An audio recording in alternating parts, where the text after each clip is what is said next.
45 minutes. Would that be okay for you? Okay. 45 minutes is, more than enough, You are two people. And the third one, this is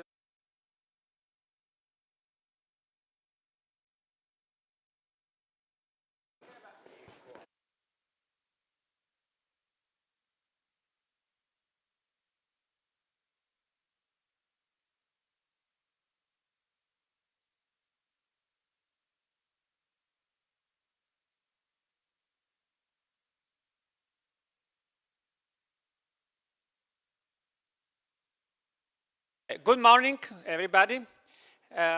We had to make some slight, change in the program due to the rain and to the tasting of wines yesterday.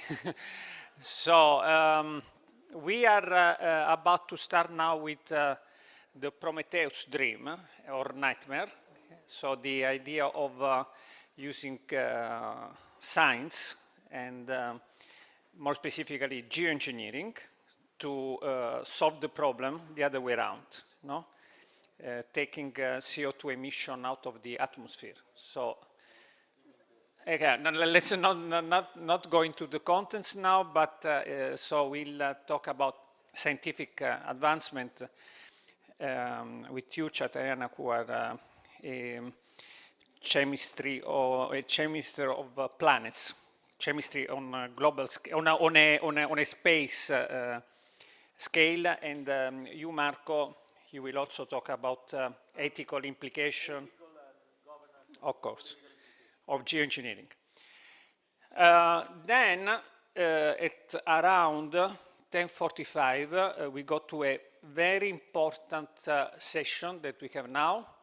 Not that yours is not important, but that one will be the reporting to the plenary of the 4 working groups on democracy, globalization, cars, and energy. So be ready also, you people from Bocconi and Polimi. And then from the Prometheus staff, we are going at around 10:35 to the Holy Grail. The Holy Grail, another mythological sort of name, of the Holy Grail of pluridisciplinarity with Ca' Foscari and Polimi and Bocconi. So the question will be, what does it take to really be pluridisciplinary, since everybody is saying that we should be that.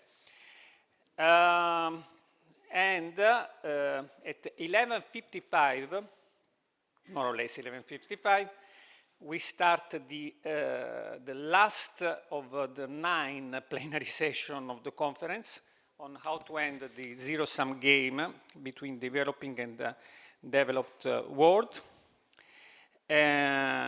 which will last around 1 hour. And eventually we will have the conclusion, very important, which will be a continuation of your reporting of the working groups to the plenary, with a wrap-up with the chairs, with Alexandra and Bill Emmott, who is supposed to be here. And here is Bill. And we will finish with the Dolomite manifesto, or at least a very first draft of it, with some media here, some journalists, or at least the journalists that survived the saga of the Italian government yesterday. And at 1:30, we will conclude with the movie, Malaika's movie, on wildlife and protecting wildlife as a way to prevent the next pandemic. And we will have a lunch. So I'll leave the floor to Chaitanya and Marco on Prometheus and the geoengineering, and Adrian, who is online from Mexico City. Okay? Probably you need this or this. Okay. Okay, now, can you hear me? Yeah. So, may I raise just a boring question before starting? You were talking about a pluridisciplinary perspective. I like to say about myself that I aim to be adisciplinary, but pluridisciplinary means that you have different disciplines that concur to explain a single issue, so to speak. Every discipline bringing its own knowledge and competence and so forth. I would like much more sort of multidisciplinary approach to this thing, whereas multidisciplinary means that there are these different disciplines that intertwine and work together to that point. So just because I have a long history of struggling with disciplinarity, which is the holy grail of Italian university. Having said so, I'm Marco Grasso. I'm a professor of, let's say, climate politics and governance and ethics at the University of Milan Bicocca, and I've been working on this issue for the last 20 years. And I've been working a bit also on what is known as solar radiation management, or solar geoengineering, or stratospheric aerosol injection, which is one of the big family of these climate engineering or geoengineering approaches. And basically this one deals with, it consists in spraying particles, usually SO2 sulfur, in the stratosphere in order to shade the solar radiation, in order to dim the light coming from the sun, with the ultimate objective of decreasing global temperatures on our planet. It's a bit like it basically mimics a big volcanic eruption. And as a matter of fact, as Giri knows, the last volcanic eruption was big volcanic eruption was in 1981 in the Philippines, the Pinatubo volcano, and in the couple of years afterwards, the global temperature decreased by 1/4 degree, if I'm not wrong. So the logic is that one. On the other hand, we have these families of approaches that can be broadly grouped under the name carbon dioxide removal, which boil down to removing greenhouse gases, basically, not only carbon dioxide from the atmosphere. And these approaches goes from the most, let's say, straightforward, that is a nature-based solution, which basically trees and vegetation absorb greenhouse gases, to more complex technologies like alkalinization of the high seas and so forth.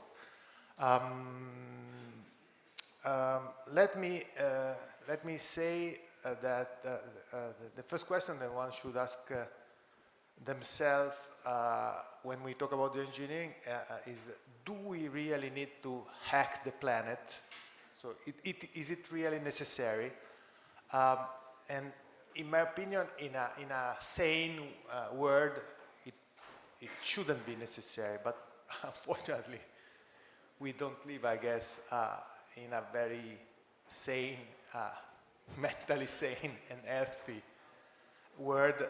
Rather, we live in a world where we're living in a sort of impending global ecological crisis. We live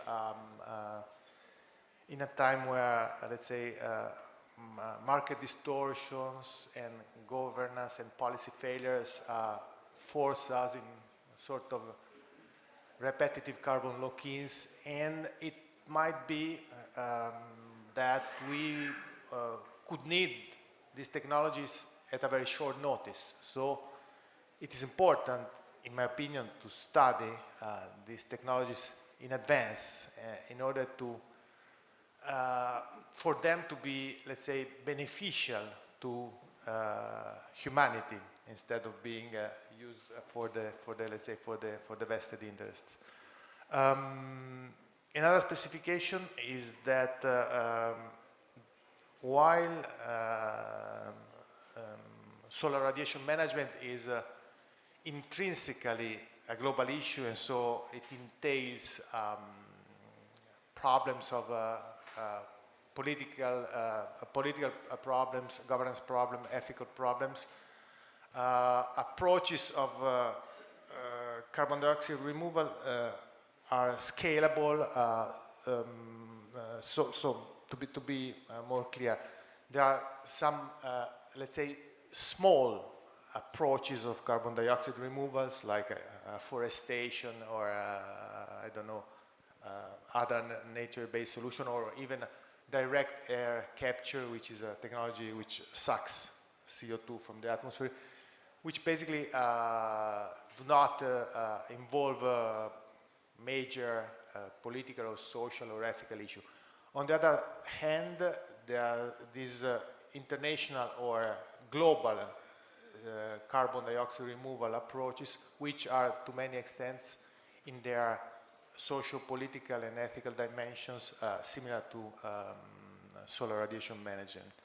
And I'm referring, say, to, I referred to before to the alkalinization of high seas, that is of the seas beyond national jurisdiction, those chunks of the seas which the UN unfortunately seems unable to rule.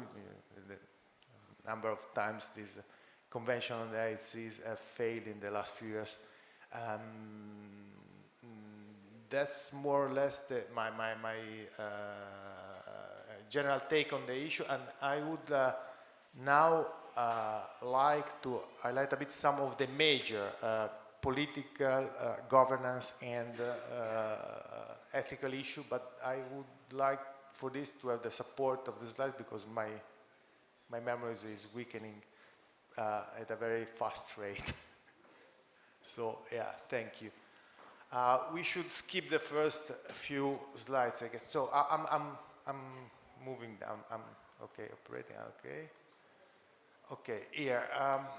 Here are some of the main issues of the politics of what I call before I said that we should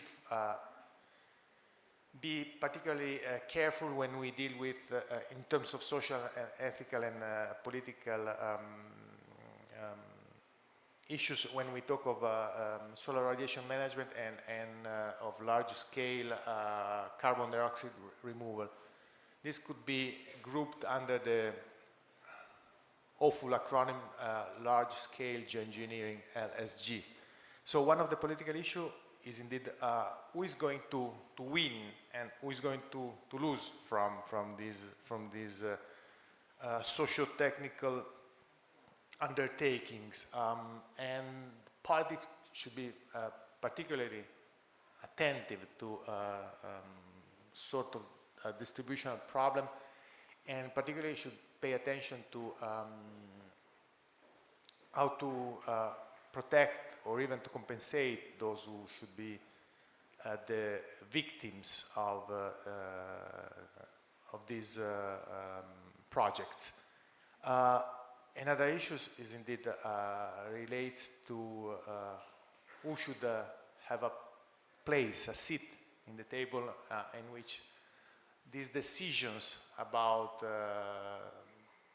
LSG are taken, who might have a right to say something and who might not or should not have a place. I'm not here proposing a solution, just raising questions and let's say putting forward some food for thought. Again, traditional environmental policy is mostly focused on reducing the anthropic impacts on the planet. So has very little experience in dealing with this kind of issue. should we think of any other political ways or instruments? That's another question. And another question related to the politics of large-scale geoengineering is how to politically we have to deal with the inevitable risks of contestation and politicization of these projects. For instance, so far there are, in terms of solar radiation management, we have a very, very limited, very, very small scale experiment, like sending small balloons with sulfur in the atmosphere, and these were in the west of the United States so far, and planned along the coast of England, and these were highly contested by local population. So it seems like an attempt to actually hack the planet.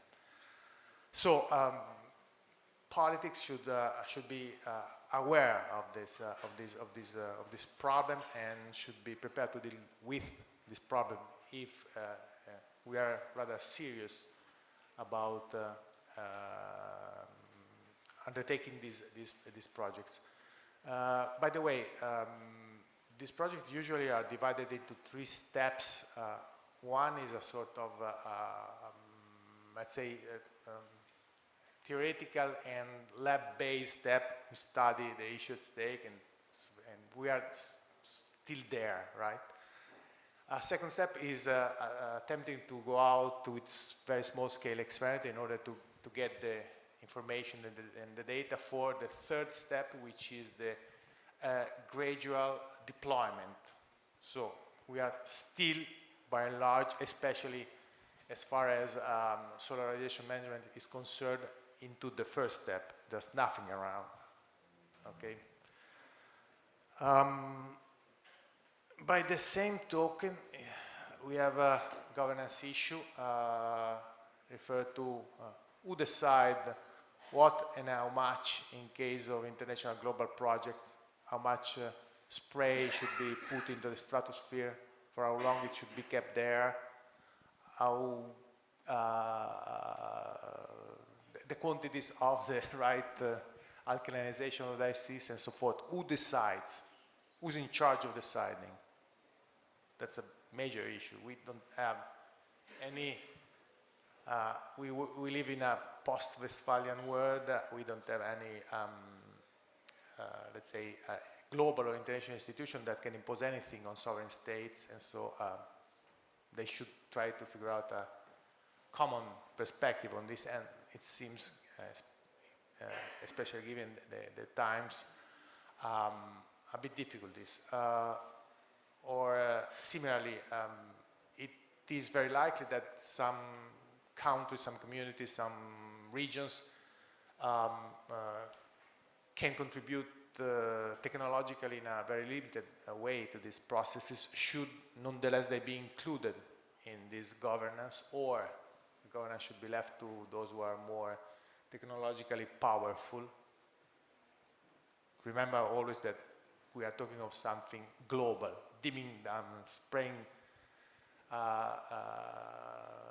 sulfur in the stratosphere means that the weather patterns, am I right? The weather patterns all over the globe are going to change, even if a single agent, a single country, or even a terroristic movement is going to do that. The entire climate system would be disrupted. And so it is quite inevitable to ask ourselves if we need some new supranational institution or institutions. Again, probably that seems rational, but in the current world politics already, I would say, overburdened by global, rather ineffective global institution, it's not very likely to accept a new institution for managing large-scale geoengineering. ethics. The ethical consideration involved by large-scale geoengineering are even, I reckon, more difficult, thornier. For one, we have this problem of, let's say, moral hazard in the before, when we start thinking, okay, this problem of undertaking a very risky business which could corrupt our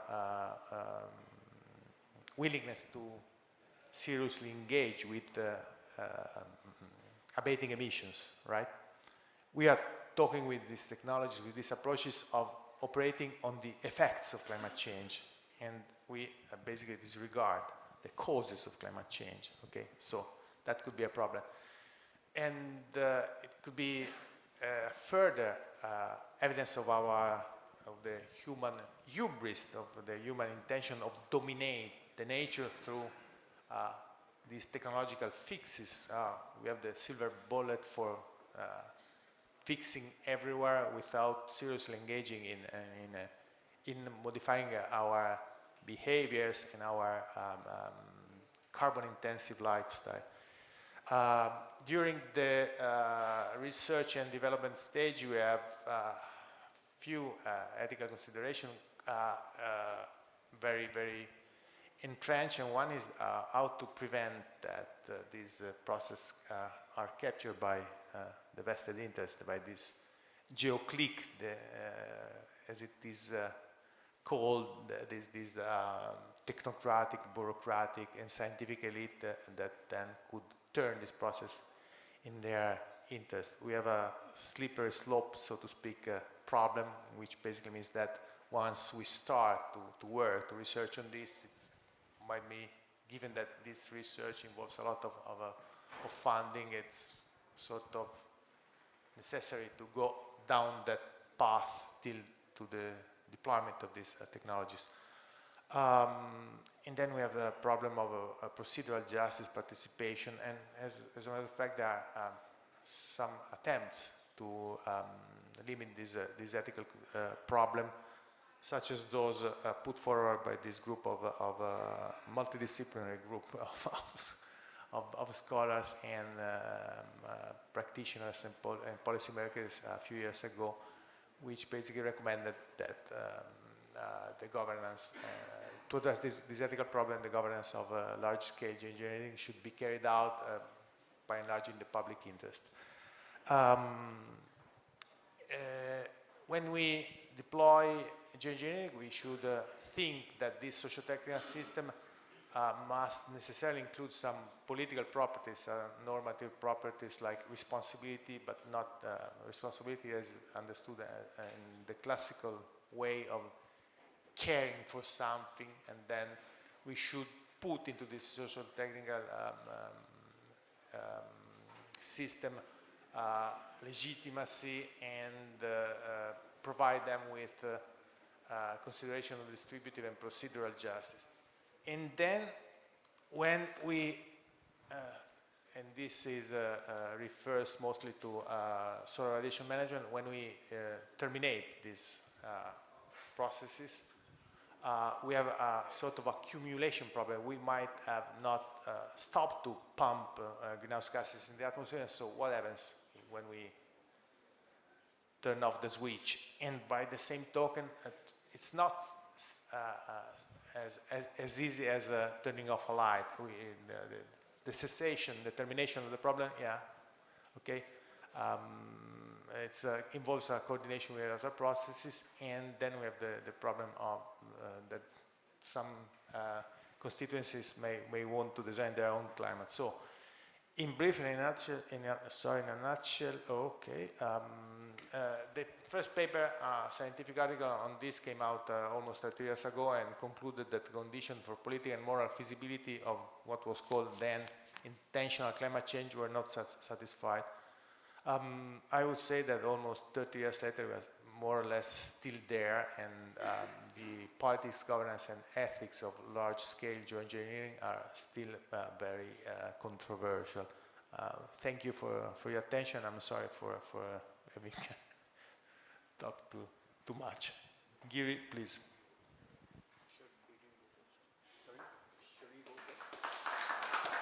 Oh, him is going Alexander.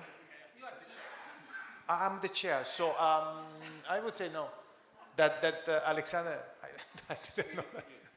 Okay, yeah, please, Alexander, sorry. Go on. So you maybe want to briefly introduce yourself, and I know that you are based in Mexico, so you have a terrible time for you, I guess. And so thank you very much also for this huge sacrifice. So it could be either too late or too early. It's up to you to decide what it is. No, non ti preoccupare Marco, io ho vissuto a Roma per 6 anni, quindi Great. sono abituato anche in questo. Okay. Quindi, is it too late or too early for you? It's too early. It's 2 a.m. in the morning, but no worries. It's Friday, so I take advantage that it's a Friday night, and we like to go to dinner and to party after a very busy week. So it's not work. It's a pleasure.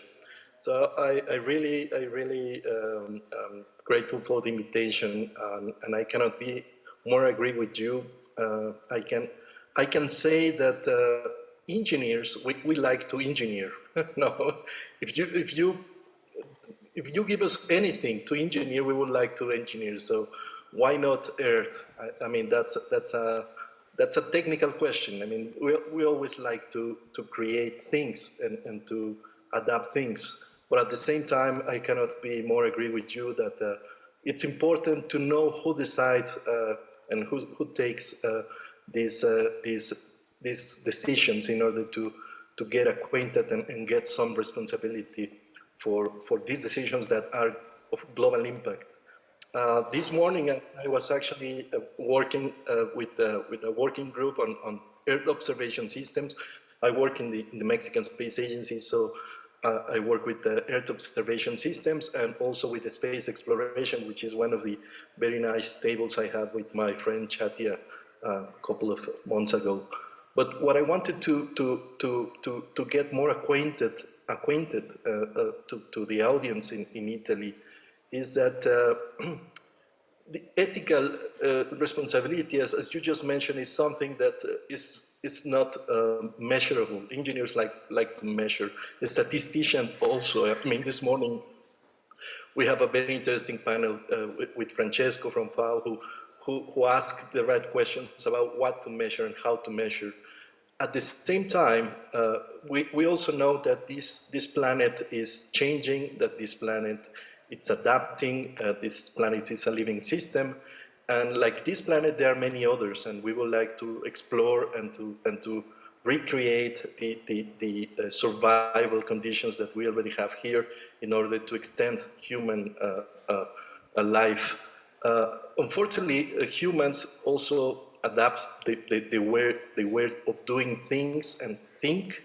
So ethics is not measurable again, but I can find a correlation between what we say and what we do in terms of speaking of some sort of moral economy or moral engineering or whatever you want to call it. Why? Because when we have these decisions, big decisions to take and to make, we are doing it for the forecasts of everyone. It's quite interesting for me that being an engineer and also a scientist in a certain sense, I have to get trained and to know more about geoengineering in a government school, which was the government Kennedy Government School in Harvard. No, I mean they have already a program, interesting program in geoengineering, and these proposals are based pretty much in who's going to take these decisions and who's going to get these responsibilities.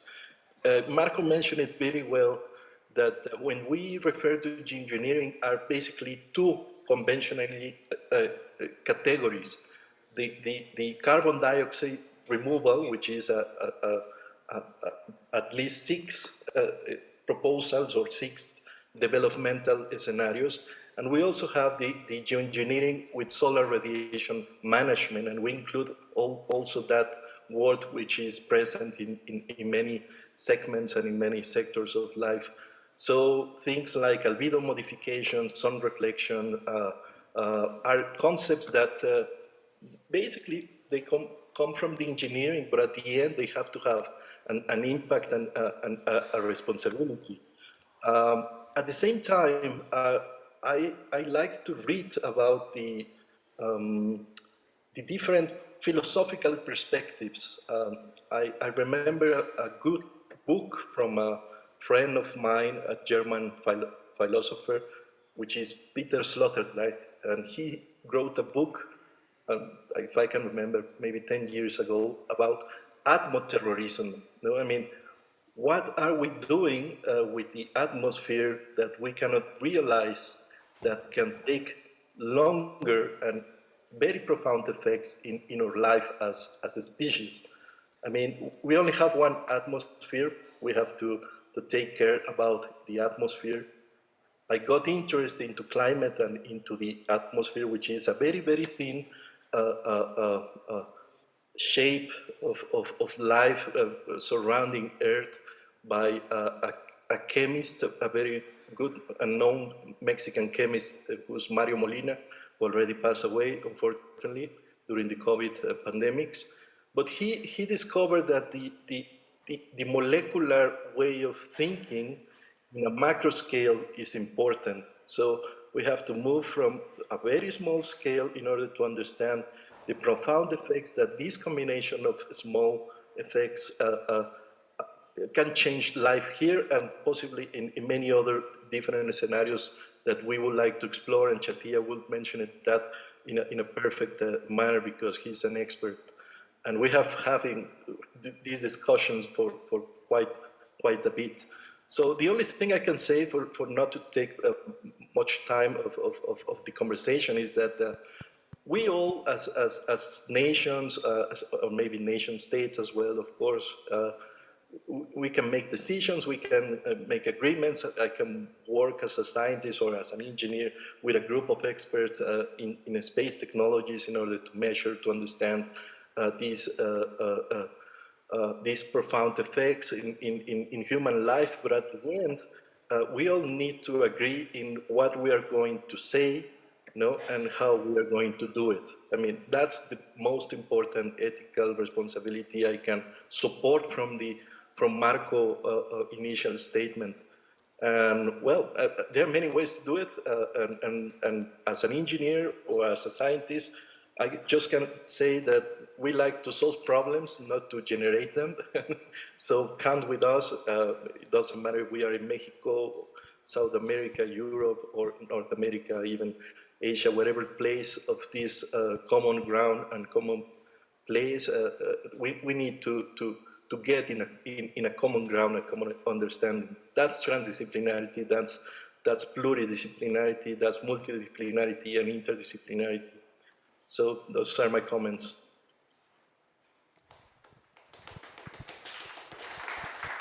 Thank you very much, Adrian. Very interesting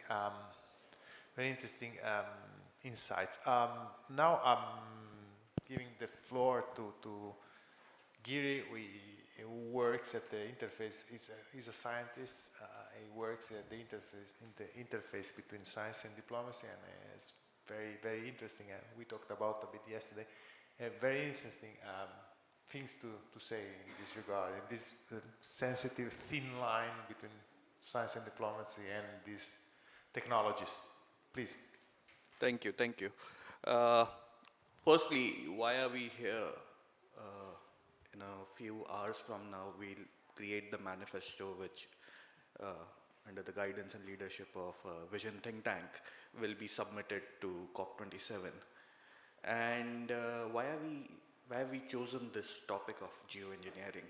The reason being that some 7 years ago, while COP21 had gathered and when the final document had come out, they had mentioned that it is not enough to decarbonize. There needs to be efforts invested in creating new types of carbon sinks. so that we not only add up to the problem, we not only aggravate it, but at the same time, we also undo the wrongs that we've done over the past 200, 300 years since the onset of Industrial Revolution. So that is where the idea of sinking carbon comes in. Now, as Adrian just mentioned, there are two ways of doing this. One is give it to the engineers or give it to the naturalists. So there are two cohorts which will help, create those things. So if you give it to engineers, they'll come up with engineering solutions. So CDR is one of it. They'll spray aerosols in the atmosphere, in the upper atmosphere, which is stratosphere. And then if you give it to naturalists, they'll say that, look, we'll go the more organic way. We'll afforest, we'll create carbon sinks within the soil, and there is need to manage the way we use our lands, the way we use our sea. So land use, land management techniques need to be worked on. But again, let's go back to what is exactly geoengineering. Just as the way we've divided Earth into three parts, which is the lithosphere, the hydrosphere, and the atmosphere, geoengineering entails modifications in each of these.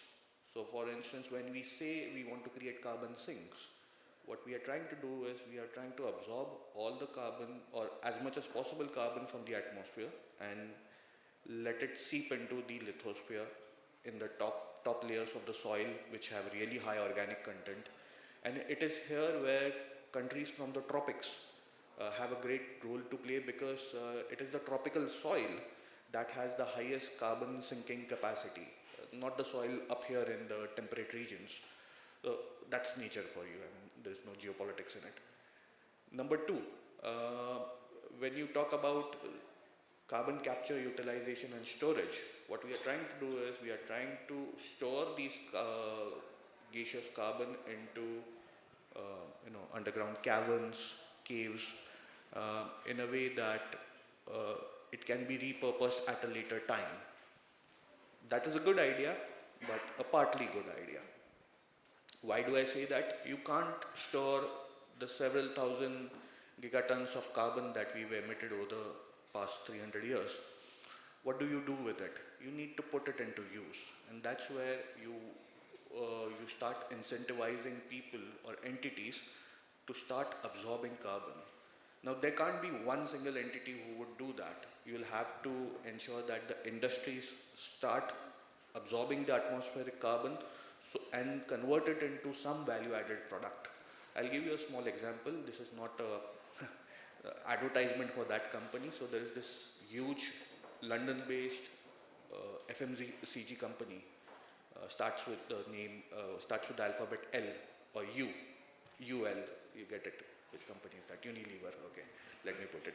So Unilever recently started working with an American carbon capture storage company called as LanzaTech. Together, they decided to collaborate with an Indian company called as India Glycols. So it's a chemical company. So a carbon capture company, a FMCG company, and a specialty chemical company, they came together and they decided that let's do something on the consumer level. What did they do? LanzaTech knows how to capture carbon, and they have a substantial storage of carbon that is ready for commercial use. They sold it to Unilever. Unilever gave a research and development contract to India Glycols. India Glycols created some chemical for them, and this is how they came with the first laundry capsule, the capsule that you put in your washing machines, which is made up of carbon that is not derived from fossil fuel. So it is a carbon that is derived from atmospheric, anthropogenic carbon. So this is the way to go. There is no single solution to it. There can't be any behemoth technology company who would be the whatever, superheroes for us. It has to be small incremental efforts like these at various levels. Coming back to geoengineering, we've geoengineered this earth for a very long time. I mean, let's accept that fact. It's not a new phenomenon. The day human beings started practicing agriculture, that was the day when we started geoengineering this planet. Because today, if you look at if you see this earth from a distance, you would find that there are, millions of hectares of farmlands. And these farmlands have come by deforestation. They've come in some regions by converting arid regions into arable regions. So we've done that. So geoengineering is a reality. It will continue to be a reality. And why do I say that? Because once we start moving to, let's say, Mars, to more habitable planets, we'll convert these planets in a way, or transform these planets in a way that they become habitable. So that word is called terraforming, and that is also one form of geoengineering. Now coming to the ethics, governance issues. See, these are technologies, if given in few hands, there will be issues and there will be conflict. There will be conflict and loss of confidence between scientists and the public. And in a democratic setting, the public and the scientists should be in one team. They can't be standing in two opposite teams. And that's why incremental methods are necessary. Number two, there is a very thin line between geoengineering and deliberate weather modification for geostrategic gains or geopolitical gains. And these are very well enumerated in some of the United Nations conventions. One is called as Environmental Modification Convention of 1982. It talks about how to prevent militaristic use of geoengineering, and this was spoken or enshrined 40 years ago, so it's not a new thing. The issue at hand is, and this is what we discussed in our globalization working group, is that there are specialized groups in the international governance system, but they don't talk to each other. There is a lack of interaction. So since this is an event which is largely catering towards UNFCCC, because that is in charge of COP meetings, there is no participation of NMOD. And NMOD convention comes out of United Nations Office of Disarmament Affairs. So what we need to do hereafter, rather than creating dichotomies, is that make these institutions that are working in isolation or in silos talk to each other.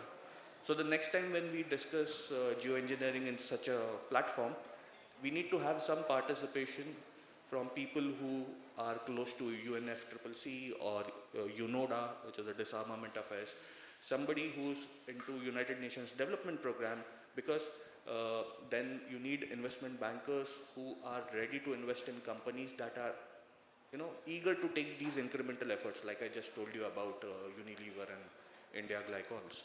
So there can't be one behemoth company in this. And there are startups, like there's one startup here very close to where we are in Switzerland. I won't take the name. Yeah, he said it. So this particular startup is claiming to bring down the cost of capture of carbon below $100 per ton. Now, these are unreal numbers, and startups are known to throw out unreal numbers. So it depends on us whether we wait for that glorious technology to come and arrive from heavens onto the earth, or we start taking these small steps. And these small steps are they're segregated in all domains. These are responsibility of us scientists, think tankers, governments, industries, startups, academia, and policy analysts, people from humanities, everyone. So with that, I'll conclude my intervention. Thank you. Thank you. Thank you very much. We have a bit of time for discussing. We are over.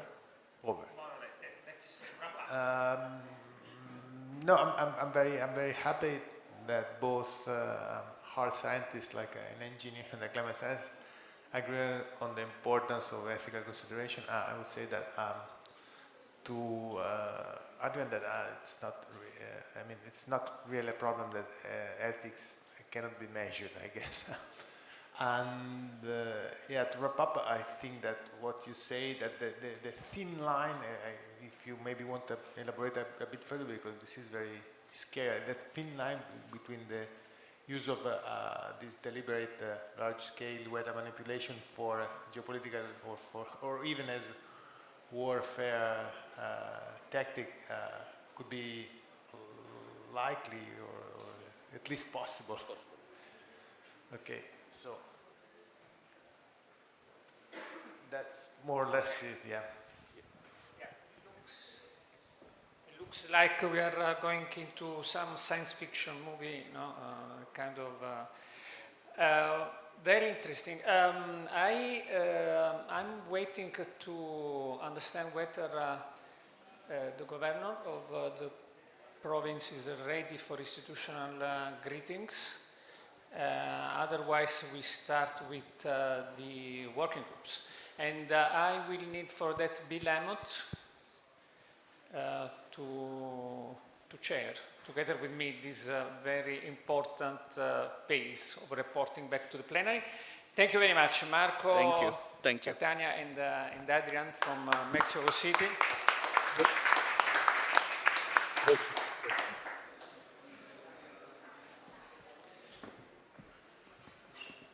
So I guess that we probably can start from, it looks to me that the working group on democracy was particularly ready. So Robert, you can come and you can be even accompanied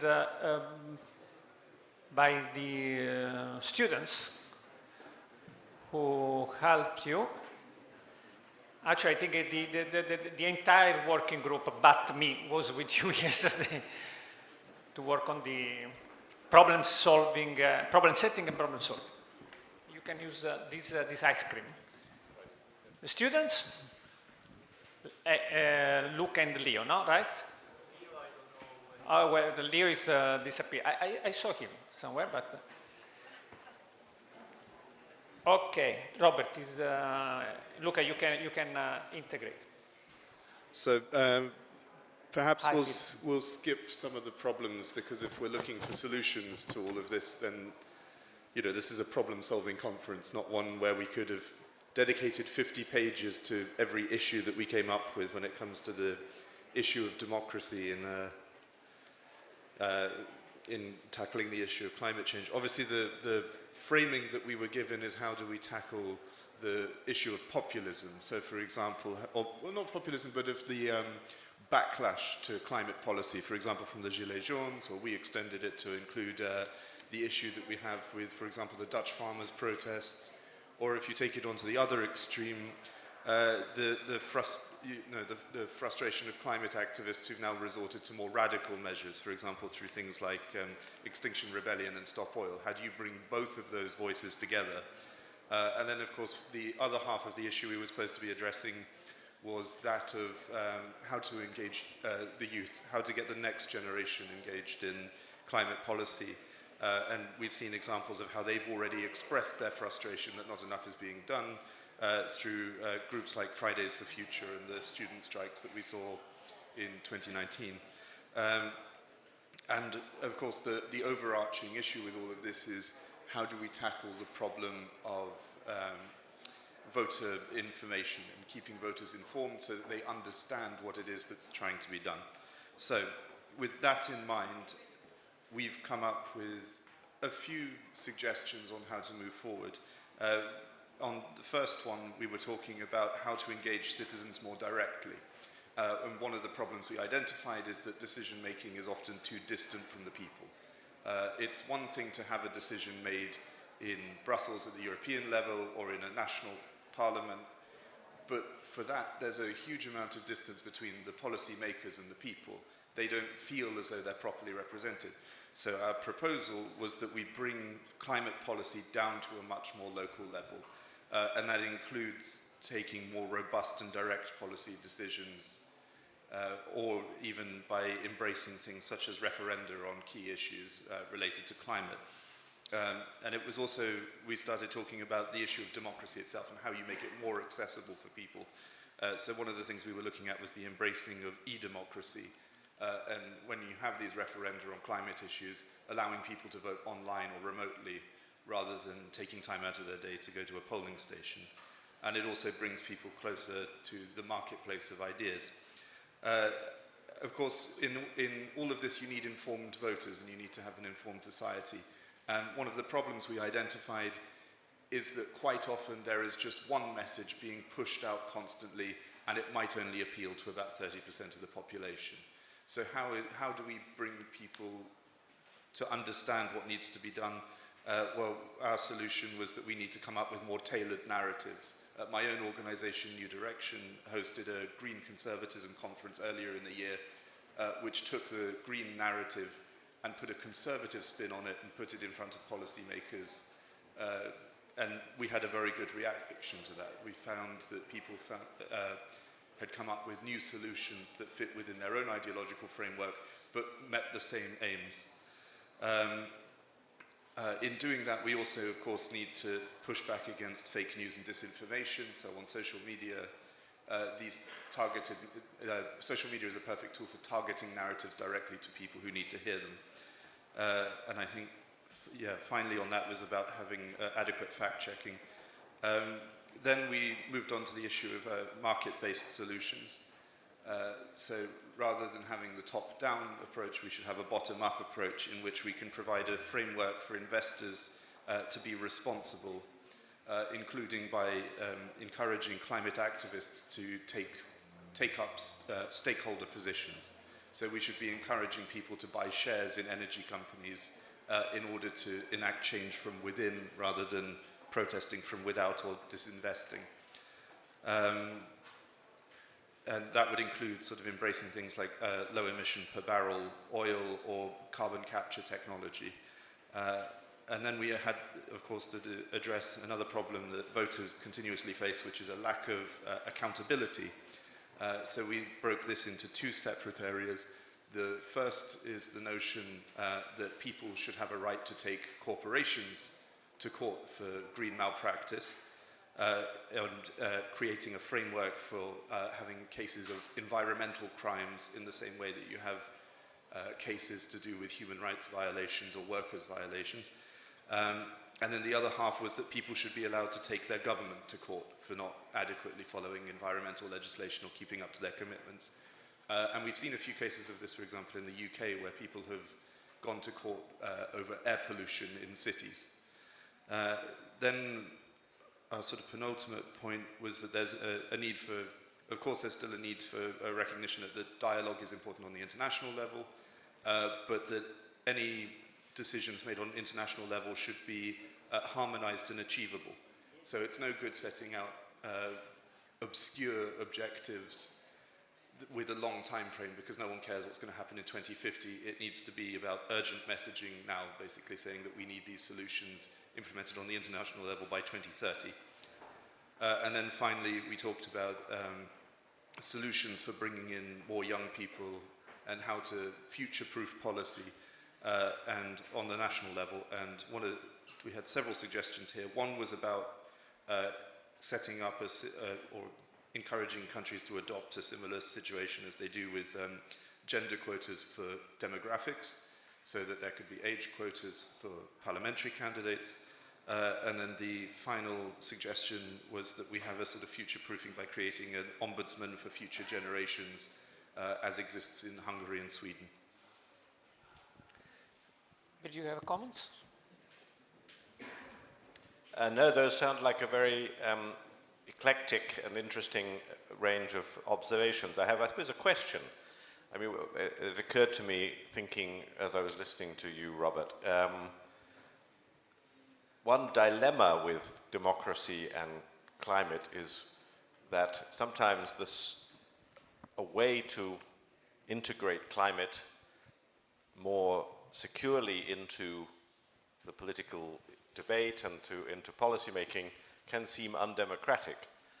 And what I'm thinking of is that the analogy to, let's say, public debt, or yes, particularly public debt, and budgeting.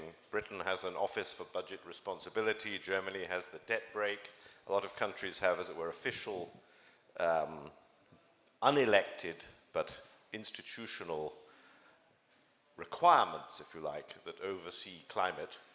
They are therefore undemocratic. Oversee finance, they are undemocratic, but they force that issue up the priority list. I wonder whether you would see a similar, an Office for Climate Responsibility being, or a climate break, or some equivalent.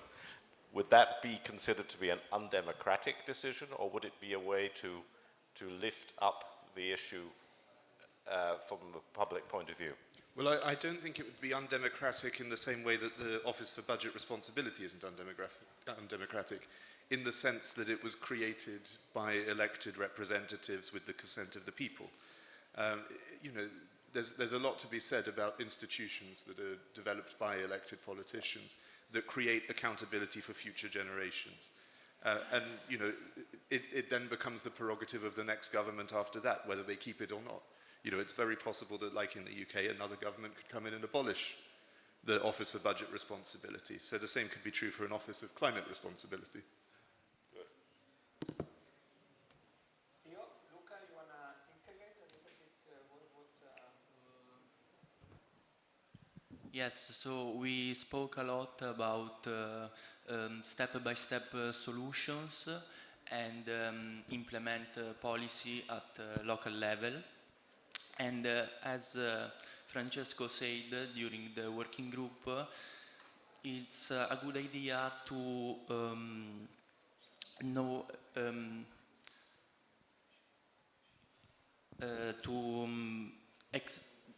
create, experiment new way of democracy. So as Francesco said, experiment.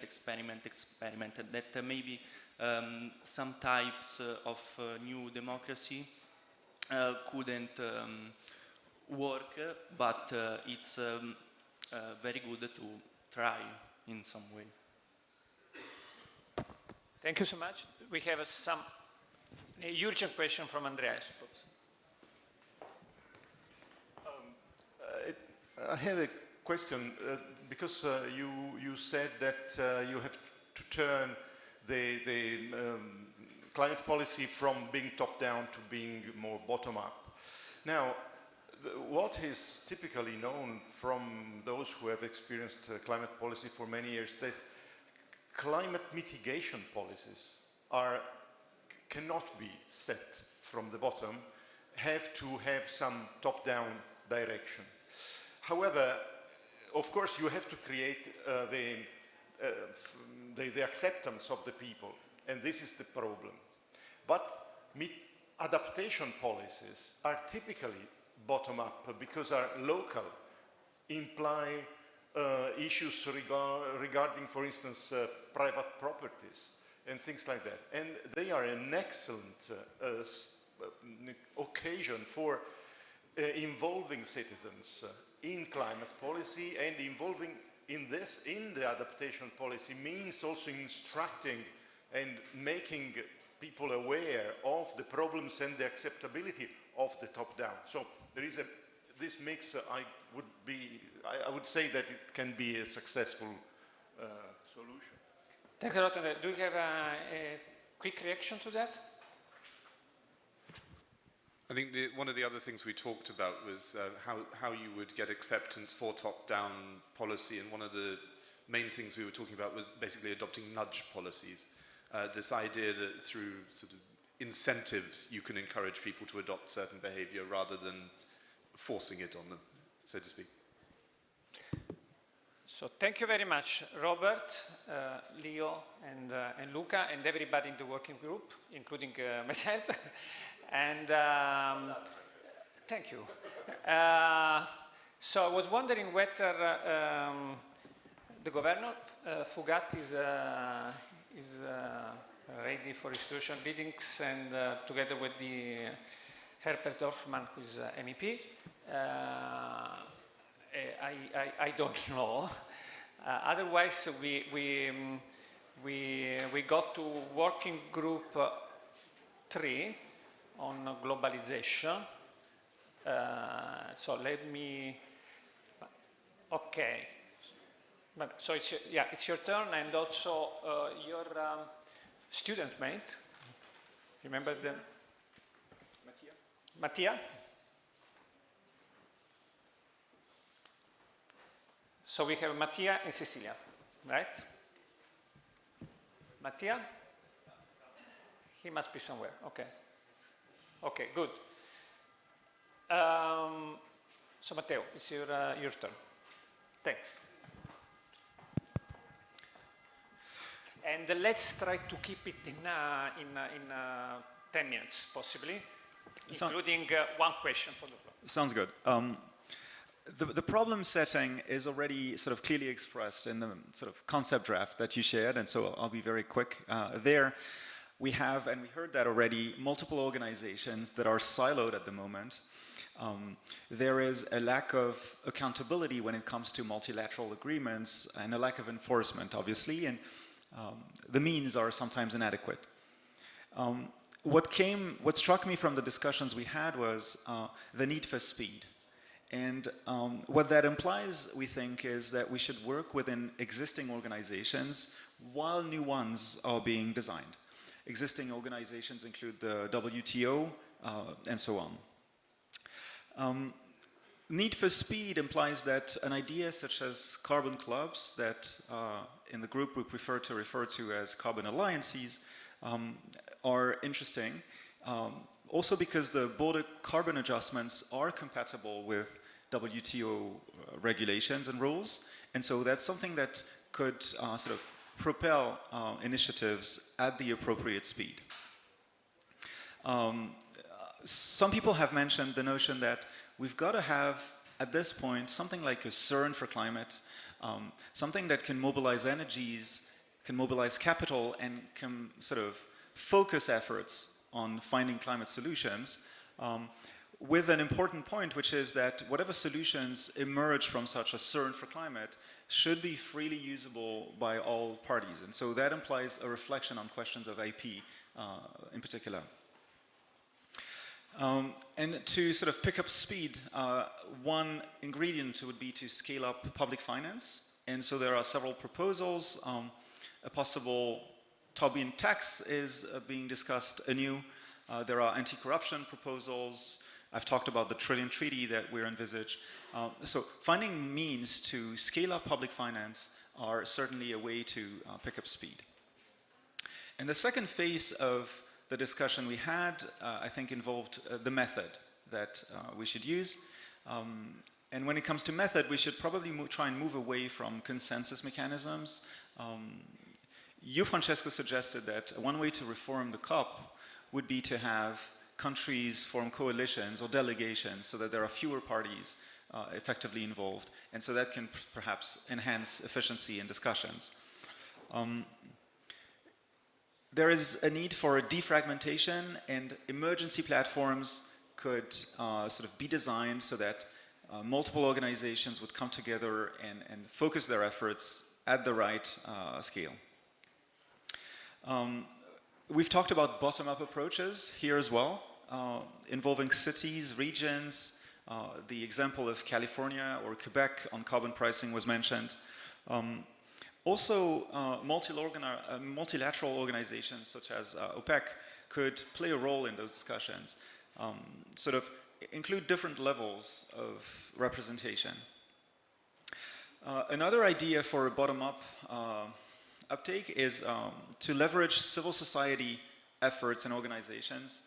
You've called that, Maya, the Ottawa process, sort of reminding us of the example of the international campaign against landmines, the international campaign against nuclear weapons, which successfully brought together a policy-making process with civil society in a way that was effective. So the Ottawa process can be a model for future action. And so that's something that I recall. The role of education was mentioned by many of the people in the group. Education of citizens, education of policymakers and governments. Several people talked about the carrot and the stick, the need for encouragement as well as sort of enforcement and punishment. So this is something that we should always keep in mind. It's old wisdom, but it's wisdom that certainly applies to climate mechanisms.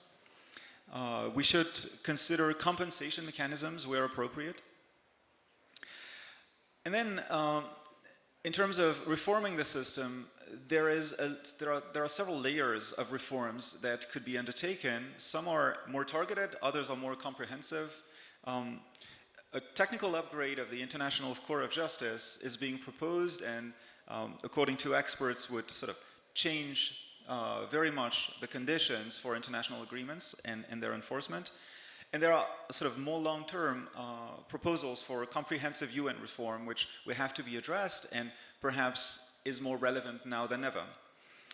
So it's sort of to wrap up, we feel that there is a need for institutional change on multiple timescales, short, medium, and long, and that all three of them should be undertaken concurrently.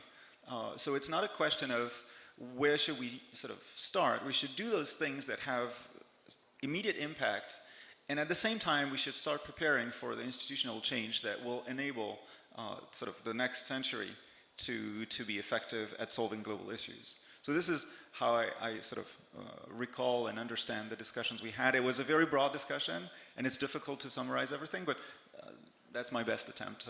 Thank you. Thanks a lot, Matteo.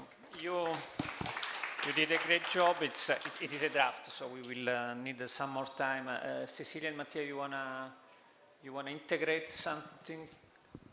Also, you wanna very briefly say were you happy or not to be involved into this very chaotic sort of experiment?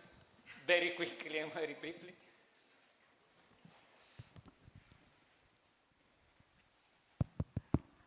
Well, first of all, I wanna thank you for organizing this really interesting event. It was a really nice opportunity for us students.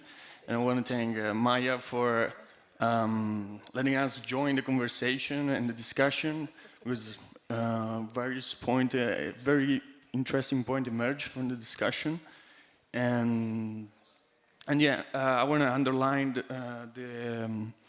the topic that we discussed about education, since we are students. And yeah, the role of university is crucial.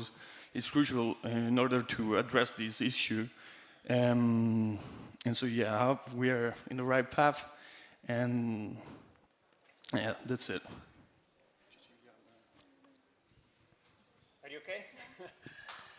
Thank you so much. So, may I ask a question? Yeah. Or make a comment on the question? Yeah.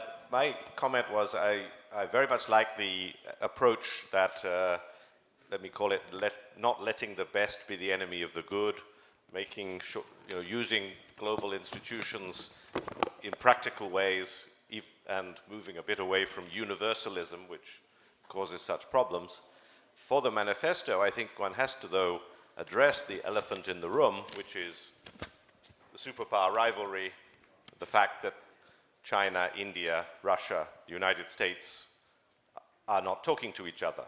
So, do we have a thought about how to persuade China, the United States, Russia, India, to actually take part in this? Yeah, and by the same token, we have to think, if we move away from universalism, how do we avoid making that worse by basically, in a way, creating a two-level, totally separate layers of dialogue? Well, there is a quick solution to the problem that you are talking about, to make China and the USA to talk with each other, which is to make the Dolomite conference bigger, because we are in fact making China and the United States, Chinese people and the American people to talk with each other, together with Indian and many other people from all over the world. let's, you have a further answer to? Okay. Okay, so Maya, wanna? Later, but yes, there are ways, but let's move on, we have other work. Okay. Yeah. So again, unless we have Governor Fugatti and huh? Cliff asking, wanting to say something. Cliff, you want to say something? Were you holding your pen? No. I was holding my pen, but I got two things on this. I don't think you can talk about globalization.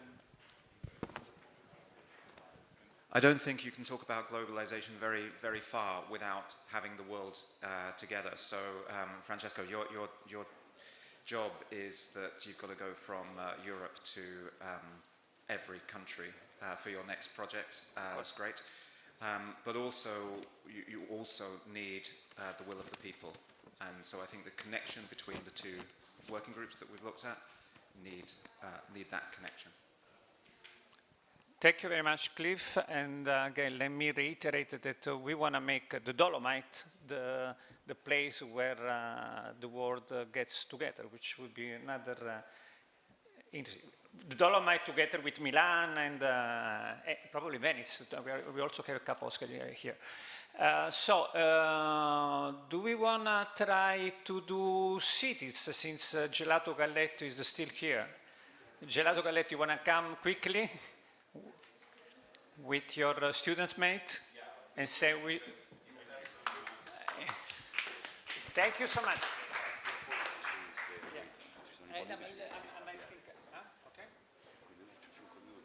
Okay. Gianluca is a politician, so he's okay. We are waiting for but you go ahead for a second. Okay. For your 10 minutes. All right. So I'll just be quick because we have some guests, institutional guests, that need to come here and respect them. So we had our group on cities, and basically the main questions was why are cities performing differently in terms of waste management, energy, anything that relates to impact on climate change, and a couple of other questions also on is there anything that we can do for maybe to give them a more formal role in the decision-making processes, and these were the main questions. So we had the group with myself and former mayor of New York, Bill de Blasio, and mayor of Bergamo, Giorgio Gori, Barbara, where's Barbara? Barbara's gone, but okay. She's Barbara Burns. Barbara Burns, yeah, she's the deputy director of the Central Bank of Austria. And then we had this beautiful, and I mean beautiful in the sense, very, very good, very good interns, or how would I call you, interns, no? Students. Yeah, but you were interning here, I think, anyway, students. And they were very helpful. Without them, I wouldn't have been like, they did a lot of work, took a lot of notes, so I want to hear what they thought. And so let's be very quick. I need just to go fast, and I need this because so the problem is this. The cities are, basically people are living in cities now, and the cities are growing. More than 50% of the population, and 80% of GDP is produced in the cities, more or less, and 80% of the emissions and greenhouse gases are produced in the cities. So they're basically, they represent most of the problem, and also they can provide most of the solutions, we think. In 2050, the population, we're going to go to 75, the population living in cities will be 75% of the total. So what are the metrics, we identified 3 main dimensions by which to define it as smart and sustainable cities, moving away from the usual, which has already changed, but the usual concept of smart city, which was mostly based on the use of data, Internet of Things, so basically automation and digitalization of municipal services to manage traffic, etc. Those are really good and extremely useful, but they're pure instruments. And the critical element in a city is the people who live in the city.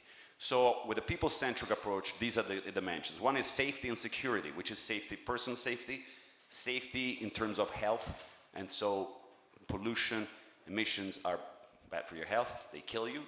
And then it says economic security. The other one is accessibility. And accessibility is both physical, how do you enjoy whatever the city offers, and there are examples of segregated cities for a variety of reasons, and I mentioned that the most inspiring example for me over this years working in cities was Medellin in Colombia, because it was considered the capital of violence in the world in the 90s, and it changed dramatically. And one of the things that they did was actually create better access for people from poorer areas into the center. And then ways to move them around with cable cars, etc. So accessibility to culture, also entertainment, live, work, play. And in this case, I think the concept of the 15-minute city is very, very interesting, and it's being trying to be applied almost everywhere with different success, but Paris is very engaged in this. Finally, inclusion and diversity. And inclusion means housing, because everybody needs to have a roof on their head. That's the most basic need with eating. Inclusion because you want to have a city that's affordable and provides opportunities for everyone. Then all the rest, all this technology and energy, we go into that, but those are instruments. If you have the best technology in any particular field, but the people, they're like half of the population is living in poverty, or it's just, it's useless. I don't think the point is there.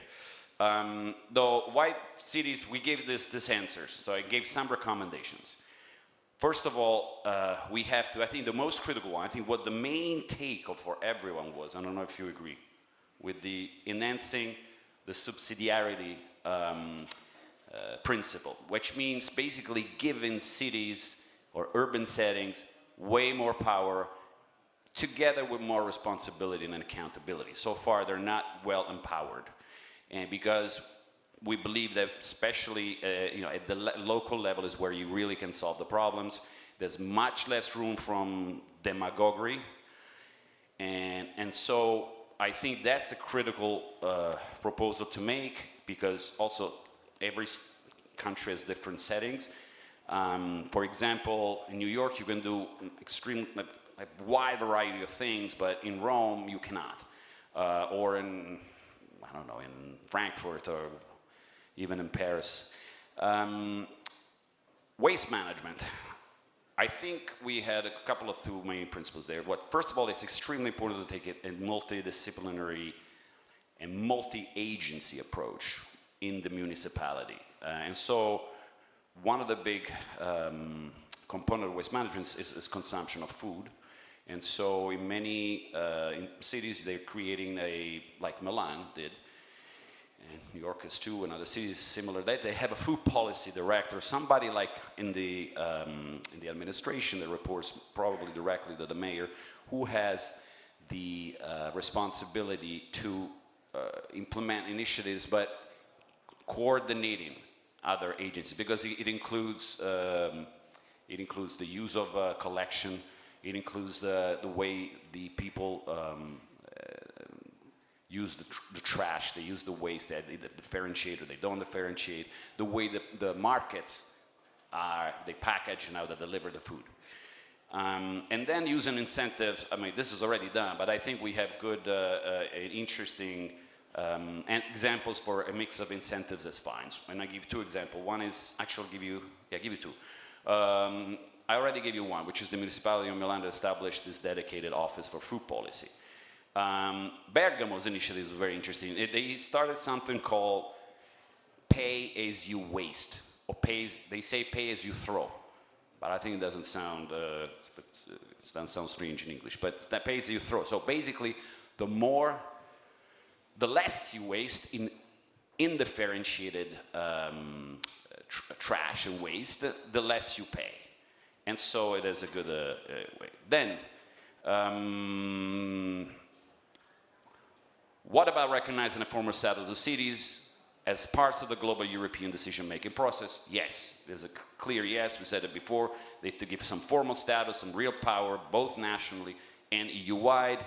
There's some example like Building Europe with Local Councillors, which Barbara mentioned. It's basically a European network of locally elected officials that can communicate directly with the EU. But the point is that if they communicate and their communication goes nowhere, it's useless.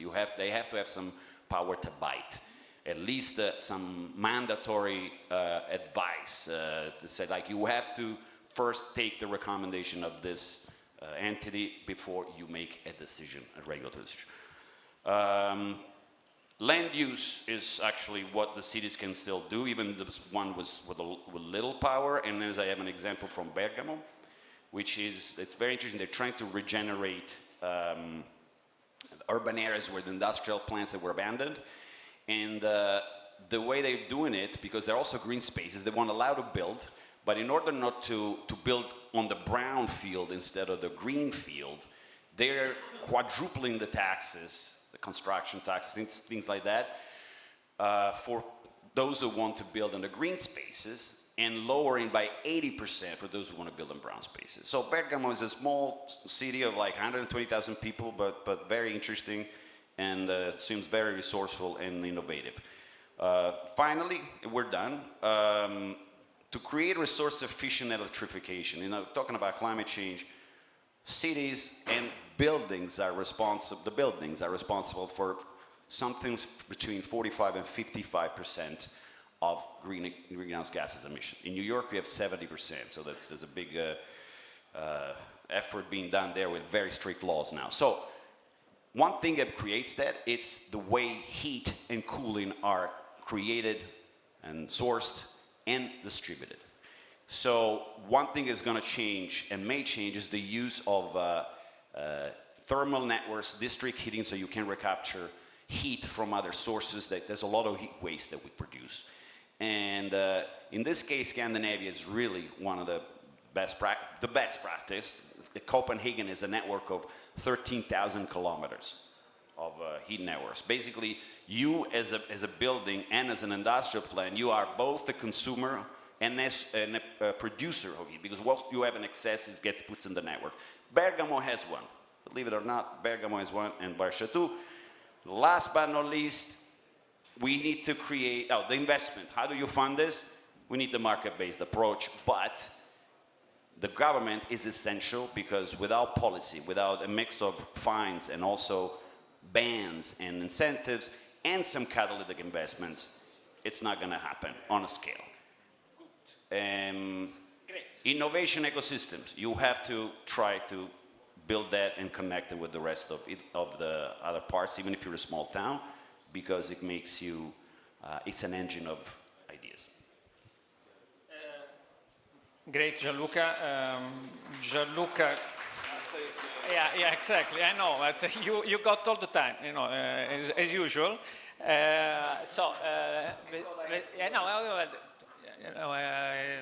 Gianluca is like that. But you know, Vesela, you, Lisa, and Oliva, do you want to add something, to change something, to dissent with your working group leader? You say something.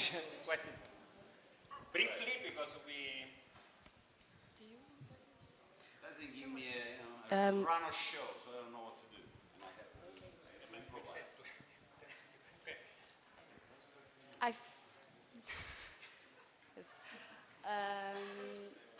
I think that I really agree with what we wrote. What I think was very interesting during this working group was the ability to listen to a conversation between the mayor of New York and the mayor of Bergamo. So New York, such a big city, and Bergamo, a bit smaller in terms of size and inhabitants. But what we realized during this conversation was that these two mayors today are facing very similar issues and challenges, and what's different is the context in which they're trying to improve the issues. And we would think that the mayor of a smaller city would be able to fix issues with way more freedom and flexibility. But we came to realize that it's actually not the case, and that's when the principle of subsidiarity comes. Yes, we really believe in the fact that a local problem should be fixed at the local level. Yeah, I just want to add something that I felt really powerful. It was the mayor of Bergamo and Bill de Blasio agreeing on the fact that the size of the city doesn't count regarding innovation and solutions, and the fact that even a big city like New York can learn and can innovate and find solutions, taking examples on smaller cities. And that's promising for the future. And maybe also that many people have the same problems, but for example, the mayor of Bergamo shared his experience about waste management, and nobody knew that before. It was surprising. So they're best practices, they're good solutions, but maybe there should be more room to talk about them and to share knowledge, because other people have the same problems, but something that works should be spread. Thank you so much. You want to say where you're from briefly? I'm from Bulgaria. France. France as well. So thank you very much, and now let's welcome. Yeah, thank you so much. Let's welcome Maurizio Fugatti, Governor of the province of Trentino, and Herbert Dorfman, who is MEP of the European Parliament. No, 2 minutes. We still have 2 minutes. Let me ask Alessandro to possibly come, our co-chair, so that we do not have a all-men sort of panel here.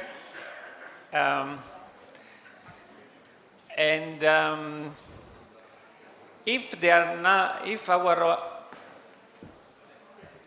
okay, good. If our guests are not ready, okay, they are ready. Okay, good. So let's welcome to. Yeah. Okay. You do. Okay. So let's have Governor Fugatti on stage. You wanna? Vuole venire? Okay. Okay. Grazie. Grazie. Ok. Grazie mille. Bene, buongiorno, grazie per l'invito innanzitutto, e grazie per avermi fatto intervenire prontamente, diciamo, a freddo. Però mi scuso per il ritardo perché dovevo essere presente prima, però purtroppo altri impegni istituzionali che riguardano questa mattinata e che riguardano anche il post convegno erano importanti, era importante la presenza, però ci tenevo ad esserci. Saluto tutti i relatori, saluto anche le autorità istituzionali presenti. È anche un orgoglio che Trento e il Trentino possa ospitare un'iniziativa di questo tipo, un convegno di questo tipo, con relatori importanti a livello internazionale, per una tematica che è sicuramente attuale, che riguarda l'internazionalità, diciamo, riguarda il nostro pianeta, però riguarda anche i nostri territori. Riguarda i nostri territori per l'attenzione che dobbiamo avere su queste tematiche e anche per le progettualità che vogliamo e dobbiamo mettere in campo. E Trento e il Trentino, insieme all'Alto Adige, e saluto l'onorevole Dorfman, hanno progetti di livello locale e di livello regionale, ma anche di livello nazionale, che sono al centro di tematiche di questo tipo. Pensiamo in primis al nuovo corridoio green che vogliamo costruire con Autostrada del Brennero, che qualora la concessione dovesse andare in porto, e tutti stiamo lavorando per questo, e sarebbe il primo corridoio green europeo. Saluto l'amministratore delegato Cattoni che è qui presente. Sarebbe il primo corridoio green europeo fatto da territori, perché sono i territori che stanno lavorando a questo progetto, partendo da dal Brennero ed arrivando fino a Modena, e questo è un progetto sicuramente innovativo in questo fronte. Dopodiché siamo a Trento e in queste settimane abbiamo lavorato insieme all'amministrazione comunale sul tema della circonvallazione ferroviaria di Trento, cioè riuscire a spostare all'interno di quel grande progetto che è un progetto europeo, che è il tunnel del Brennero,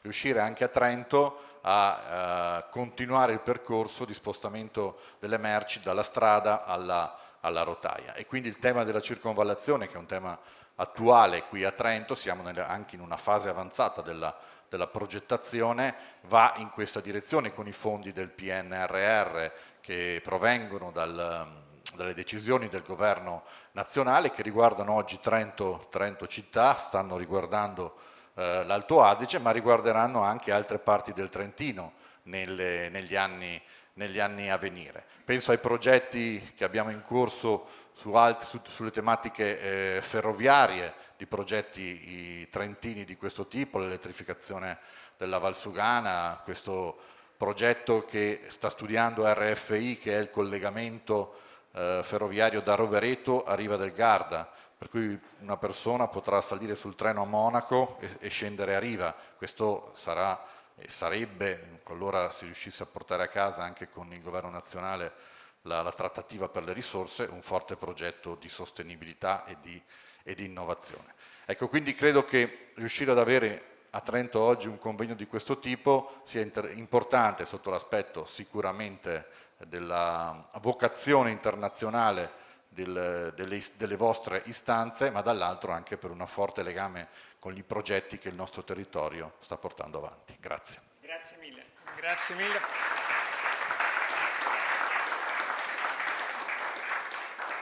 Benvenuto all'onorevole Dorfman.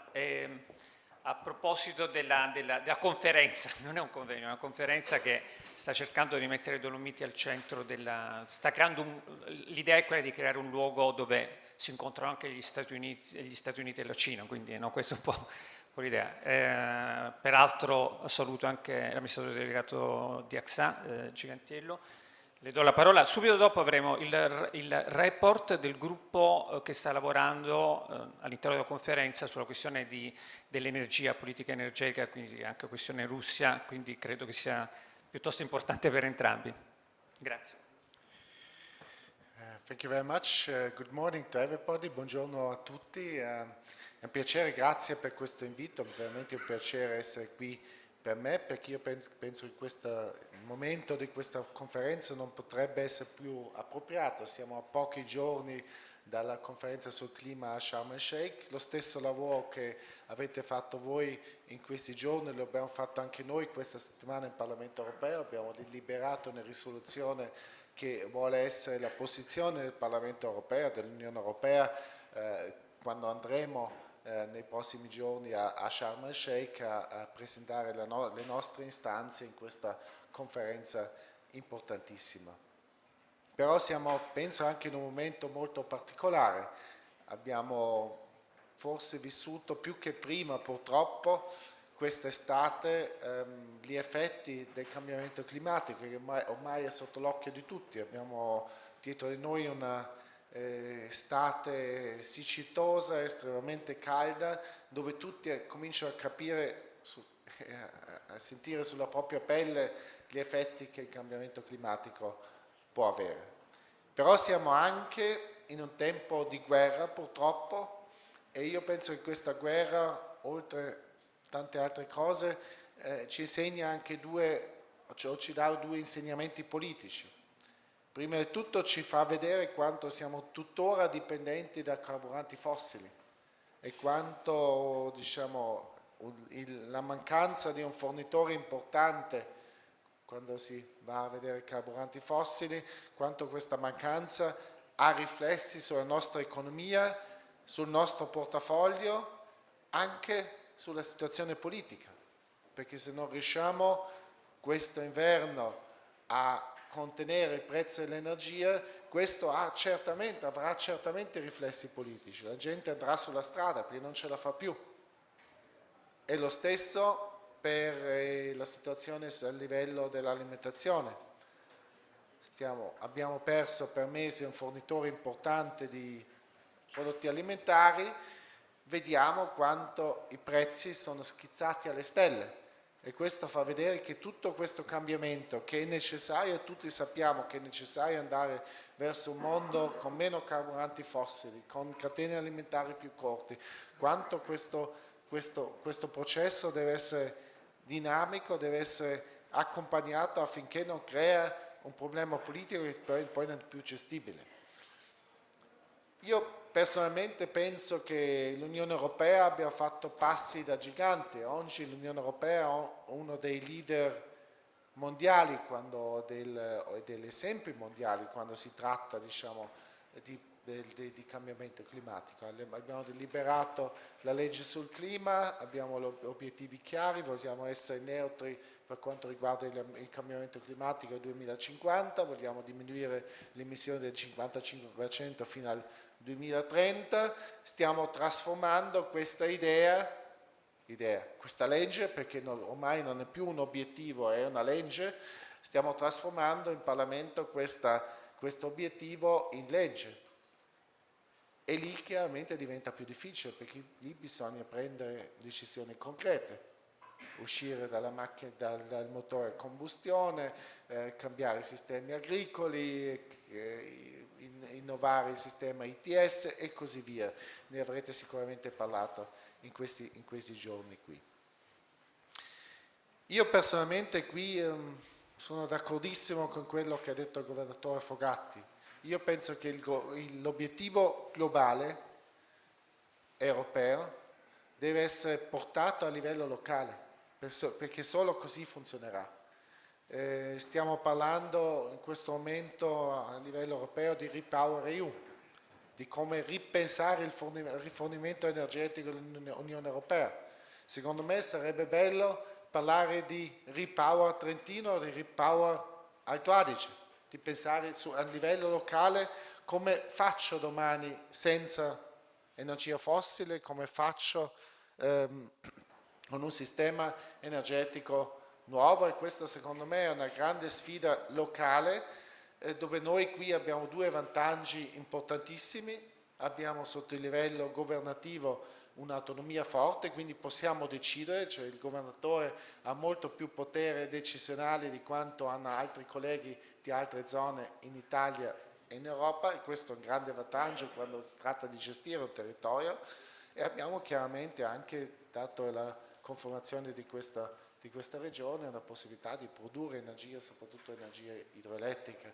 E io quindi vorrei concludere così. Io penso che dobbiamo vedere sia a Sharm el-Sheikh la sfida globale, dobbiamo lavorare a livello europeo, anche noi a Strasburgo e a Bruxelles, per un obiettivo europeo, che poi però, se vuole avere, diciamo, successo, deve essere portato a livello locale con progetti, idee concreti che poi contribuiscono a raggiungere l'obiettivo mondiale. Grazie.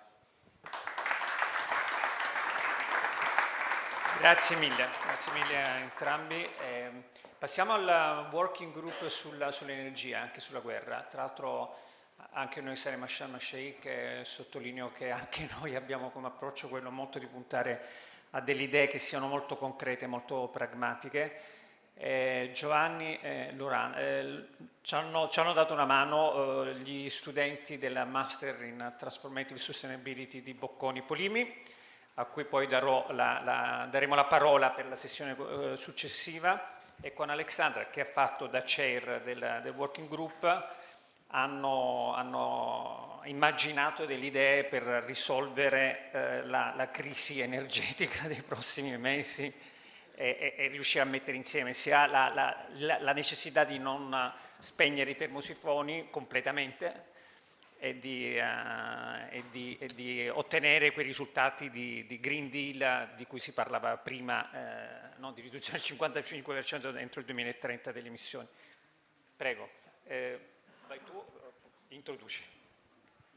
Yes, thank you so much for being here, for listening, and I would like to particularly thank everyone who participated in this really lively and insightful discussion on the the energy transition, because it was called the energy dilemma, but there were actually voices that said that we don't really have that much of a dilemma any longer, which is kind of helpful. So thank you everyone who contributed.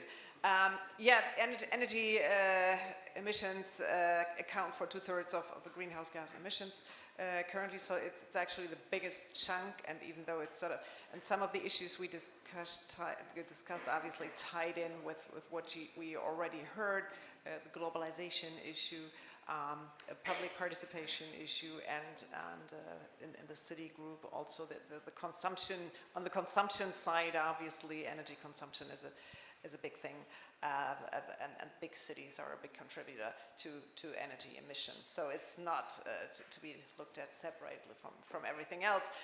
Yeah, we discussed, or we learned that it's no longer in a dilemma in the traditional, the energy dilemma is no longer a dilemma in the traditional economic sense, because the cost of actually climate action, taking action now, is lower than the benefits that arise of taking action, and to avoid the damages of inaction, we heard a lot about security, insurance, financial discussions around that.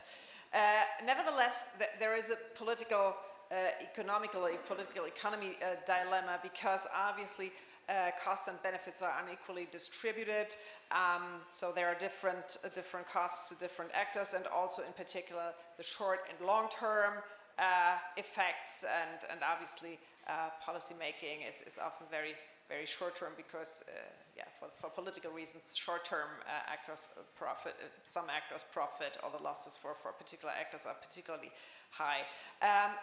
What the interesting input that we got is also that it's actually there is an energy trilemma, because there's always trade-offs between affordability of energy, energy security, and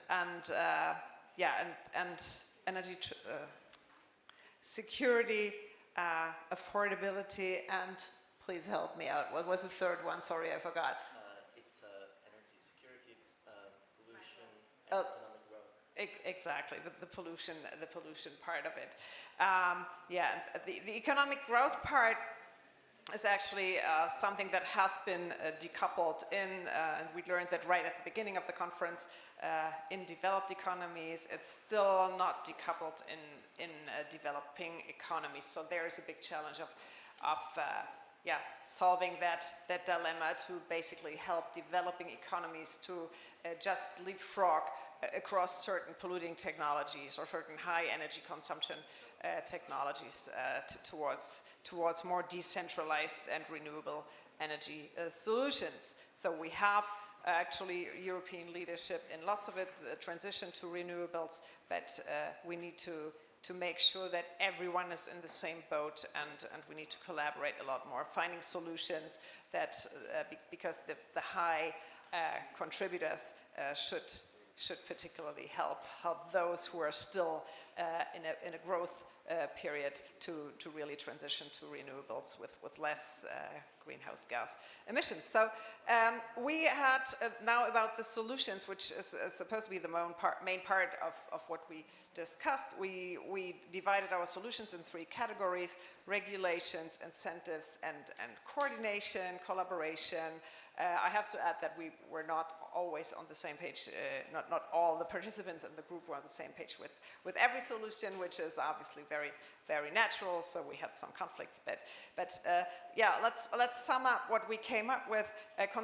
Concerning regulations, a lot what we discussed about is expanding carbon taxes across the globe, because the real costs of energy emissions, greenhouse gas, CO2 emissions, whatever, should be reflected in all kinds of production and consumption habits. And then there was also the suggestion because we recognize that certain parties now profit from the current system, which is actually the reason behind many geopolitical conflicts. And we need to find a way to at least help some of these major actors to shift into new ways of solving our energy problems. So there was one suggestion to enable the purchase of strategic energy companies by state governments with the mandate of transitioning quickly to renewables and green operations, even though we also said this should happen without rewarding those who have been failing to innovate until this point and just waiting for something like that to happen. So that needs to be carefully crafted. Concerning incentives and innovation, we suggested incentive schemes for the manufacturing of technological innovation, like startups, for the use of materials that minimize the risk of geopolitical issues and all kinds of innovation. Also incentivize for energy efficiency, because you can't only look at the production side, you also have to look at the consumption side. An interesting suggestion was also to look at the first-of-a-kind projects, like the best-in-class solutions, and really mandate that the best-in-class solutions are incentivized, that they are adopted by everyone. Tax incentive to impact funds. We learned a lot about the finance system, impact funds yesterday, so that actually the transition happens faster.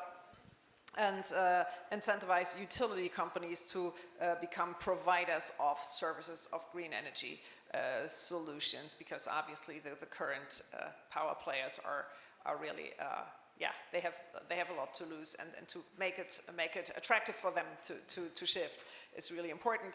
And then last but not least, concerning our last part is really coordination, collaboration. Everyone needs to collaborate on long-term storage solutions, on the transfers of excess renewable energy, and the transfer of energy throughout Europe, and ideally throughout across all kinds of regions, also to help the production of synthetic fuels, which might be needed for the decarbonization of sectors that have a hard time to adapt, like aviation and shipping. That was my take on that. What did I forget? Thank you, Alexandra. I think you did a very comprehensive resume of what we talked about. Maybe to add a few things, I found it very insightful and interesting with the many experts in our group that we often talk about the need for the right energy mix, but not very often we talk about the need for the right mix of energy storage systems.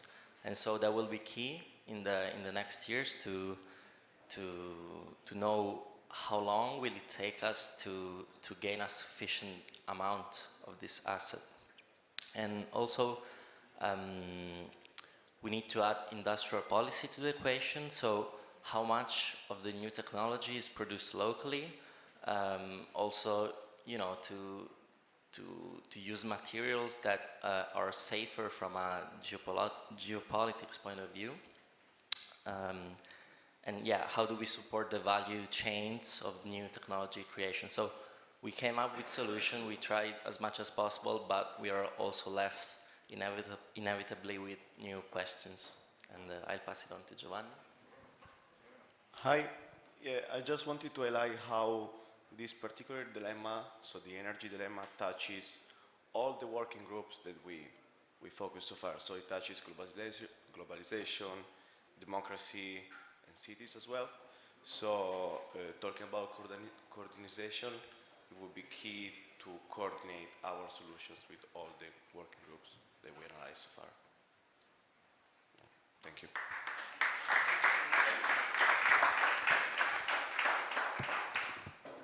It was a great work, and yes, we need now to coordinate, to merge this contribution into a manifesto of the Dolomite manifesto. So, Bill, what is your take, just to conclude? Well, it is hard to summarize, to have an overall take on those issues. I think maybe what I would say is that we should always remember that ultimately the reason why there should be no literally energy dilemma, I mean economic and energy dilemma, is because the goal should be cheap energy. It can be cheap and green energy.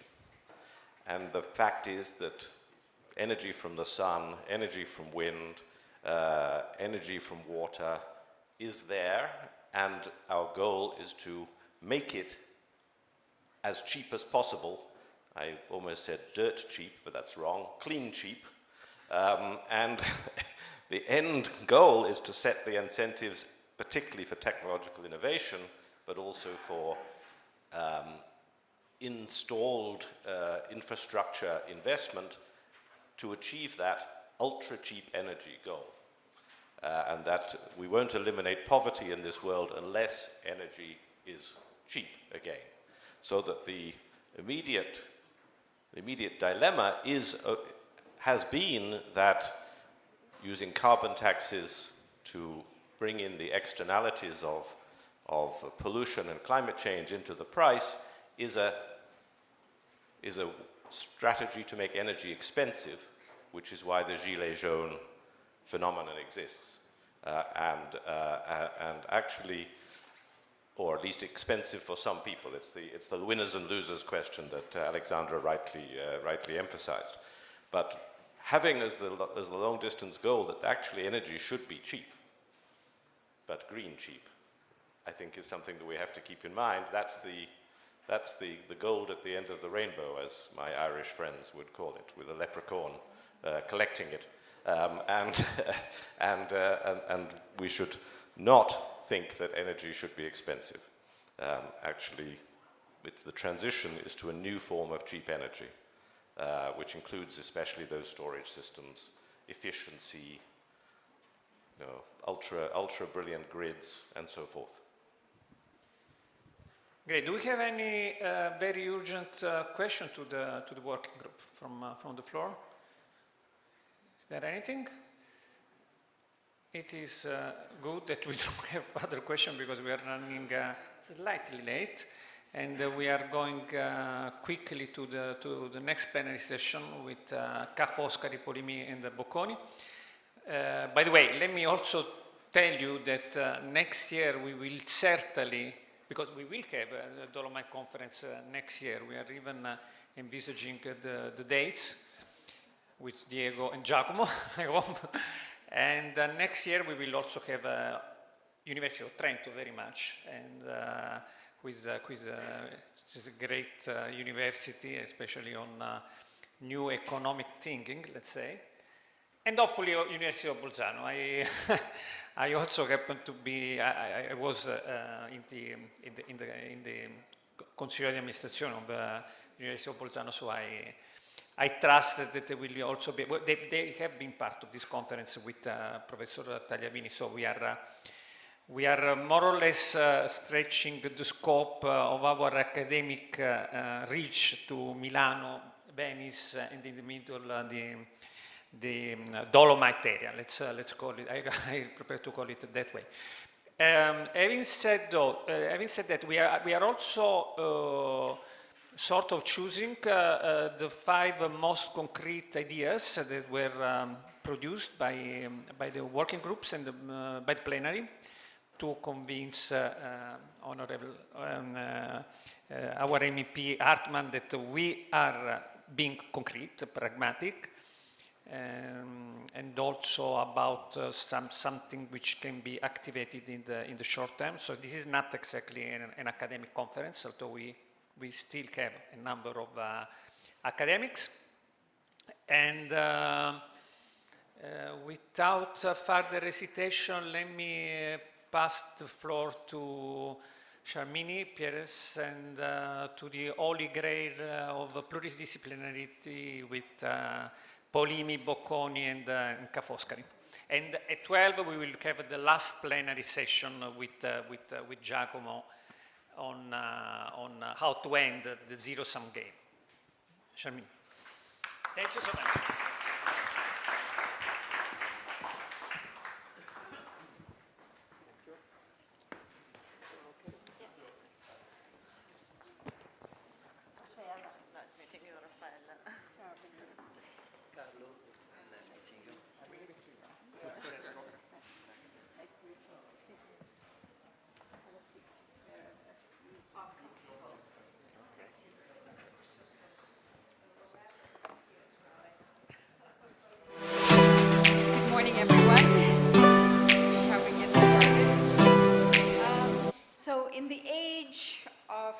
specialization, and I say that because these days you cannot even go to a doctor and say, you know, you have a headache or a stomach ache without being referred to a specialist. Particularly true in many other disciplines of science and technology and so forth as well. So here we are gathered to really discuss the importance of being pluridisciplinary, and of course we have some very well-endowed professors here to discuss that, given that there's a real collaboration here from students from the various universities that they represent.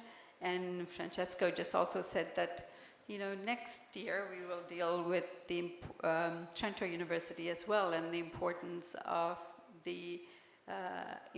of new economic thinking. And in that light, I actually represent the Institute for New Economic Thinking, which is based in New York City.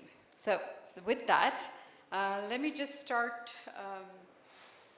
by posing a question to all of our panelists, and that is the importance of being pluridisciplinary in the age of specialization, and what this program that you have brought together here represents in solving the sustainability and the crises we are facing in terms of global climate change. And Carlo, let me start with you.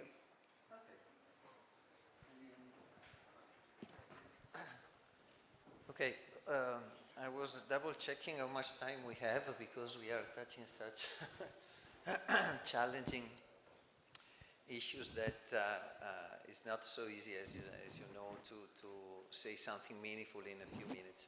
Anyway, well, first of all, it's interesting to know that pluridisciplinarity exists, because I was more familiar with multidisciplinary, interdisciplinary, transdisciplinary, so it would be interesting to know where we should place in this continuum of you know, moving from really disciplinary approaches towards something that integrates different disciplines. Okay, so having said that, I think that all of our universities are investing in a direction to bridge these barriers in between disciplines in different ways, and we have programs that go in that direction, and I would maybe subdivide the issue into two parts. One is still within the academia. One is research and one is teaching. They are two quite different contexts. So I will have, if I will have time, maybe I can further develop on this. But I think your question is more related to teaching and how we try to let our students to be able to bridge these gaps in between disciplines. First of all, let me say that I think we need competent persons. So we need really our students to develop competencies that they can use in the job market. And we know very well that they have a need to communicate each other. So this, I think, is really the issue. I'm not particularly convinced about the need to have university courses that are aimed at providing the job market with people knowing everything. I don't think this is a good idea. It's too difficult, if not impossible. So we need to have competent people with well-grounded in some disciplines, but with the capabilities to communicate each other. And this is probably, at least in my opinion, the vast majority, it should be the vast majority of the people we train in our universities. Then, indeed, we need somebody specifically competent in interdisciplinary communication or the plurality of the on management this, but probably they shouldn't be too many, but they would be really extremely useful to facilitate these dialogues in between these various disciplines. But we do not have to lose these strong, competent people in some disciplines. We know that communication is difficult. If I have an opportunity, maybe I will make an example later about these communication issues. Yeah, that's more or less what I think. For example, at Ca' Foscari, we have established since a couple of years a master's degree in environmental humanities. So this is a new stream of studies. More or less, in a very few words, we say that environmental challenges are so big that we need also the involvement of humanities in order to approach them and solve them. So it's just one of the many ways we can go for contributing to solving the problems that we are discussing these 3 days. But I know that colleagues have other initiatives in this direction. Raffaella, let me go to you. Raffaella Caglioni is the co-director of the Transformative Sustainability Program at University of Polytechnic in Milano. And so welcome, and your comments on the same question.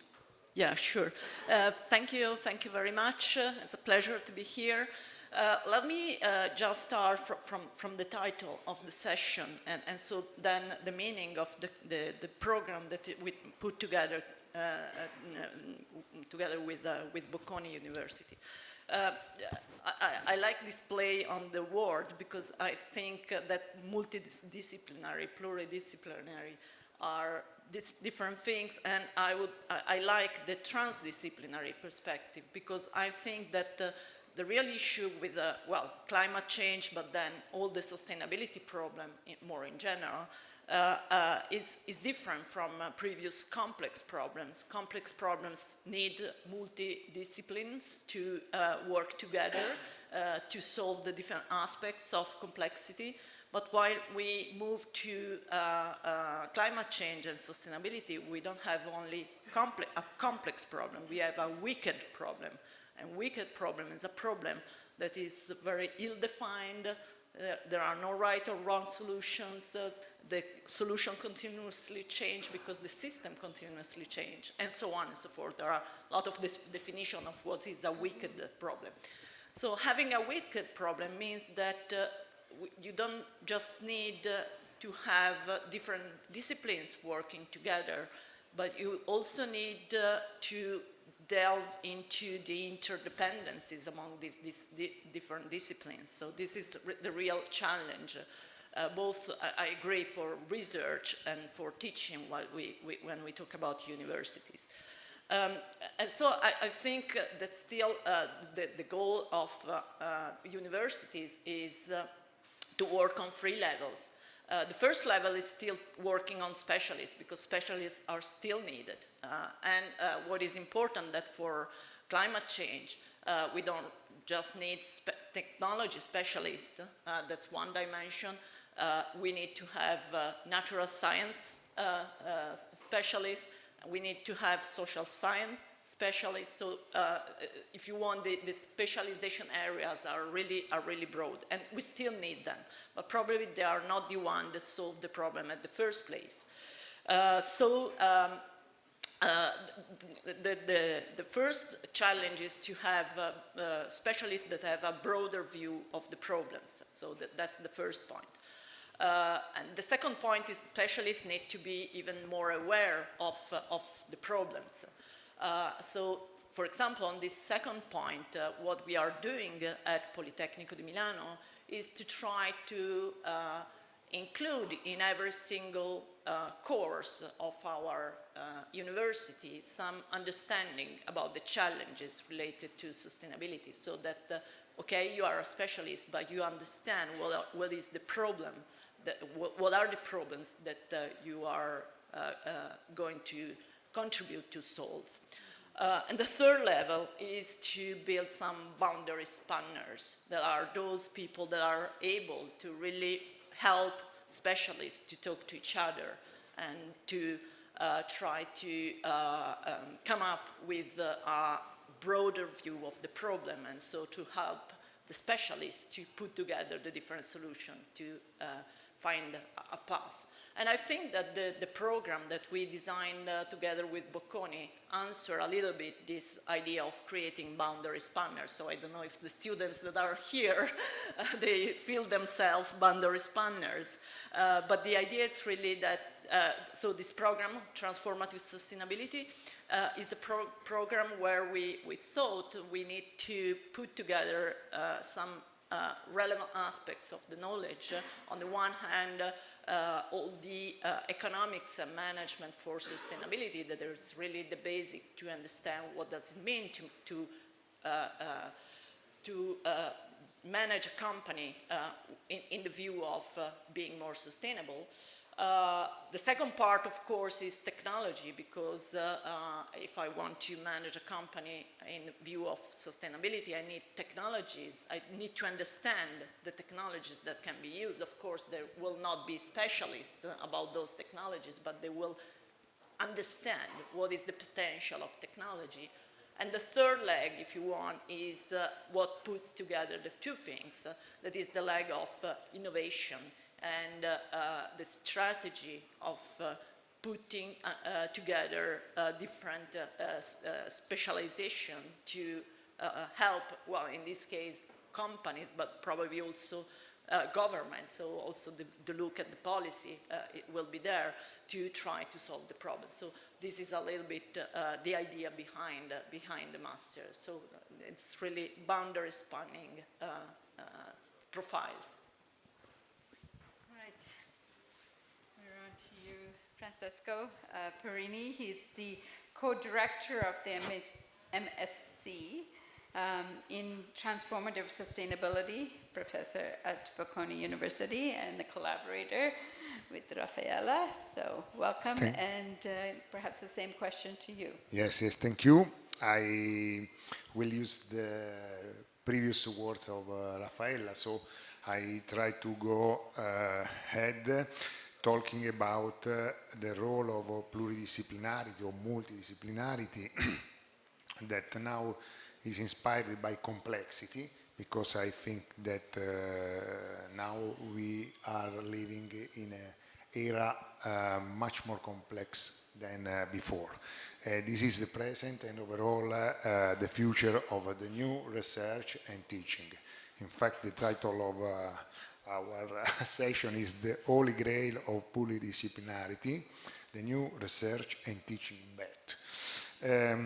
If I think about the decision-making process in the new millennial, I think that it has not been a simple task so far, from the attack of the Twin Towers on September 11 in 2001, with the consequent wave of terrorism that led to the war in Afghanistan, or to the subprime crisis in 2008, and then the sovereign debt crisis in 2011, the recent global coronavirus pandemic, and so on, up to the ongoing war in Ukraine.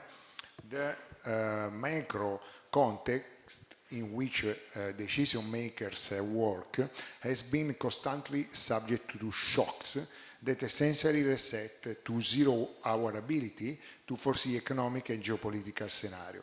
Even the most important global think tanks, which live on forecasts, struggle to grasp what will occur in the imminent future. In this, paradoxically, is despite the fact that the modern world of politics, economics, and finance compels us to plan our action in the medium to long term. But apart from the macro decision-making framework, the world has also become more complicated at the micro level. So our institution, whether companies, profit or non-profit, government institutes, or NGOs, and so on, have improved by leveraging capabilities that were unimaginable a few years ago. This complexity demands a big effort of immersion to comprehend it and deal with optimally within a specific context. So the solution is found, as in a policy investigation, by connecting the dots. You have to search and compare, challenge your own view, and when the time is right, find the courage and strength to decide. I think now in Western Europe in particular are too much rationally, the Cartesian rationality that we have, particularly in the Western mode of thinking, have inherited leads us to seek almost by instinct links of cause and effect between action.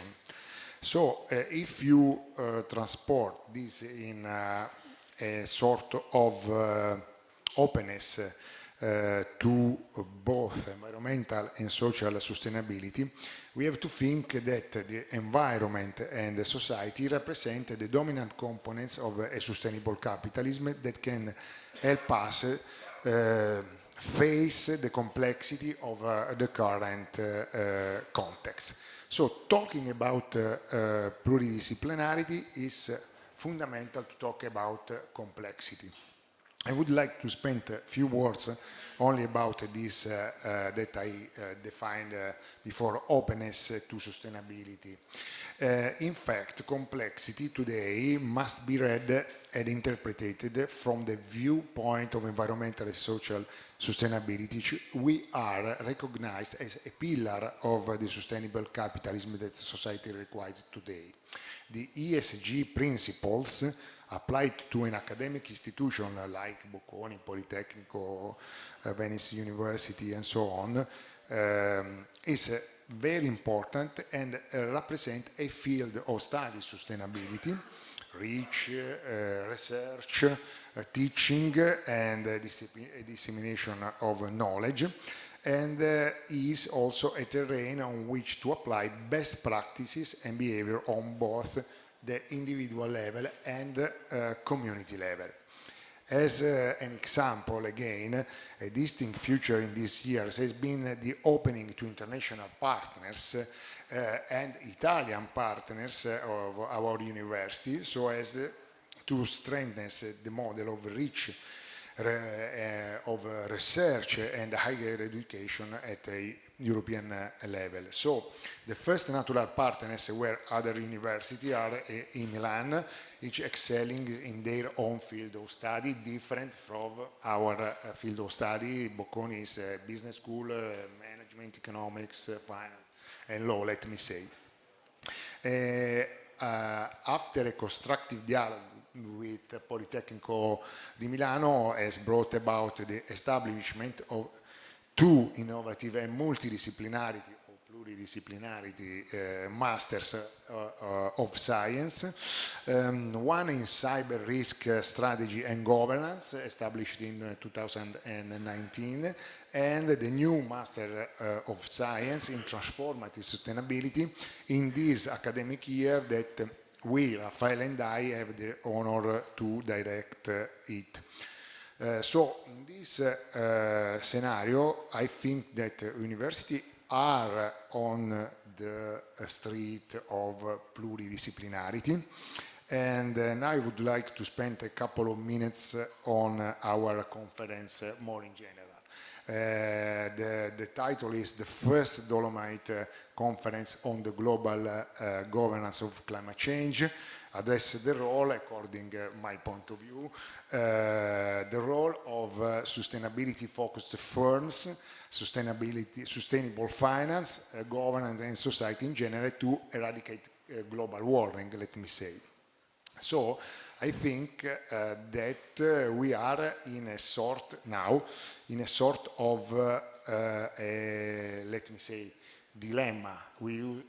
Maybe in the previous panel they used a lot of time dilemma, and I was thinking about the sustainability dilemma that we are living now, a sort of prisoner dilemma. The prisoner dilemma in this case described the current situation of the transition of a more sustainable economy. The different prisoners, according to my opinion, are states, government, industry, businesses, companies, and the financial systems. The different prisoners seems to pursue the least damage to them, which is not the least damage for the whole community. If we would win this bet, that's the word in our title of our session, I think it's time to act with solution that we have figured out in this conference, and to going ahead the prisoner dilemma, we have to work all together. Government, supranational organization, NGOs, companies, and so on. So all together now. If not now, when? I think this is the message to COP27 on the road of Sharm el-Sheikh conference next November. So Francesco, we are in your hand. Thank you so much. Thank you.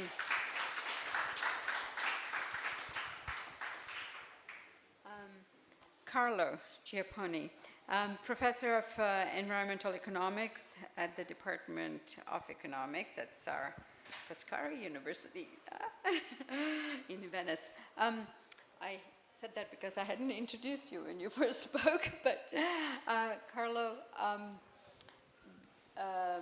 Francesco just explained the complexity we are dealing with when it comes to sustainability and navigating the solutions to sustainability.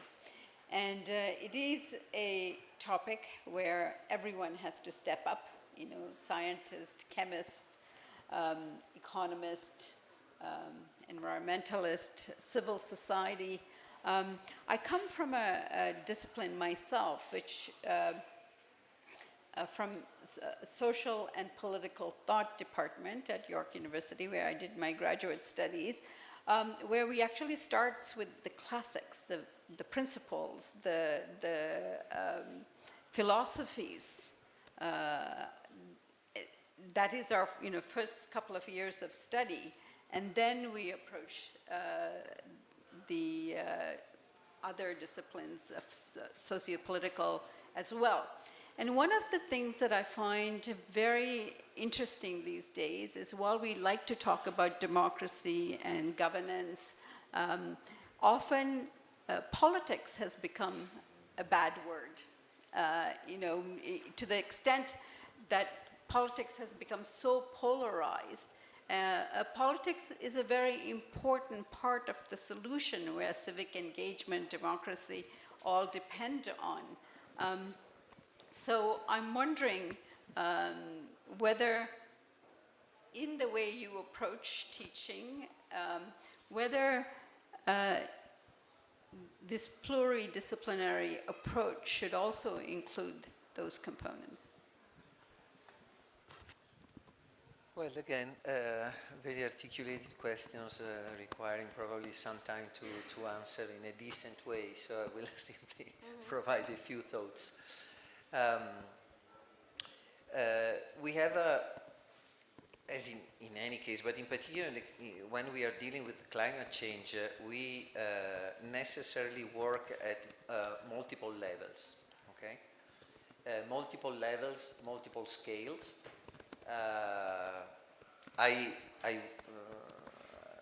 My field of research is particularly in geographic analysis, for example, so I am familiar with spatial scales. Right.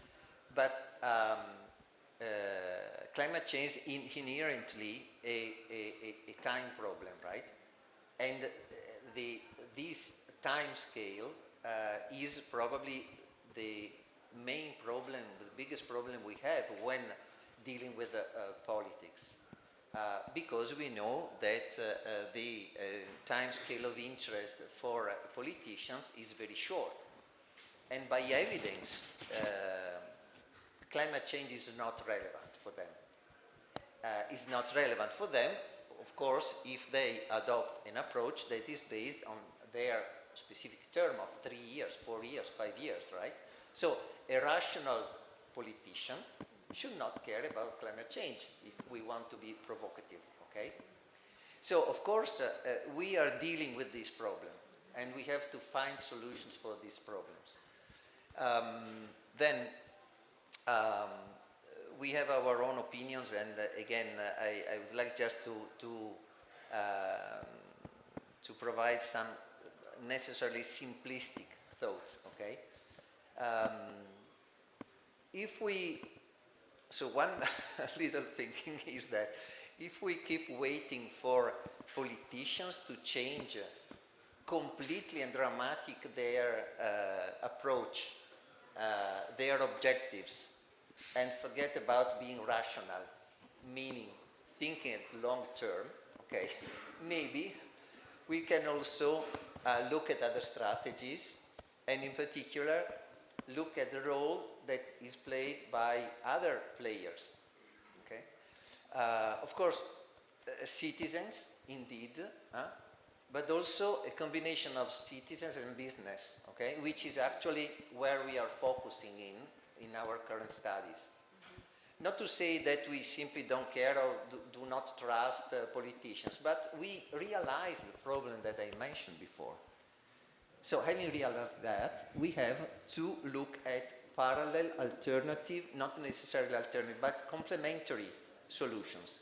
And in my opinion, it's quite a good idea to invest on the relationship between citizens and business, okay? Citizens as consumers, okay? And of course, the business as producing services and goods, okay?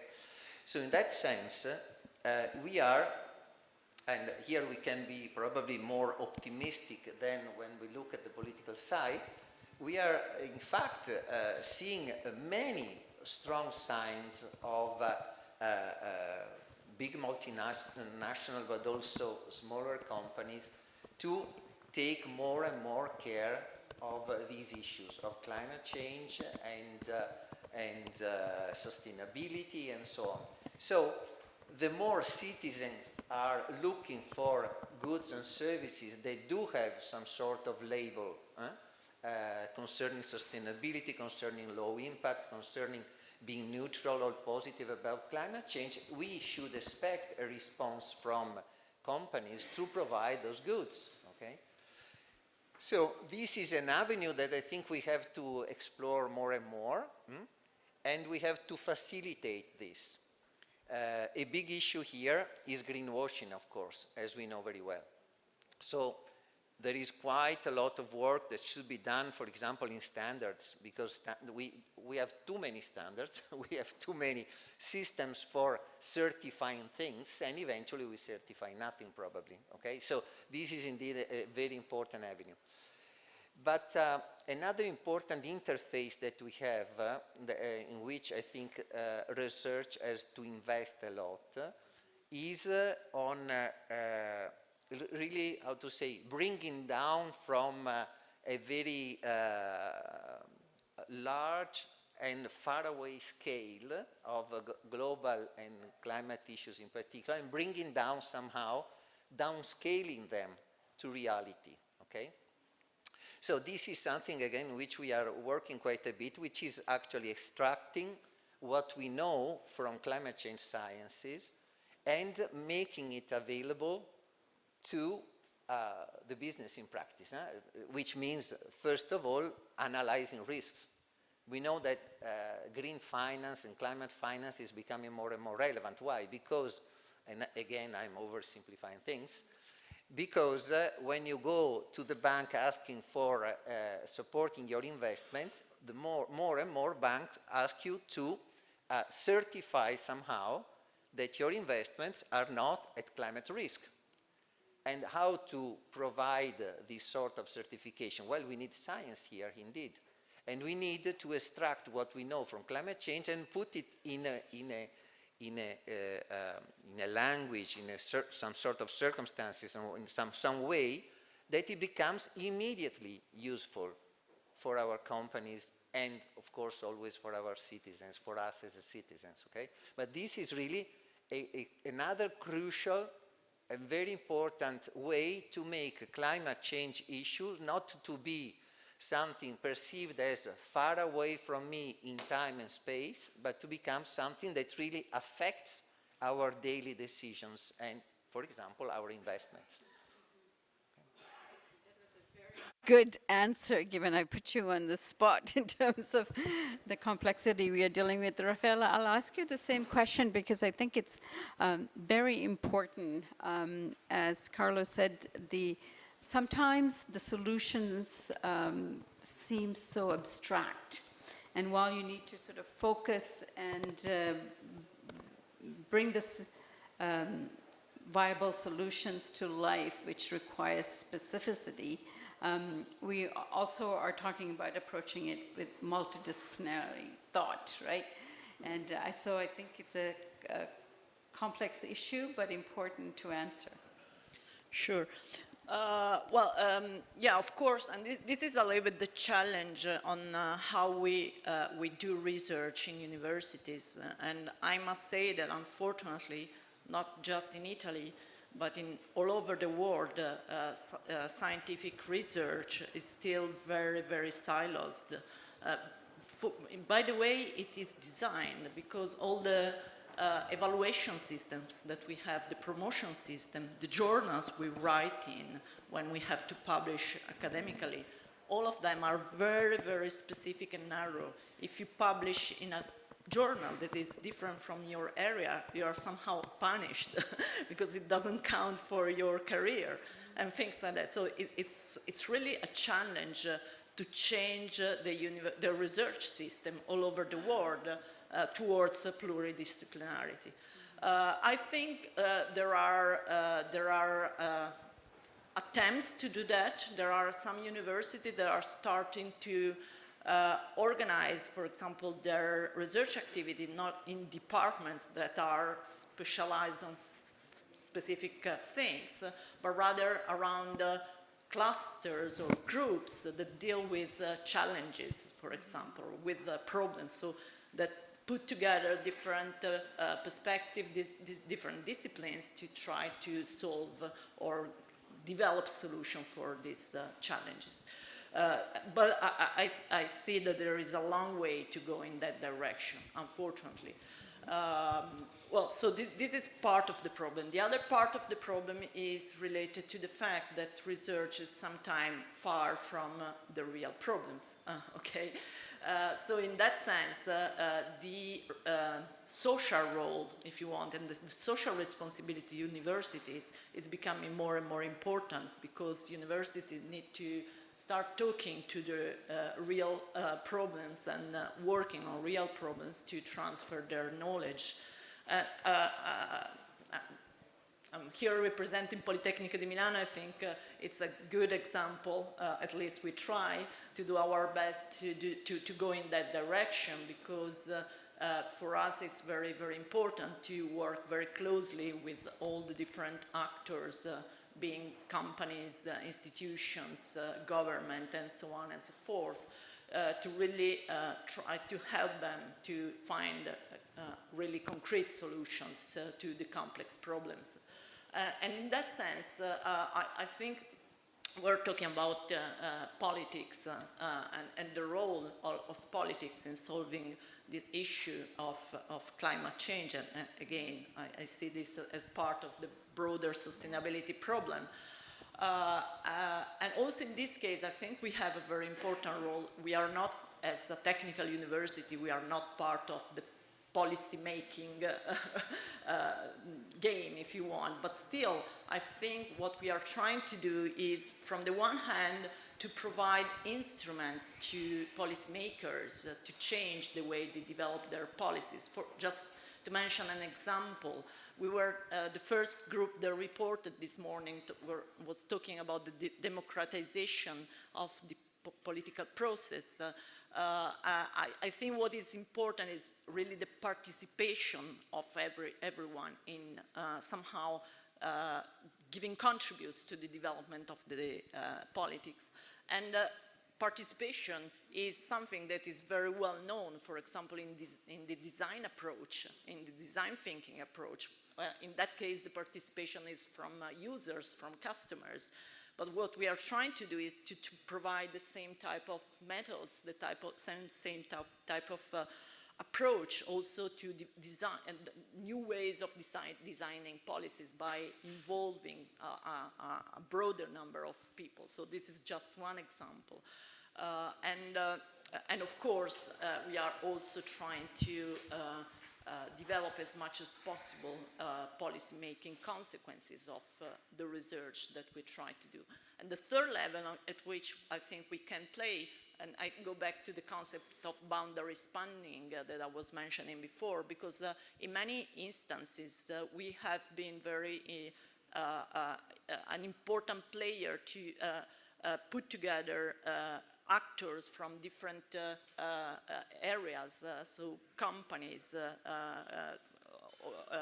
governmental or non-governmental organizations, non-profit organizations, civil society, to talk to each other, because this is the main problem of multidisciplinarity, to be able to talk to each other. And universities can play this role very well. Before we were, again, there was the example of the food policy from Milan, so we participated as Politecnico di Milano in this very important project of recovering food losses. And in that case, we had a very important role in making all the different actors that were needed to put together this solution and try to somehow trade off the goals that different parties had to develop this solution. So I think we can work at different levels from the research, rethink the way we do research, increase our social responsibility by giving to the society the instruments that they need to solve this challenge, and also work as boundary spanners to facilitate this cross-disciplinary and multidisciplinary or transdisciplinary solution of the problems. That's very good. Thank you. Francisco, perhaps the same question to you. We are somewhat imposing this pluridisciplinary process to solve something very specific, in a sense, the sustainability and climate crisis we are facing, and the reduction of emissions, and we are relying on many professions to come to assist the process. So in that sense, how do you justify pluridisciplinary teaching, and how do you justify to students somewhat the importance of it while they're also working on very practical solutions and policies? Thank you. According with the Politecnico, for example, we launched, as I said before, this new master in transformative sustainability. The idea was exactly this. We would like to have a pluridisciplinarity and multidisciplinarity approach to this problem, to try to solve this problem. If you put together a technological view with managerial view, you can help companies to solve or to reduce their footprint, let me say. In this sense, we made a big change around 10 years ago in our university, when we decided to have a differentiation between research center dedicated to publish papers in the academic journals for publish or perish for our career, and we opened on the other side some labs.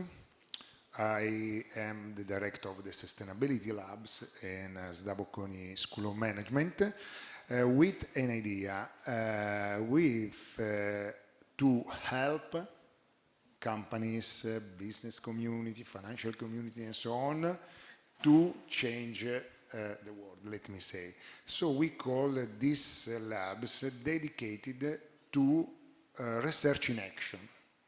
Research in action means to try to study, to find solutions to real problems.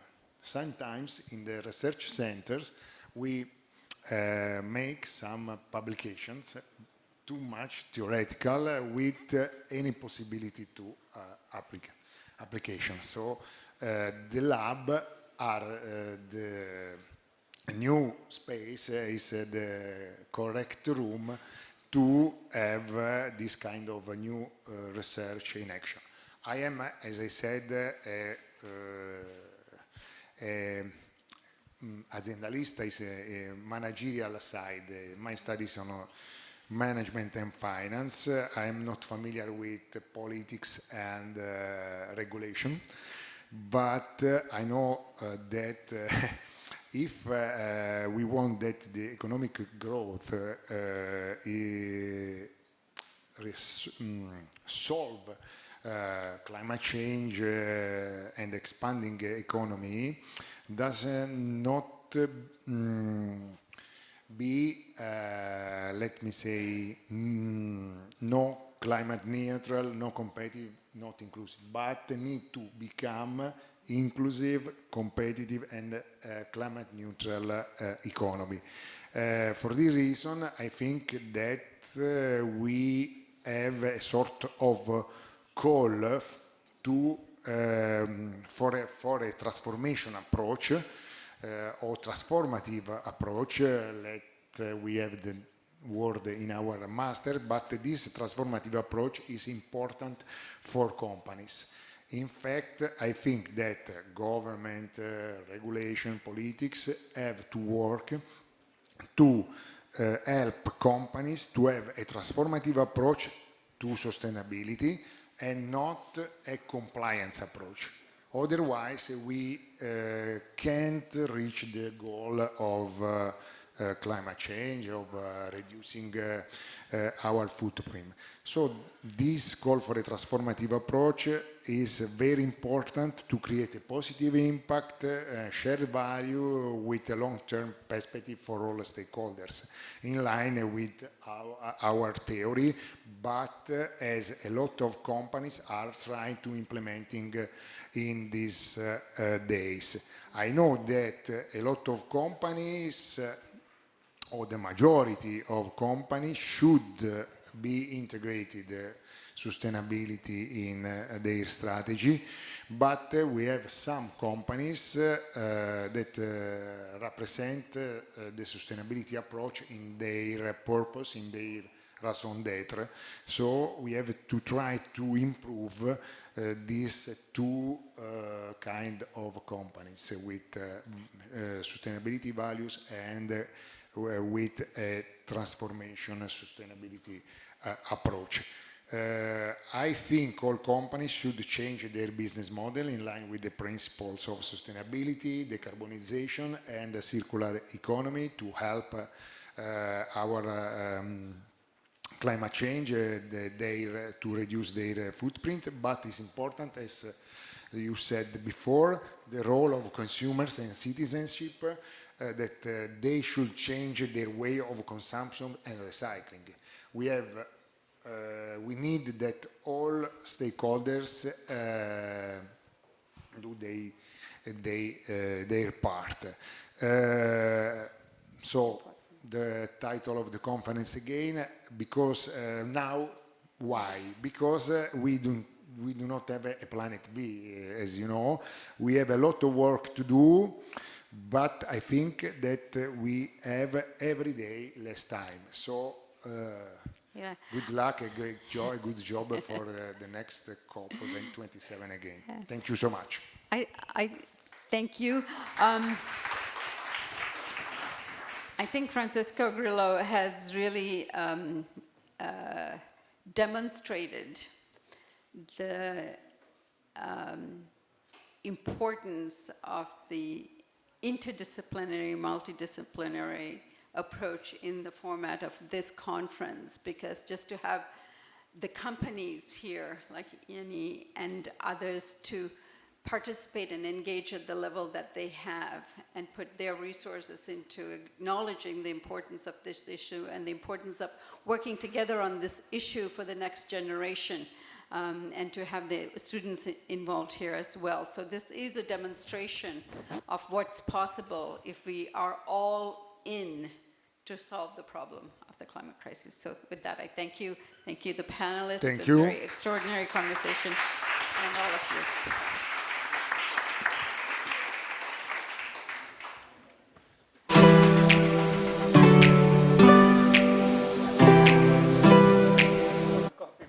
But I would not exaggerate. A very quick coffee break if you really need. Otherwise, thanks a lot, Sashimi, to also to be so quick. No, we don't have a coffee break. Okay, all right. Okay, so you don't have a coffee break. Okay, and thanks to Raffaella, to Francesco, and to Professor from Ca' Foscari, Carlo. And now let me welcome Laura La Posta from Sole 24 Ore, and please, we do not have the coffee break. We already had too many coffees. So, Laura, hello. The floor is yours. Thank you. The last plenary session on actually how to end the zero-sum games between developing and developed worlds. It's a big issue. So good luck. Thank you. Thank you very much. So good morning, everyone. Shall we get started, please? Thank you. 2 minutes. Thank you. We are getting started. Can you hear me? Yeah. I know, it's hard. A coffee break was announced, but actually, maybe one by one, you can take advantage of our coffee, but silently, thank you. Thank you. So, good morning.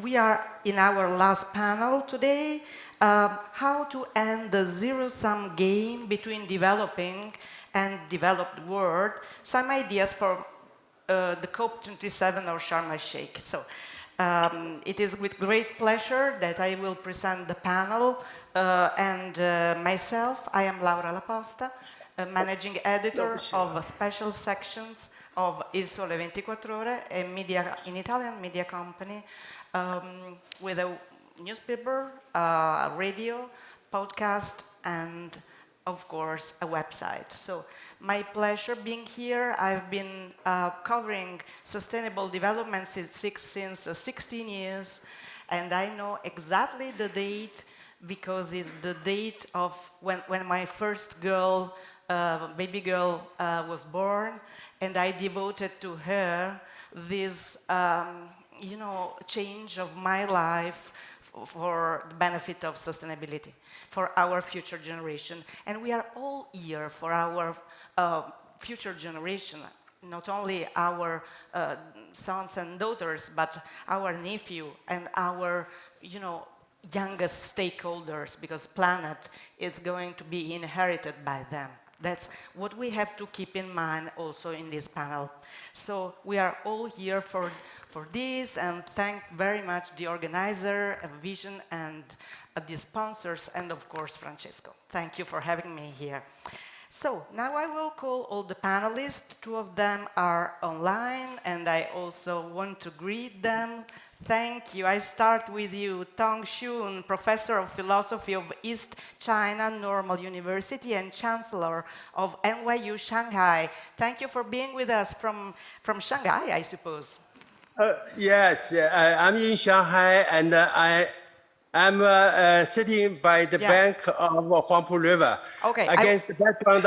Yeah, I will give you the floor. Yes, in a few minutes. But it was just a quick hello, and thank you for joining us. Okay, yeah. Okay, and also we have Eric Bergloff, Chief Economist, Asian Infrastructure Development Bank. Where are you, Eric? Hello. Hello, I'm not so far from my friend here. I'm in Beijing. Beijing, you too. Oh, wow. So, really? Thank you for being with us, both. And I will call Roynton Medora. Thank you, Roynton, for joining me on the floor. Distinguished Fellow and former President, Center for International Governance Innovation of Canada. Thank you. Yes, please. I will also call the panelists, but of course you will be doing our introduction speech, so thank you for this special Lectio Magistralis, I would say. Michele Geraci. Come, Michele, please, Professor of Political Economy at the Nottingham University of Ningbo and also NYU in China. Thank you, Michele, for joining us. We are saving all the applause at the end. Thank you. And you know, they wanted coffee. Okay. Giacomo Gigantiello, CEO of AXA Italia. Thank you. Proud sponsor of this conference. Thank you. And I would ask also Maya Groff to come and join us. Thank you. She's the convener. Thank you.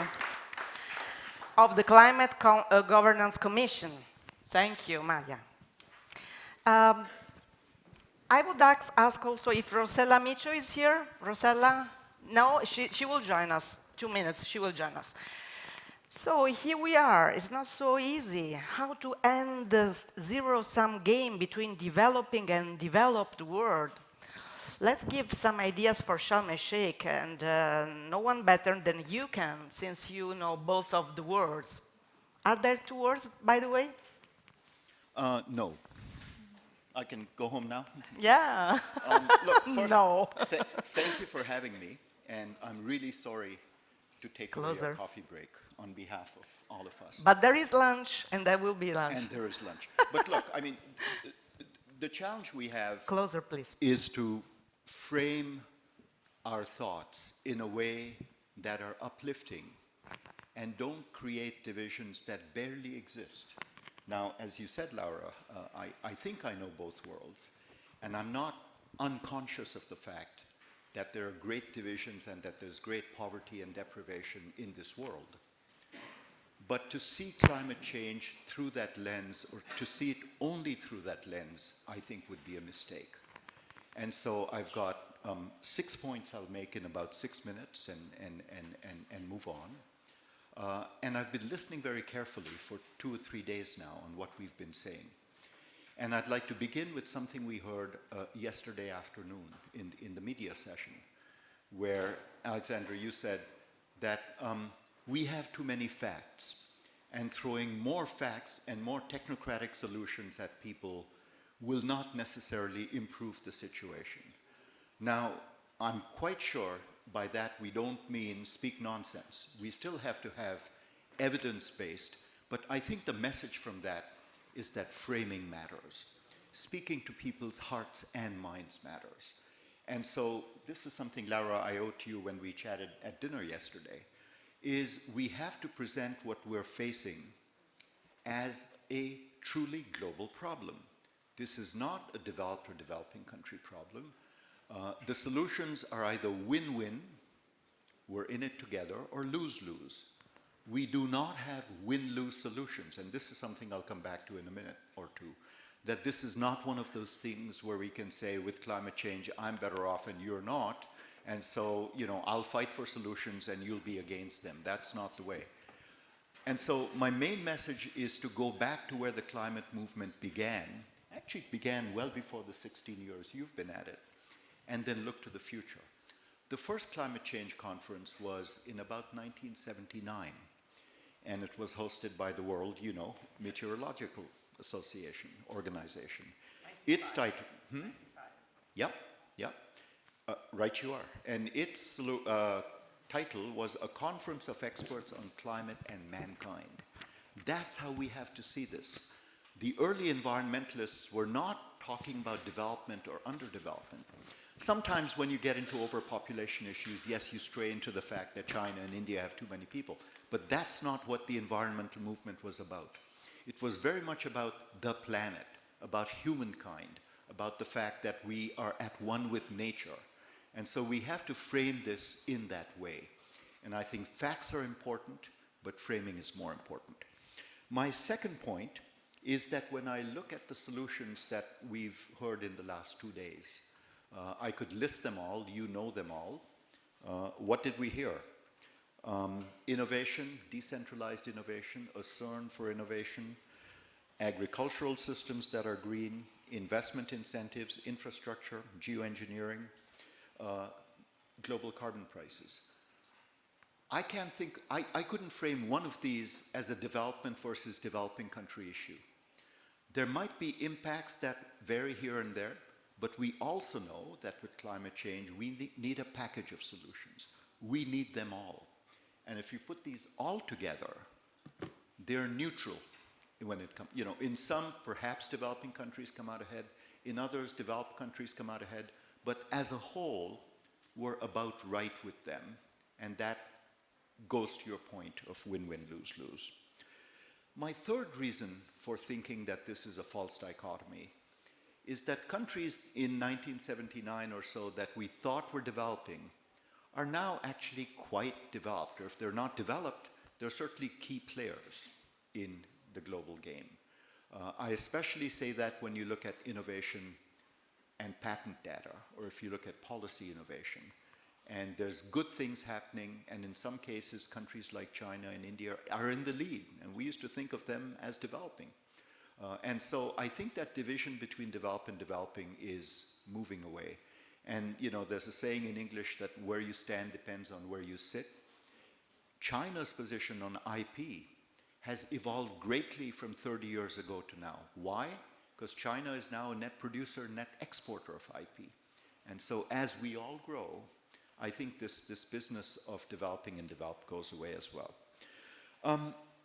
There's also the question of technology allowing you to leapfrog. And in that sense, developing countries actually have an advantage when it comes to infrastructure, green infrastructure. Fourth point, a bit technical, but I think worth thinking about. We keep thinking about winners and losers in climate change. And as I said, that's probably not the right way to look at it. But I do get the point that in my country, in Canada, there's parts of Canada that might gain from climate change. We now talk about producing great wine, no offense to my hosts here, but producing great wine in northern Ontario, which is a bit of a cold zone. That doesn't make Canada a gainer in climate change. The winners and losers in climate change happen to be within countries. British Columbia on the West Coast is burning. California is burning. And so the fact that the north of my country is better off doesn't make the country better off. Now, there's some countries, and I know if you're in Togo or Vanuatu, you might be gone. But in most countries, the distributional issue is not between countries. It's not developing versus developed. It's within countries. And so, again, to frame this, there are poor people in rich countries and rich people in poor countries. And so to frame this as a poor country versus rich country issue is, I think, missing the point. My fifth point has to do with the elephants in the room. And I think Bill Emmott is quite right to point to current geopolitics, the stock versus flow problem, the fact that a lot of the carbon up there has been created by countries that happen to be rich and developed, and now we're asking the poor countries to slow down. There's also the elephant in the room that has to do with what you pointed out, Francesco, at the opening, which is the decoupling between energy and GDP growth. Now, if you put all of that together, the elephants kind of go away. I'm not saying that they don't exist, but I don't think the current geopolitical issue that Bill correctly points to is a developing versus developed country. I worry a lot about US versus China, but that's not a developing developed issue. China and India have huge issues to sort out. Could I frame that in North-South terms? No, I couldn't. Britain's talking to barely anyone now, you know. So you go through that list, and it's not as if geopolitics doesn't matter, but North-South, I don't think matters. And so I'd end with what I think is the key issue here, and it's a long-term issue, which is education and how we look at the world. I think there have to be a bunch of things we do right away, and we know what they are. But we also have to think in terms of inculcating through the educational system and through pedagogy the world as one. And that's what our filmmaker friend has been doing for some years now, and we'll see that film at the end of the day.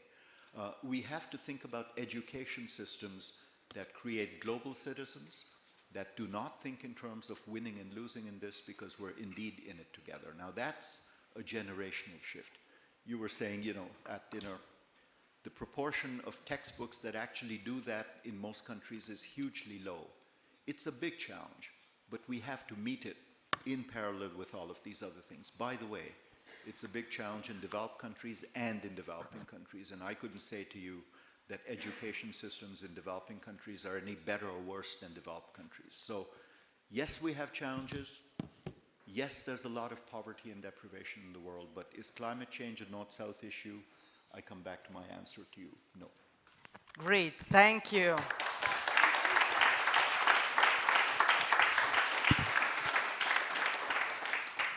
Inspirational indeed. Thank you so much. So let's make the world as one, starting from education. But also, I would take also one of your of the issues you mentioned. Rich countries now ask poor countries to slow down.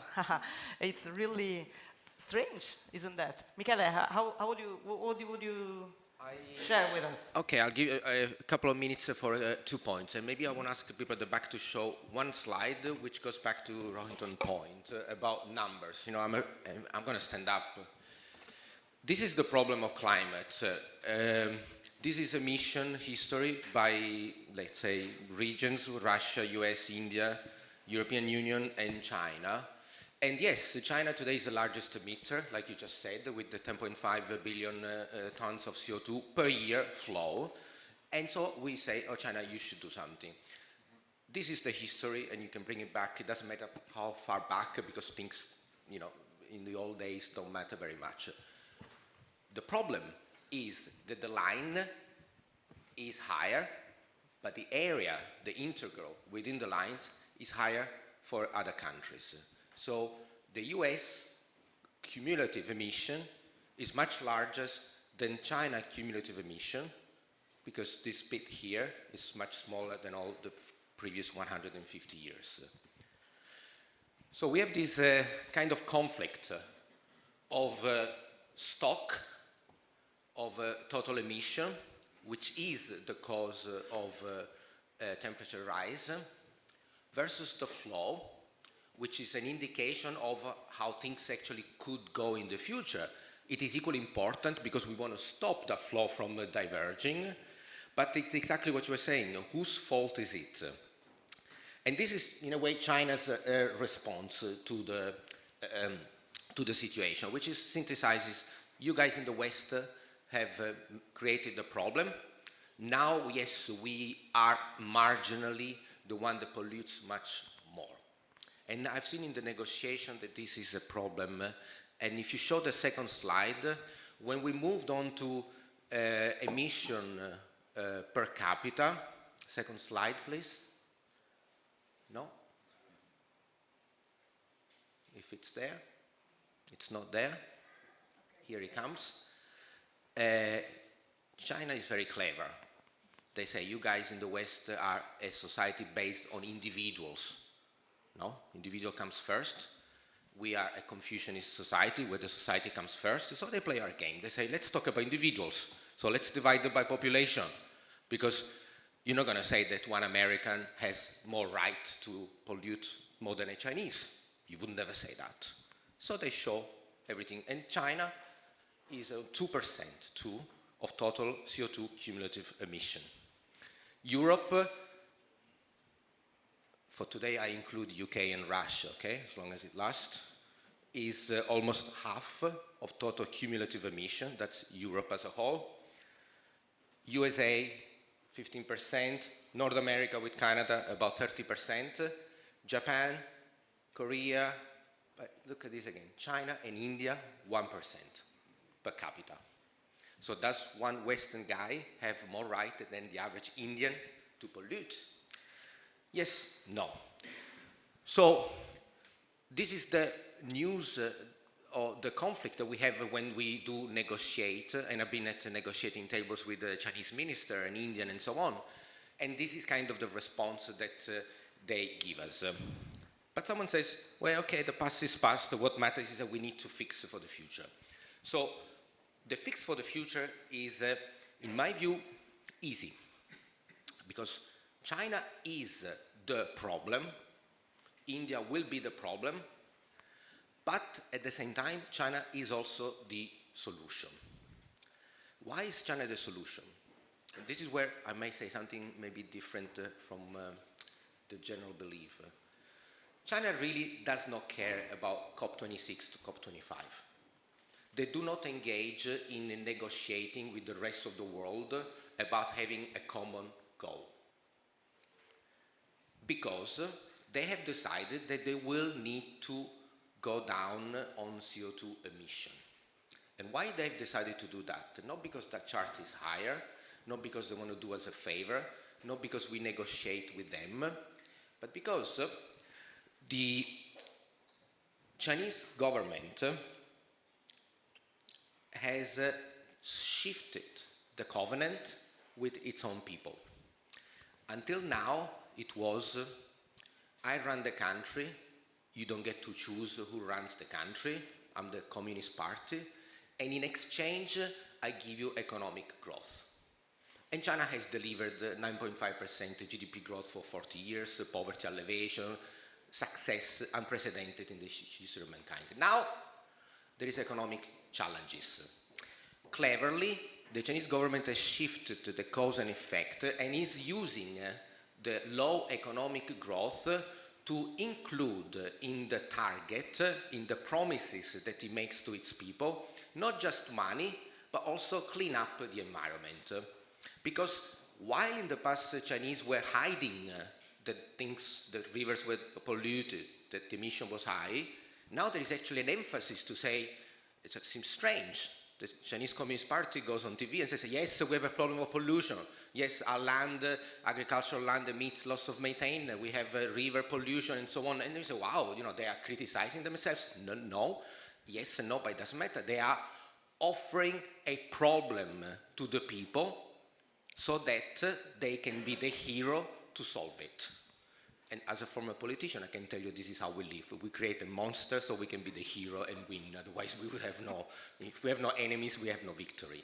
So this new enemy that is partly true, but partly used, is shifting the covenant between the Chinese government and the people, which is now, I run the country, you don't get to choose who runs the country, but and I give you a little bit of money, yes, not 8%, about 3, 4, 5%, but I also clean up your country, health, and so on. So in a way, in my view, and I conclude on this positive note, this is good, because China does not need to go to COP27 to interact and discuss on the 2050 carbon neutrality, yes, no, they just do it because maybe they have to, maybe they want, maybe they can, and because they have the largest mass of CO2 emission. So my recommendation is let them do it. If this is the path that they've chosen, let's not force them, and let's engage, understand what they want to do. Again, we recognize that they are the problem, but let them make the solution, because it seems, if you believe what I said, that what they are trying to do is actually in the correct direction. The thing that we must not do, and now you will hate me for this, and I've seen it everywhere. In 10 years of dealing with China, is always, you should do climate reduction, but what about the human rights? What about Tibet? What about Xinjiang? What about things? So basically, people are going to a negotiating table and bring problem instead of solution. When our former Prime Minister, Draghi, went to Egypt to ask for more gas, trust me, he did not talk about Regeni with Al-Sisi. There are times and places to discuss things. So I do notice a charged atmosphere when people talk about China because they confuse the analysis with their own feelings. And they miss the goal. If the goal is persuading China to do CO2 emission, let's get down without increasing the size of the problem. Same with India. We go to India, you don't talk about Modi policies no, you just go and say, please clean up the country as well. So I think I'm positive about this, but I do also fear that we in the West do not understand and try to add more more wood to the fire where would not normally be necessary. Thank you. Thank you, Michele.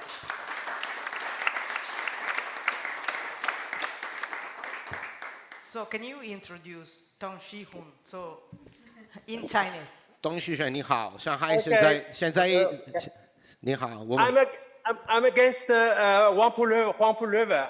Can you see? No, we Can don't you see the river. I should say Professor yes. Tong is my boss at NYU, so I have to be not because I have to be, I want, and I am nice because he's also very nice.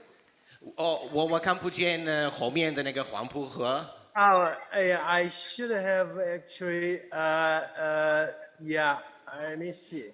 Oh, I don't know. Okay, forget about that. I will send a picture of Huangpu River. Okay. No worries. So is Michele more Chinese than you now? I mean, I'm joking, but actually, do you agree that if China has a hidden agenda, it's not important because actually we are all having the preservation of our planet in our agenda, and every country should do its own way? What would you say? Thank you. So it's my turn? Yes.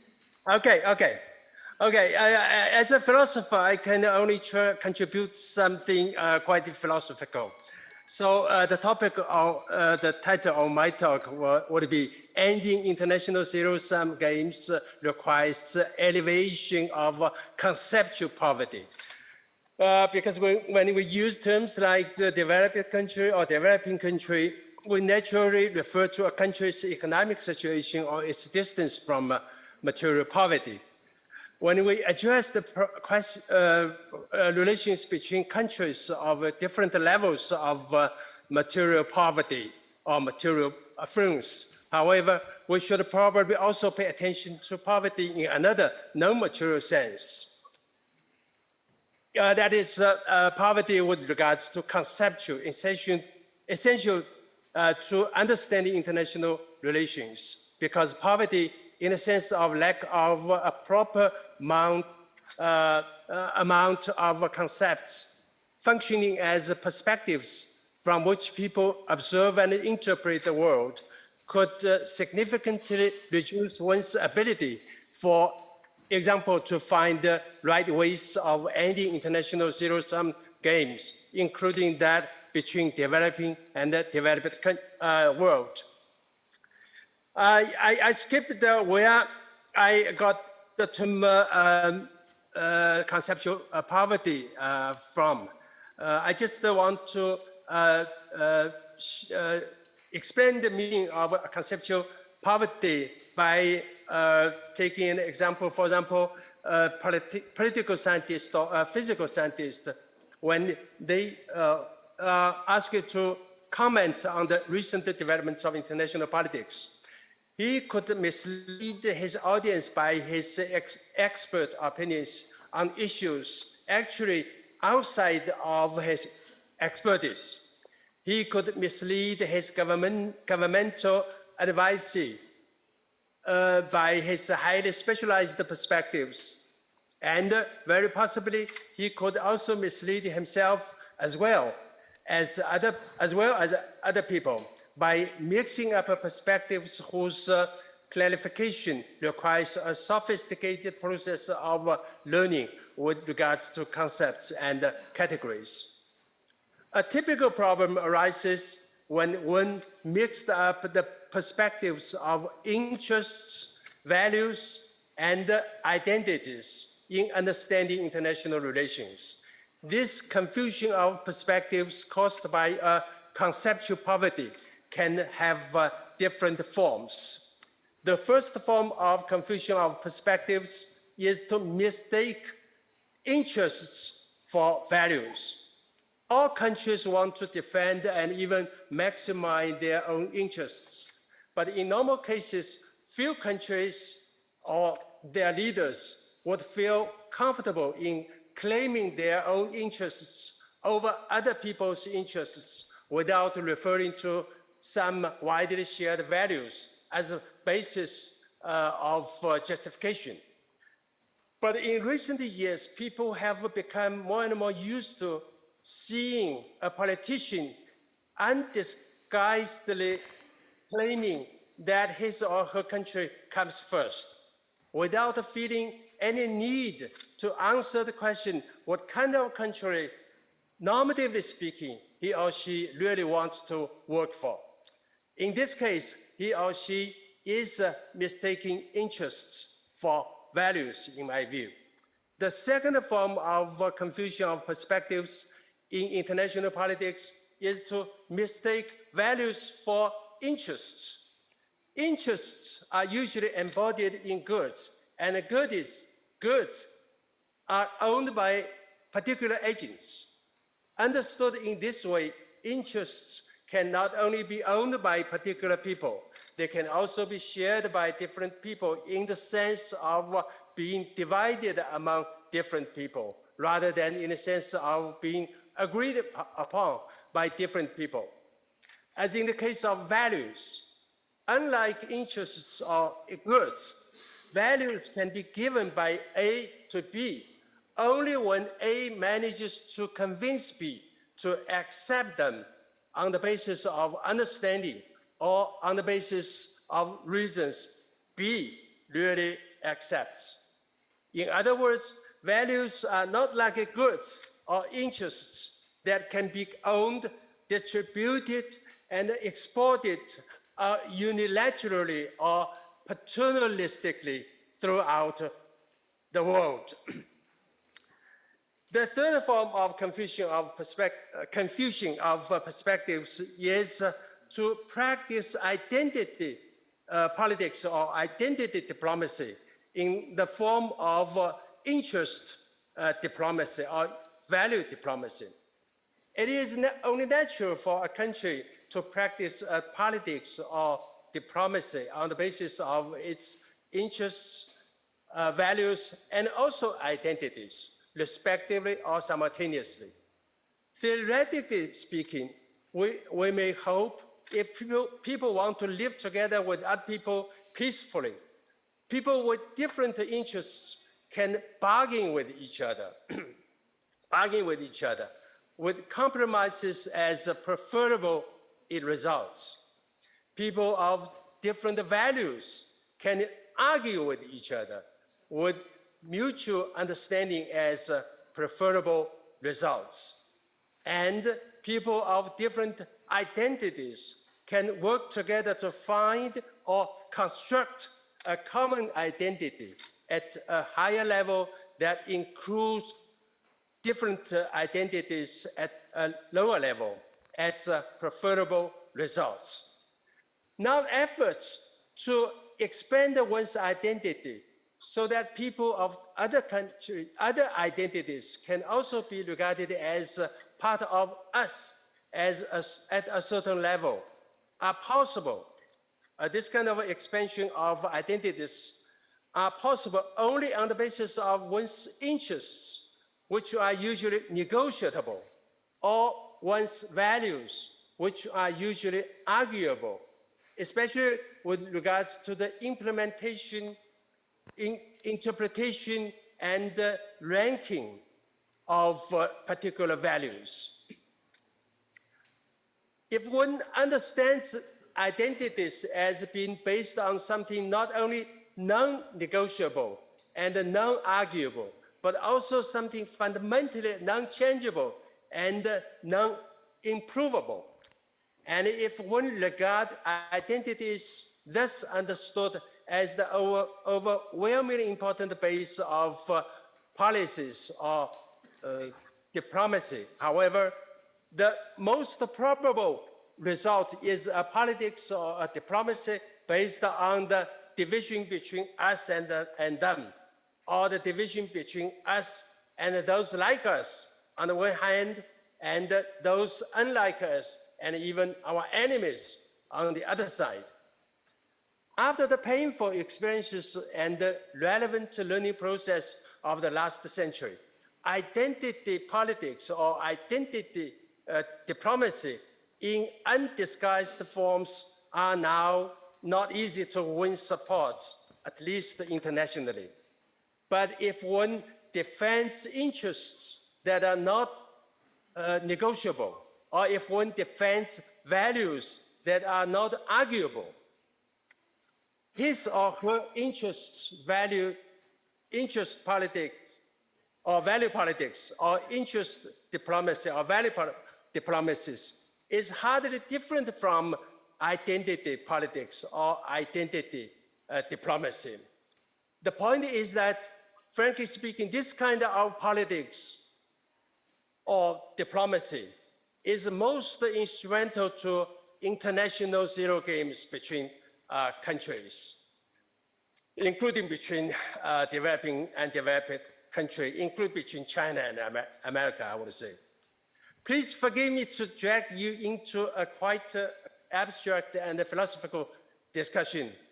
It's not difficult to provide particular cases, actually, to make my arguments less abstract, but I cannot do it within the time slot given to me here.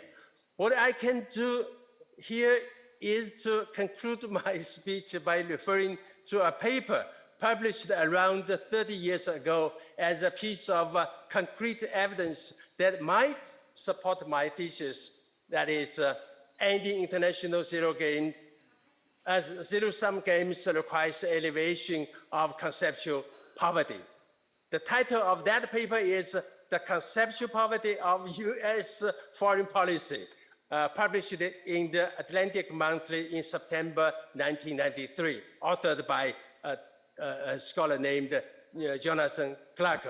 But of course, identity politics, identity diplomacy, disguised as interest policy or value policy, politics can be found not only in the United States. That should be said also. That's all. Thank you very much for listening. That's all. Thank you. Thank you. Yes, actually, I understand that identity and Chinese values are not easy to talk about internationally, but also, of course, the COP27 must be an important part of the dialogue. Eric, how do you see that? Because when we had our briefing, you told me that also promises were not kept, and there is a lot of grievances, north-south, east-west, and also a lack of trust in the system. How can we restore trust? Because that's the key point, maybe, also of COP27 and about the dialogue between developed and developing worlds. Well, I give you the floor. Thank you, and thank you for inviting me to this interesting discussion. Yes, maybe I'll come back to the trust argument, because I think it is a very important element of what's going on. I actually wanted to make some remarks that are more connecting to actually Rohinton's initial and Michele's remarks. I think it will address the issue of trust, but I think it is very important to sort of break out of that north-south and maybe east-west distinction when it comes to climate. And you know, when you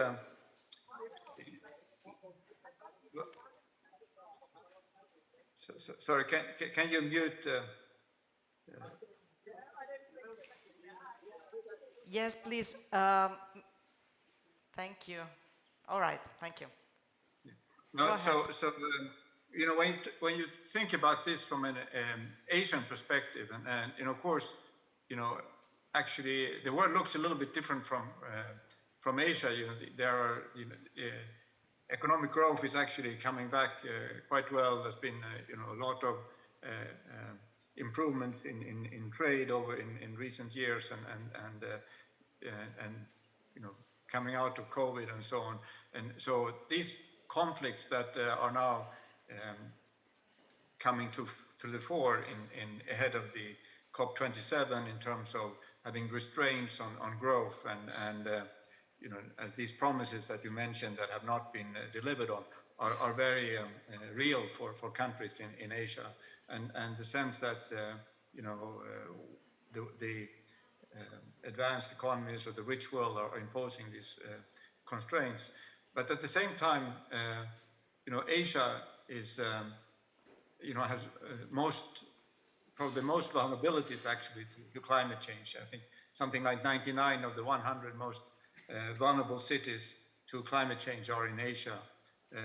You know, a lot of cities here are struggling with, you know, air pollution, and you know, of course, we have seen a lot of recent cases of the results of floods and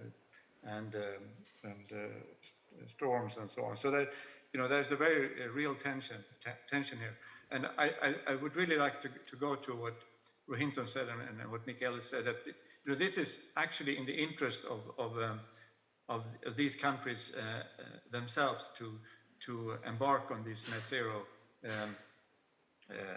transition. I'm not saying that there are not, these are of course global issues, and they're sort of global public goods that need to be delivered, but actually what is driving China's, and I think what ultimately is driving India's engagement on this is very much domestic concerns, and I mentioned some of them, you know, in terms of air pollution, in terms of vulnerability to floods and to storms and so on.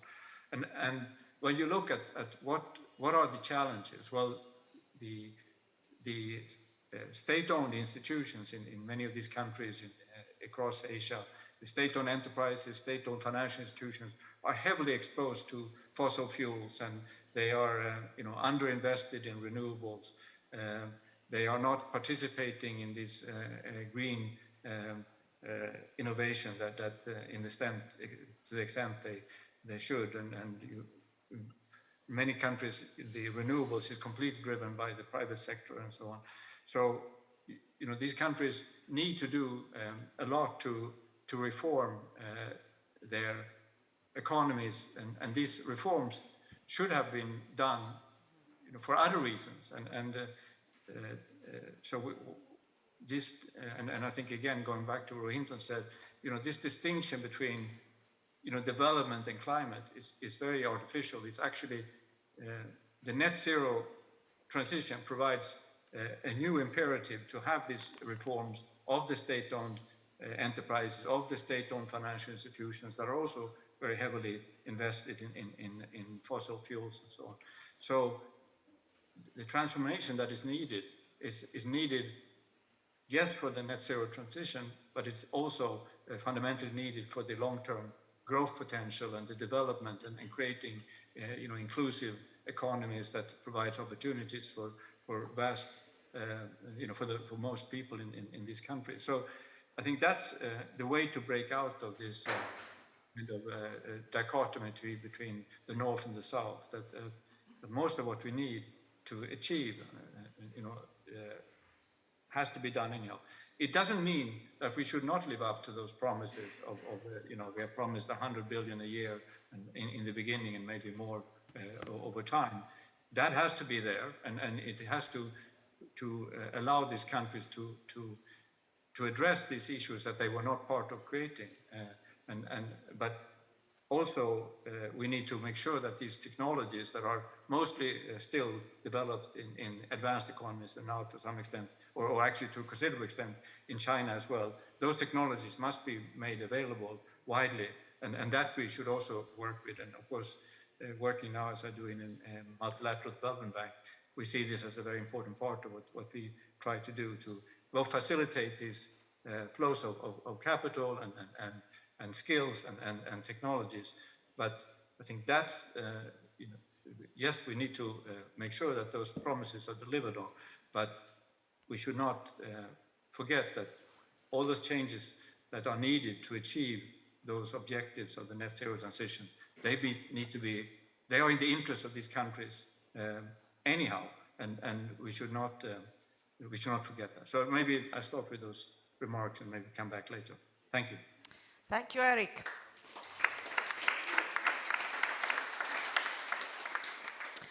So Giacomo, we have been talking about an elephant in the room, but elephant is not only the climate change, but also war now is worsening the situation, and it's quite distracting the world.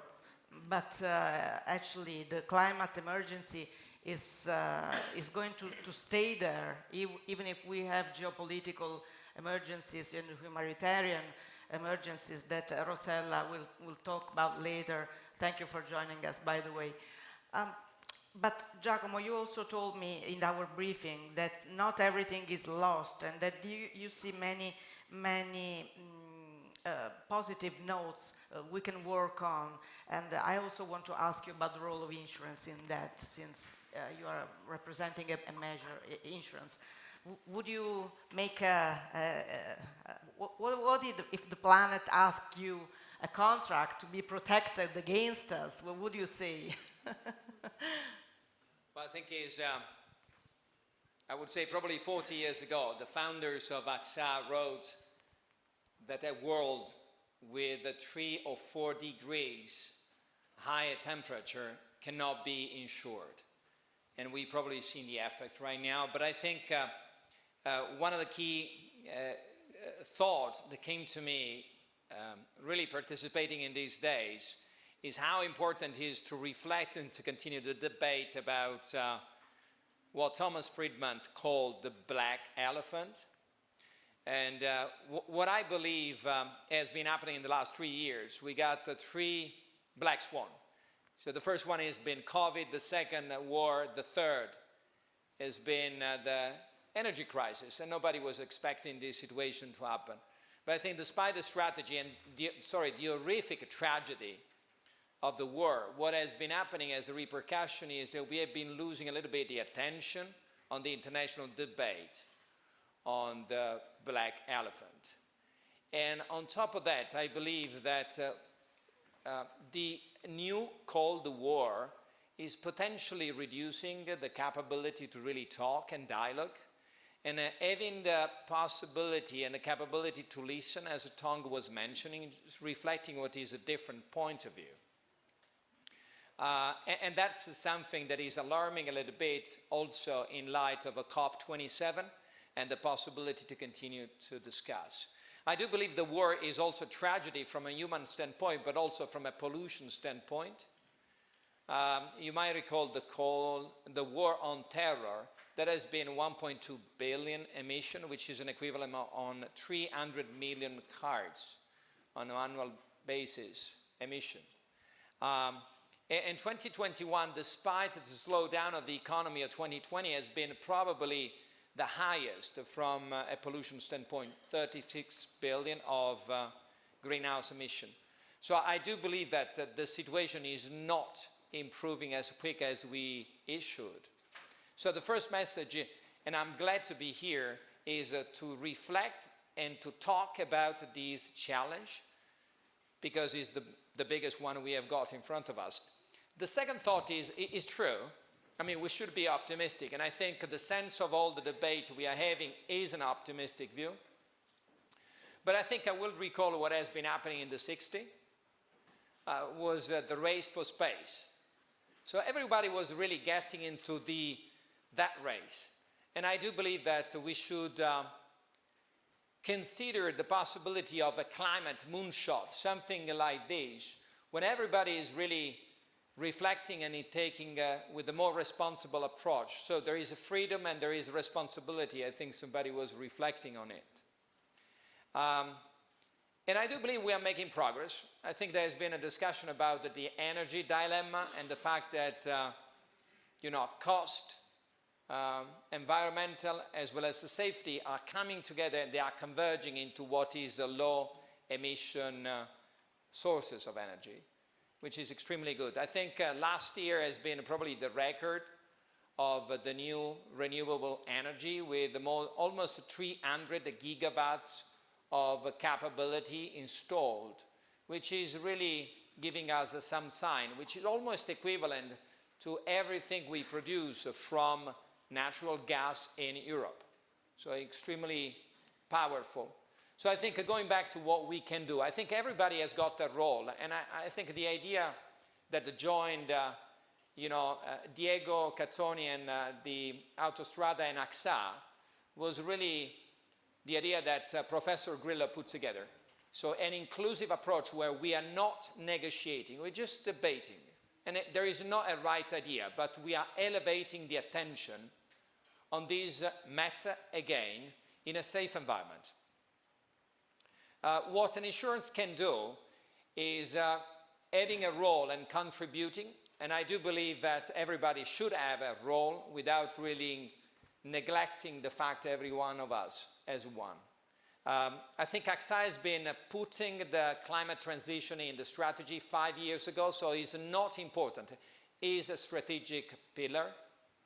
We're doing it as an investor, and I think we're doing with other companies where we sustain that our investments are going to be sustainable. We got 26 billion of investment by 2023, and by 2050, all the assets are going to be net zero emission.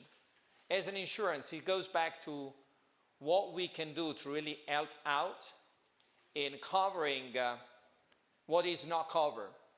I mean, we have been talking about storms, we have been talking about floods, drought, and I think there is a need, also with a collaboration with the public and private, to be able to provide that coverage. And second, to be a little bit more inclusive. I think there has been a mention, I think Eric was referring to the fact that the more vulnerable people in China are going to be the one exposed to the climate change. And I think also as an insurer, we should include the ones that have not been covered so far. And I think the last one, or the last dimension where AXA is really playing is as a company, as a really exemplary company where we have been reducing the carbon footprints, and we are investing in making sure with the AXA forestry that we reforest and replant with a 1.5 billion investment across the globe. So I think my sense at this stage is that everybody has got a role to play. And there is an AXA future risk report which is coming in the next few days, which is highlighting one element. The climate change is the biggest risk overall, but there is some nuances which we should take in consideration. The first one is a sense of a vulnerability that each one of us is getting. And also almost the idea of a powerlessness and the distrust of the capability of institutions to really take action or to find sustainable solution. And I think that is where I call for all the companies to really have an active roles. And I think many of them are taking a responsibility. And the reason why we should have action ourselves is because action is in the DNA of the companies. We got resources, we got competence, and also the customers are asking for it. So I think everybody needs to have a role, and AXA has been really determined to have a role. Thank you. Indeed.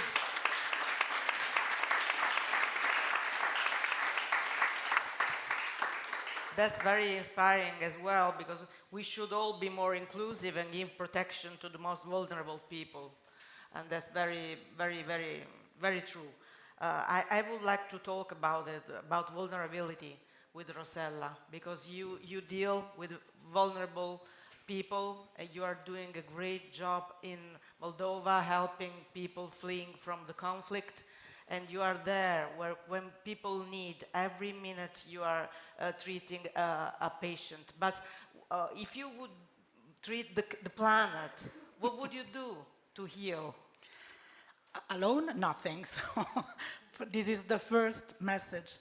Thank you very much for inviting us in joining this very important meeting, because we believe that is a shared responsibility. So it's a responsibility of each different component of the society to address the climate change issue and to take care of the environment, because as we were saying, and we are seeing daily, that the most vulnerable are those who get the worst impact of it, and not just in the developing countries. If you think about Hurricane Katrina in the US, those who paid the highest price were the most vulnerable groups within the society. So by taking care of the environment, we also take care of the most vulnerable, and we build or help building a more just, inclusive and equal society. So the two things are absolutely linked together.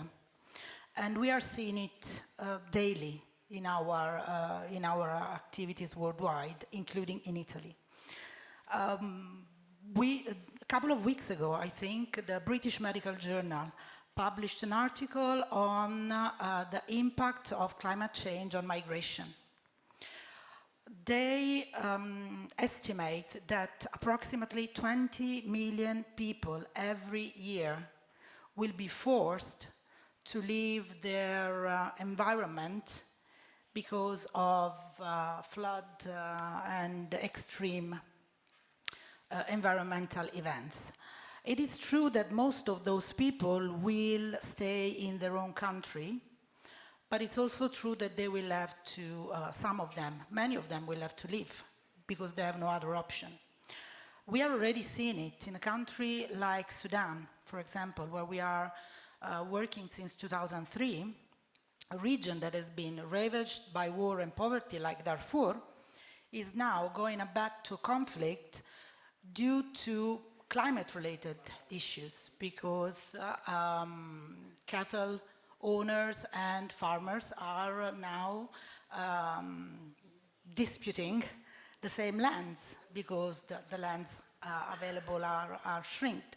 So it's really a spiral that we have to stop. I totally agree. It's not north-south. It's not development versus environmental issues. It's not that. It's really something that is related to our possibility to have a future and even a present, a more dignified present on this earth, which regardless the development of technology is not becoming bigger, it's becoming smaller and smaller every day. In Pakistan, 2 months ago, there was the worst flood that the country has ever experienced. 25% of the territory completely underwater. It's gonna take 6 months.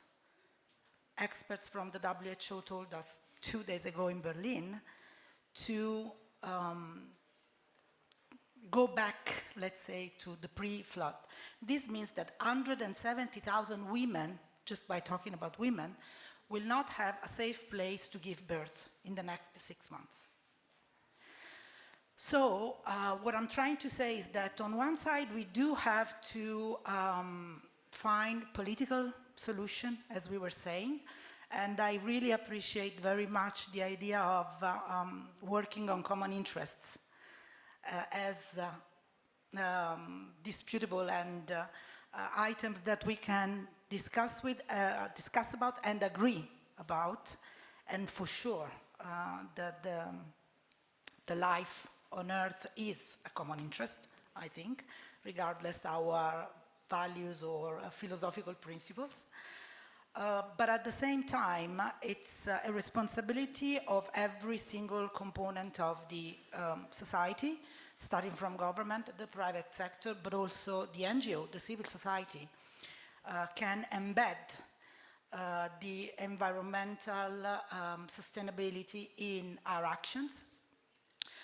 The development policies and also the humanitarian approach can have an eye on the impact on the environment. Of course, during a war or when the earthquake arrives, it's very difficult to remember and take care of what your impact is going to be. You use a lot of cars, you need a lot of tools to transport people, and of course technology is not up to allowing us to use vehicles that do not have a real impact.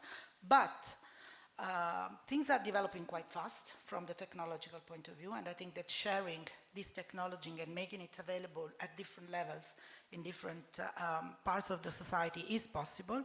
But at the same time, we need to strengthen also our tools to support the social well-being and economic well-being of the people.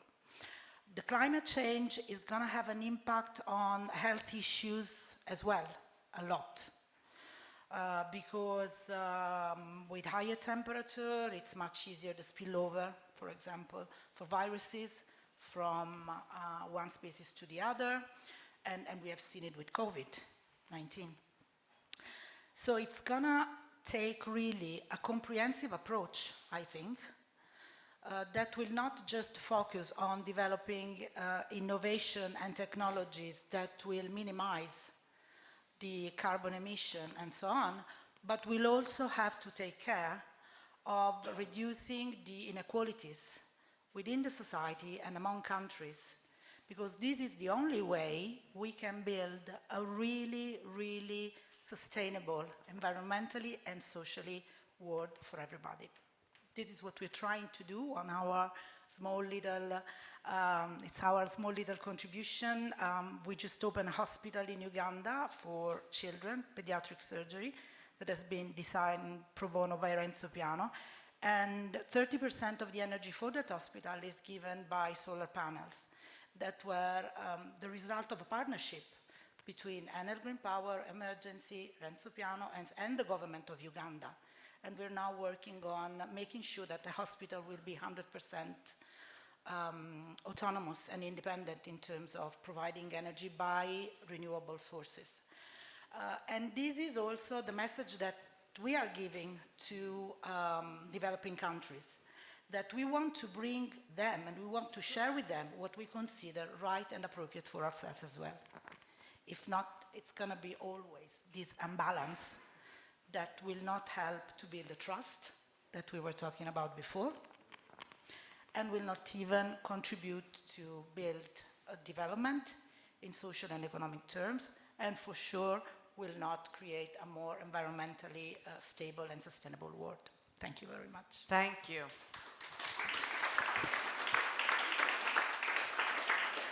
Thank you for what you do, for what you are doing, and really amazing, I would say, really touching what you are doing also in Europe and in Moldova to help the Ukrainian people fleeing from the war. So thank you to be there, and our thoughts and prayers to Gino Strada. Thank you.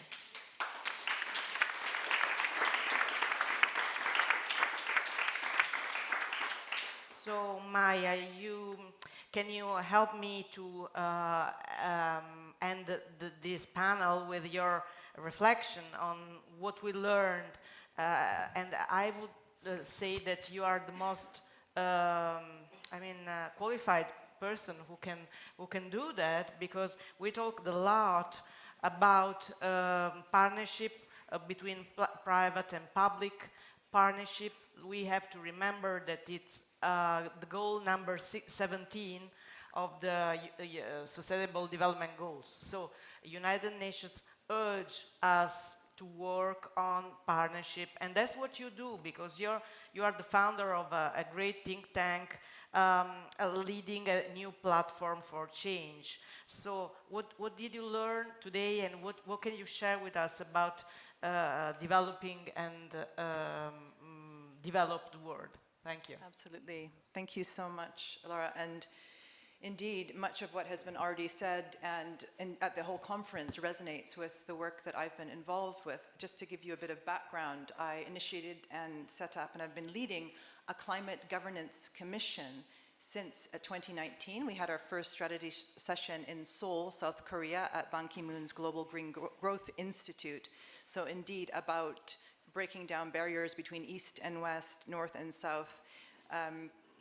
So we released an interim report before COP26, which brought together a whole community of practice of pluridisciplinary experts, policy, think tanks, academics, youth movements, platforms that were advocating for system change from the global governance perspective. So our mandate is really to take this planetary perspective.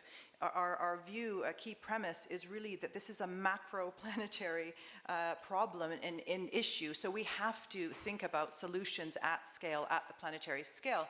But that means, of course, also this should be connected to all levels of governance, and it's not antithetical to the local, to the specific, to the regional.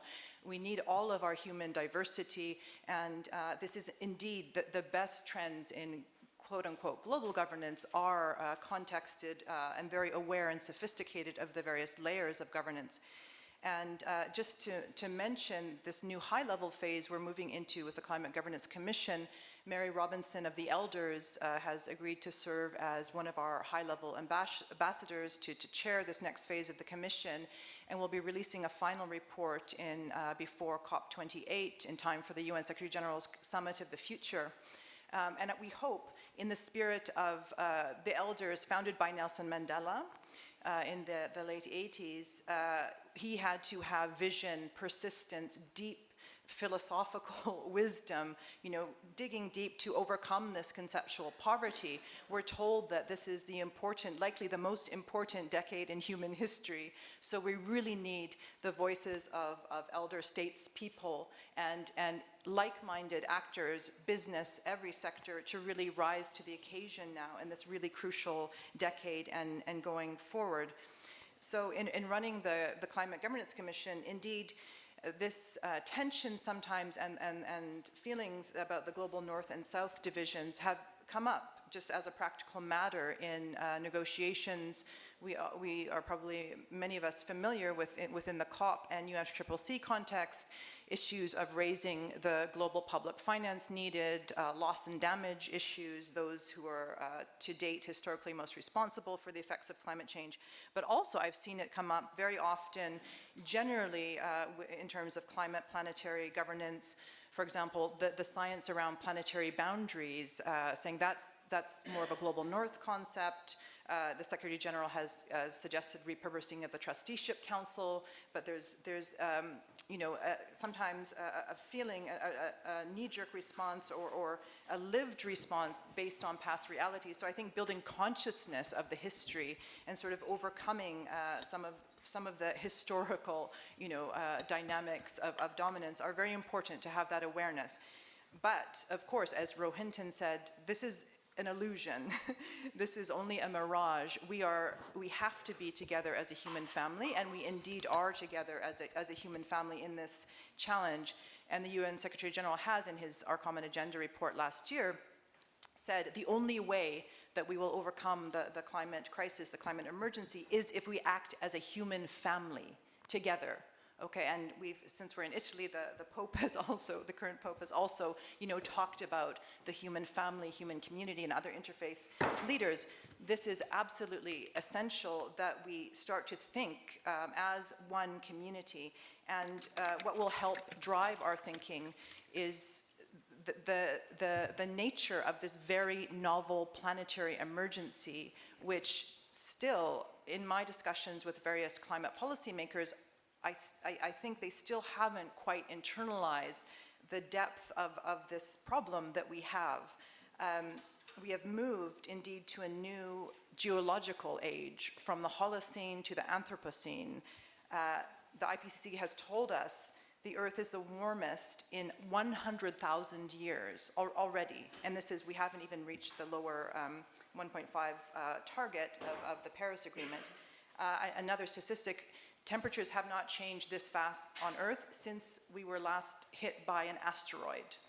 Okay?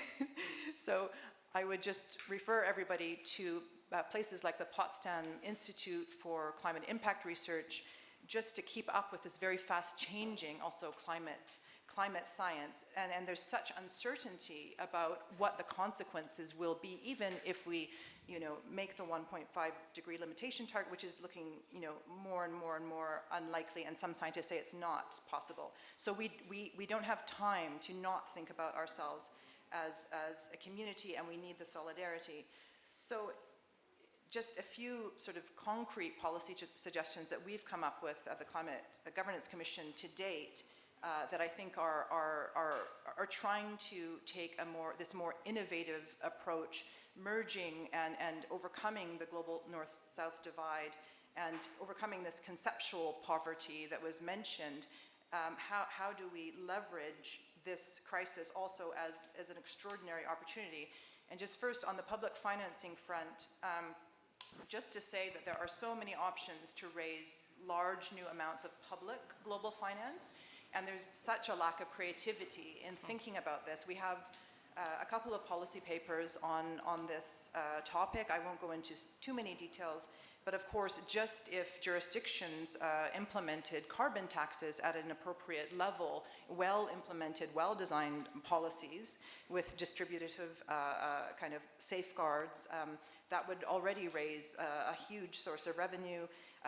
Suggestions for Tobin tax, which are very viable economic suggestions using the SDRs of the IMF, addressing tax haven systems that we have that is part of the fiscal erosion on national budgets. We have an international anti-corruption court proposal, which is now being seriously considered and taken forward by states. And yesterday we had this proposal to have a voluntary cap and stage reduction on military spending, which is extremely sensible from a global governance perspective. And indeed in the UN Charter itself, Article 26 obliged the Security Council to have some kind of plan, indeed to have this peace dividend. Don't waste money on these fruitless arms races. So this has long history in the international system. And then just a few more kind of policy proposals I'll just mention very quickly. We have a wonderful proposal from a think tank based in New Delhi for a distributed renewable energy platform based on global cooperation to do a double leapfrog. So you leapfrog beyond dirty energy, and you also provide electrification for areas of energy poverty and jobs-focused DRE platform. A risk mitigation mechanism, collaborative, also proposed to get the financial flows to the global south. A proposal from our partners in Brazil about a new way of working and process to ensure responsibility chains rather than supply chains in key commodities that affect forest destruction, including timber, gold, soy, and others. So these are global south driven kind of proposal that they're working on and partnering with, and we'll keep talking and innovating and making new proposals going forward. And just, lastly, I very much agree with the education piece that we must educate all. And at COP, we will be launching, in collaboration with the Aga Khan Foundation, the Rockefeller Foundation, Brookings Institute, the Global Partnership for Education, a major new climate and planetary ecology education initiative. Focus on schools and universities around the world, but including everyone. And everyone is also very welcome to these events. There will be a Future Economy Forum in Cairo just before COP, which is very business focused with great business leadership.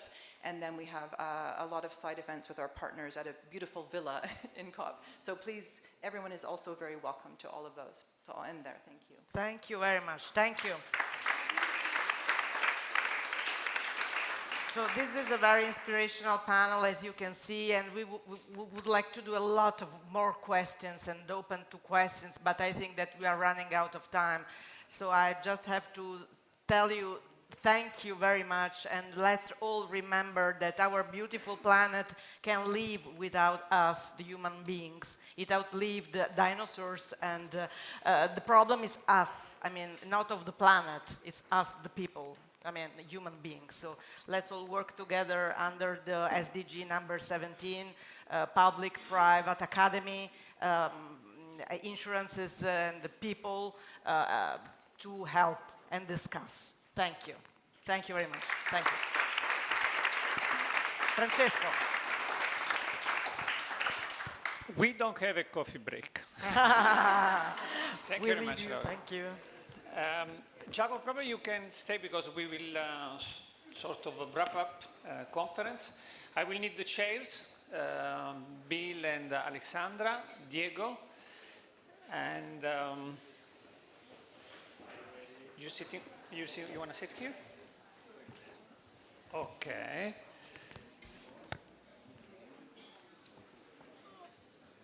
Okay, so thank you very much. Yeah, I think we did sort of a miracle here. We made people, not governments, to be honest, from the USA, from China, from India, and from many other parts of the world. Some of the people were actually coming both from Canada and India, for instance, to talk with each other and to even find common ground. I think, well, this reminds me what one of the great philosophers of the past, William von Leibniz, you know, at the beginning of Enlightenment, you know, he also was German, and I think sometimes he says something like, we have an argument, let's take a compass and let's solve it through measurement, through reason, you know. So at that time, you know, people trusted reason so much, which is different from rationality, so that through reason we can find common grounds even between USA and China, which will be very interesting. This was not, as Laura mentioned, just you know, about Professor Green. Was a gigantic team, and I really need to thank Clara.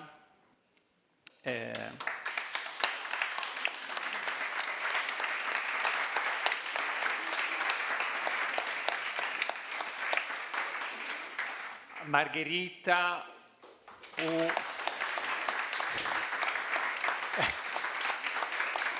if we clap for every person, you know, we won't have time, not even for the movie that I strongly want you to see, Malaika's movie. And let me, without clapping, let me thank also Uwe, Massimo, Francesco, Georgia, of course, and Laura. We had some arguments, but we took a compass. We used the compass almost to kill each other, but you know, we survived. And the rest of Angela and the rest of the AXA team, and of course not just Diego, but your wonderful team with. I did not even mention the name. Andrea, Ilaria, Carlo, who was a little bit like a connection. And so I have thousands of other people to thank, including, of course, our beloved chairs of the chairs, Bill Emmott and Alexandra Borchardt and Stefania from Paris. And of course, Giacomo Cicantiello and Diego Gattoni. So it has been I am almost as tired as at the end of the Ironman 2 weeks ago. We had something like 9 plenary sessions in 48 hours, 4 working groups. We still have to have a movie and wine tasting. And in 48 hours, we even managed to have 2 Italian governments and 2 British governments, by the way. Well, not yet, almost. So, I mean, history is speeding up, you know, so it's very interesting. So, now we should a little bit recap what we cannot recap, which is the manifesto. We actually, through a very top-down, sort of not very democratic process, selected with a panel of, I don't know exactly who, 5 ideas, but of course it's the Dolomite manifesto will be longer, and will also have to be revised by everybody in the next days, but we have a draft. I think Margherita also has got, we have the 5 ideas. I don't know which is the mechanism to which these ideas were voted. No, but before we go to the ideas, let me ask my 4 distinguished last guests an opinion on the conference, and also if you have an idea of the idea, and so I cannot avoid to start from the chair of the chairs, my uncle Bill Emmott. Oh no. But why? Why me? This is the question I always ask with you, Francesca. Why me? What did I do? Yeah, okay. Well, no, I'm looking forward to the manifesto, and especially to the practical way in which you carry this on into COP, and of course to next year. And I think that that's been the inspirational aspect of this conference, that it feels like it's part of a continuous process, a process of consideration and discussion and practical ideas, and that's what I would absolutely recommend should continue. There's a basic principle, I think, that I think lies behind this whole issue, which can be summarized as saying that wishful thinking is not a policy. We have a stupid phrase in English which nobody understands, which is also fine words, butter no parsnips. And no one has any idea what the origin of this phrase is, but it means blah, blah, blah. It's a Greta Thunberg kind of contribution. So the more I see the word should in proposals, the less I'm interested in them. The more I see will and will do X, Y, and Z, the more excited I am. And so that's what I want to see in the future discussions of this conference, and in the manifesto, and in the excellent contribution you'll make to COP27. It's the word will rather than the word should. It's action rather than wishful thinking, and that's what this issue is all about. And in a way, what's the ultimate goal and the ultimate success? The ultimate success is that we cease to have conferences on climate change, because we have just absorbed the issue into every decision and every action we make. And that's really the goal. But the longer we have these conferences together, still the more enjoyable and better it will be. So I'm not recommending, but we think that's the goal. Climate change should just be a normal aspect of every decision that we make. And that's what we're aiming at. Thank you so much, Bill. Let's clap Bill.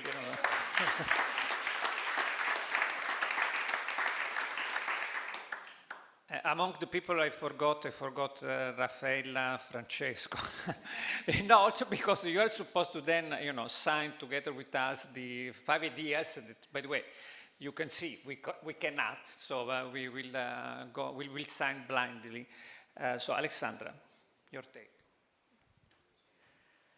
Yes, what I think we should take away from here is that actually it's all about solutions. And there are solutions. We need to pool them intelligently. We need to cooperate, to work together. And yeah, what I learned this morning, also this thought of, science also needs to cooperate more, and that the scientific processes actually are still too much targeted towards specialization, but we need really to pool our powers, our energy. We need to pool solutions to have actually what we should be striving for, to have a world of abundance, where abundance is actually possible, because what Bill said this morning is really true. The ideal world would have cheap energy, but clean energy, so that we can all strive, so that abundance is possible without pollution, a sustainable way of abundance. And we all have this major incentive to achieve that, because what Rohington just said was really valuable. Like, this will either be win-win or lose-lose, and we all want to be on the winning side. And we have the capacities, we have the capabilities, because we humans are capable of thinking and of cooperating for a greater good, planning for the future. Obviously, there are lots of forces that work against it, but we have been able to overcome these forces in the past, and we hopefully will in the future. And this is why conferences like this and conferences that don't end like with a lunch and then everyone walks away, but conferences that have a perspective on, really bringing some ideas somewhere are so valuable.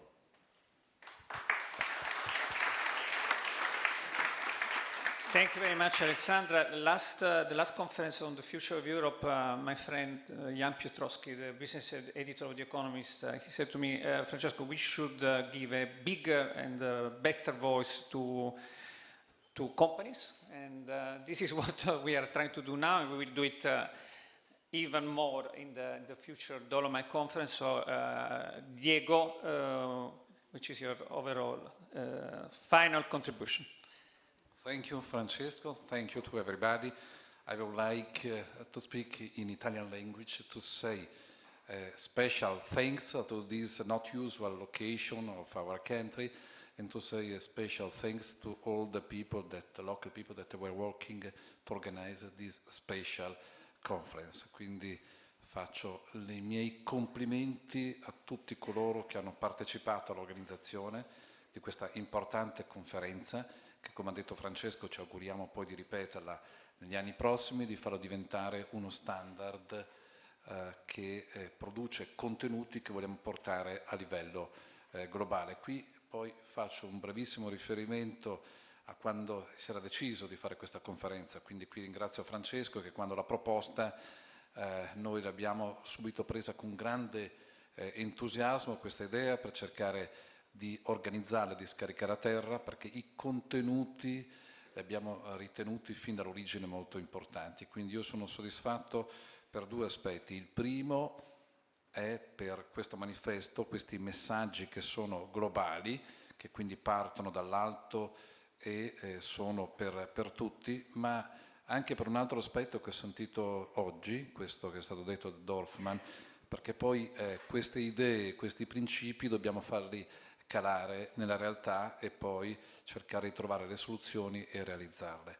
Ecco, durante questa conferenza abbiamo avuto degli esempi anche di attività che sono già fatte, che vengono fatte da chi è sul terreno, e su questo sono contento di portare anche l'esempio del mondo della mobilità, che influisce tantissimo sulla produzione di CO2, questa è la percezione, la sensazione, ma nello stesso tempo sta facendo dei progetti straordinari che ha già realizzato. Abbiamo accennato al Green Corridor di Autostrada del Brennero, un progetto che porterà un'autostrada a emissioni zero, quindi abbiamo qualcosa che parte anche dal basso, da chi lo realizza, che può diventare uno standard di mercato globale. Quindi abbiamo chiuso un cerchio con proposte anche che sono già state realizzate. Quindi un grazie ancora particolare per quanto è stato fatto, con grande soddisfazione. Io mi auguro poi di poterci rivedere l'anno prossimo per portare nuovi contenuti aggiornati con l'evoluzione che ci saranno.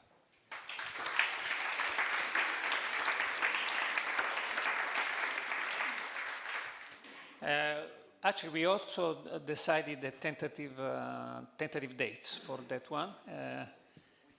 Abbiamo, sta vedendo il calendario. Okay, so it will be the second weekend of October next year.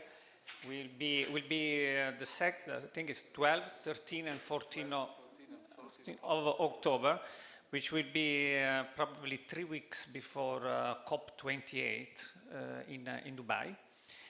Just one very small note: we will be in Sharm el-Sheikh or Cairo. And so we will bring this manifesto to COP 2027. However, the manifesto is not only for COP, and is not only for politicians. If we want to save the world, it's not for us to wait the politicians to authorize us to give a small contribution to save the world. It's also about, as Diego was saying, about many different companies start doing things, local communities.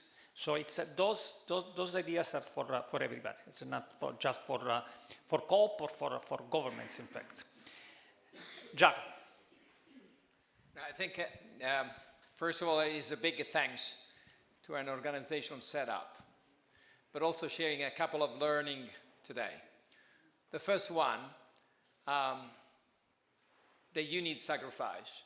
I fell down on the water, on the rain, on the street, and I also met 2 friends from Bocconi and Politecnico, which were completely wet. So there is some sacrifice to put in place on the road to climate transition. And we should all take this sacrifice and really for the good. The second lesson learned is that I loved that we have been planting the seeds. I think that the idea of this conference was not really changing the world, but really discussing in an inclusive way, planting the seeds for what Bill also said. Let's turn these seeds and these ideas into action. I hope that the very same friends that get wet this morning have cheated a little bit, putting their ideas as a youth, as a young generation, to what needs to be done also in this manifesto. So from small ideas into action, that's what I will take as a lesson also. Thank you.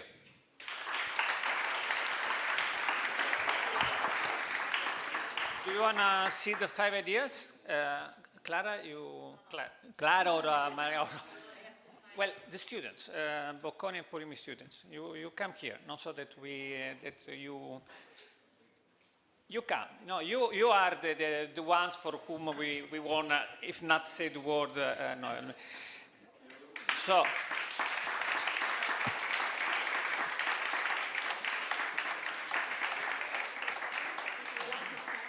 Yeah, but let's first of all say which are these 5 ideas. Do not sign blindly, So, overcoming unanimity through the coalition. Okay, do you want to elaborate a little bit? Yeah, so we have these 5 ideas. First one, overcoming unanimity through the creation of carbon clubs, foster public-private partnership for impact finance, expand carbon taxes across the globe, because this is personally what I worked on in the first working group. We say we pride ourselves of the European leadership. We are leaders in environmental policy, but of course that is good, but it is quite useless at the end, because we need to get the other countries, the other continents on board. So we need to expand carbon taxes across the globe, and maybe try as much as possible to use the revenues from carbon taxes and pull them into funds for innovation that help us in the technology solutions. Then if you guys want to explain the other points, maybe that were more relevant to your groups. Don't leave him alone. We have the number 4, which is from the democracy group. So Leo, Luca. Yeah, I think actually 4 and 5 is what we talked about in our democracy group. And yeah, like as Francesco said earlier, like one of the aims of this conference was to bring radical ideas like solutions, actual stuff, experiments. So I think it's really nice to have these concrete solutions. Yeah.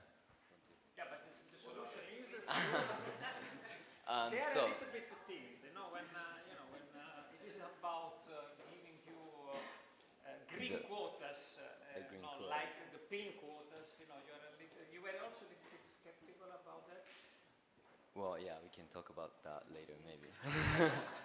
But yeah, so the fourth point: introduce youth quotas to ensure representation to all generations. Yeah, and the fifth, bring key decisions on climate change down to a local level. We talked about how important it is to do the local, but also to consider the top down, because at the end it's a structural problem, it's a global problem. So I think that's more also important. Lisa, you want to add something? Lisa. You were on democracy. You were on democracy. No, we were. No.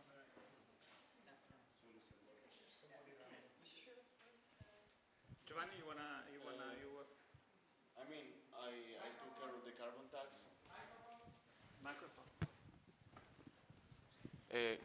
No, coming back to the carbon tax, another thing that we said during our working group, that carbon tax doesn't have to be just a punishment for carbon usage. It can be also a revenue opportunities for member states, for countries, to get funds to finance green programs. So this can be also seen under this point of view. So using carbon taxes revenues to finance greener productions and greener plans. Thank you so much. I must say that that The Economist is a great advocate of carbon tax. You know, you want to elaborate a little bit as a former editor. I'll only say we've advocated carbon taxes for at least 25 years now, but not enough people have listened. Exactly. This is also true. We actually have a carbon tax. Yeah. Okay, good. So we now signed the manifesto. In a sense, you are an evolution, a very important evolution of the Fridays for the Future sort of movement, a sort of a post-Greta, approach of young people. It must be said that the Greta is used to be a little bit younger than you are, but you know, it's a very, very good thing that you are about ideas and make these ideas to realize. So you really need to have some democratic way to really push these ideas, because otherwise they won't happen. So probably we need to now to sign all together. No, the people here. Can we take a picture all together? Yeah, and we also need to sign the manifesto, right? Somehow. Yeah. Okay. Okay. Okay. So you sign first. And also Francesco, Raffaele. Yeah, let's go. Do we have also? Sì. Okay. Bye. Yes. Do we have a...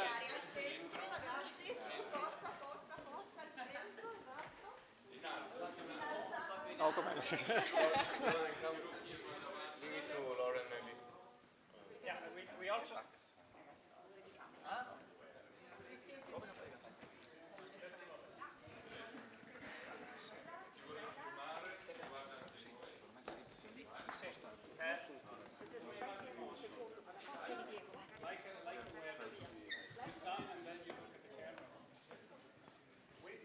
I think they are very young to know how to write in poets.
Let's go to let's take a picture together.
So we will have a 25 minutes movie, okay? It's hold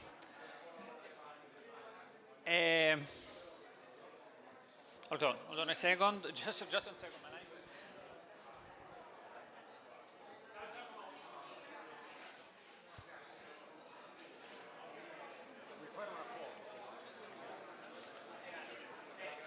Trovi il block note.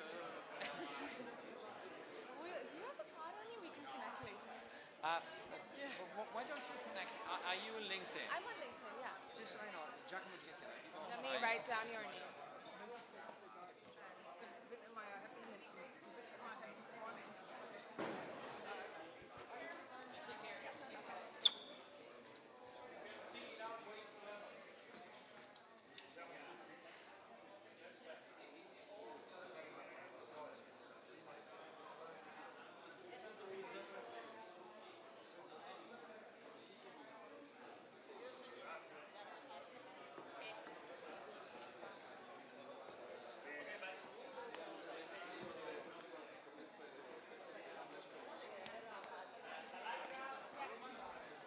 Here, let's do it. Okay, let's do it. So movie time. Hi everyone, movie time. Oh, let's wait for a second.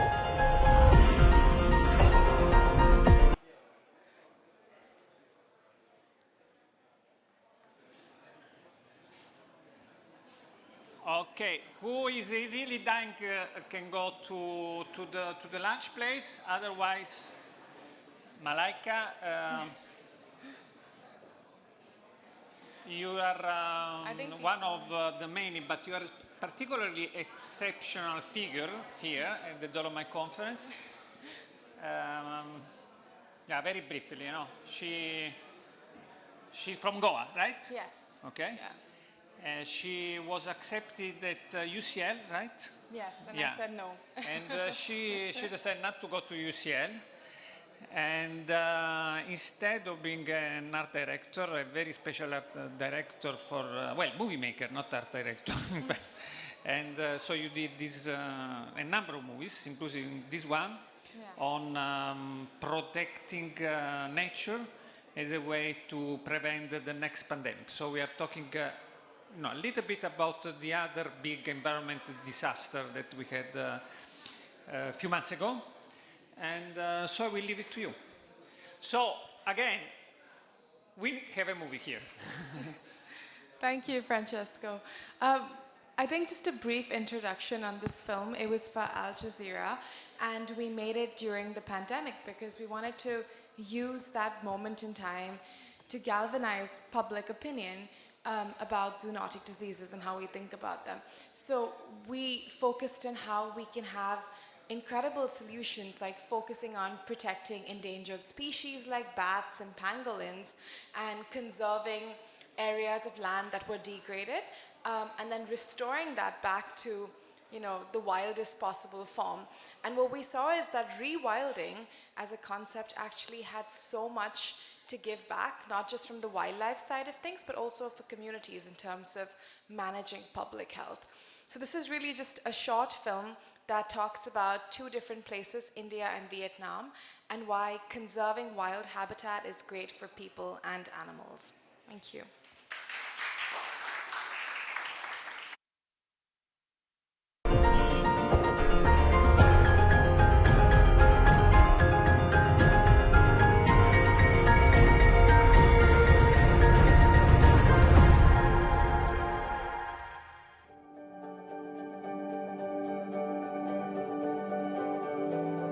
Hello and welcome to a new series of Earthrise. It's pretty calm, albeit rather windy out here amongst Qatar's mangrove forests, but there has been a real sense of urgency, making this in the middle of a pandemic that's brought the world to its knees, and which started because we have been bringing nature to its knees. COVID-19 is just one of many illnesses that has spilled over to us from wildlife, as we quite frankly plunder the natural world and come into closer contact with viruses found there. Ebola, SARS, HIV/AIDS, 3 out of 4 emerging infectious diseases come from animals, and one surfaces every 4 months. So the need to safeguard wild spaces like this one and to protect nature for its survival and our own has never been clearer. But the pandemic has also generated a desire for a green recovery, and that's what we're about here at Earthrise, solutions to the environmental crisis. We're starting this series by looking at protecting wildlife and therefore helping to prevent future outbreaks. Now, the exact origins of COVID-19 are unknown, but investigations have been carried out into the likes of bats and pangolins. And some species of these mammals are amongst the 1 million plants and animals threatened with extinction. But there is hope. In Vietnam, we meet the team rehabilitating trafficked pangolins. And in southern India, locals are defending the only remaining home of one critically endangered bat.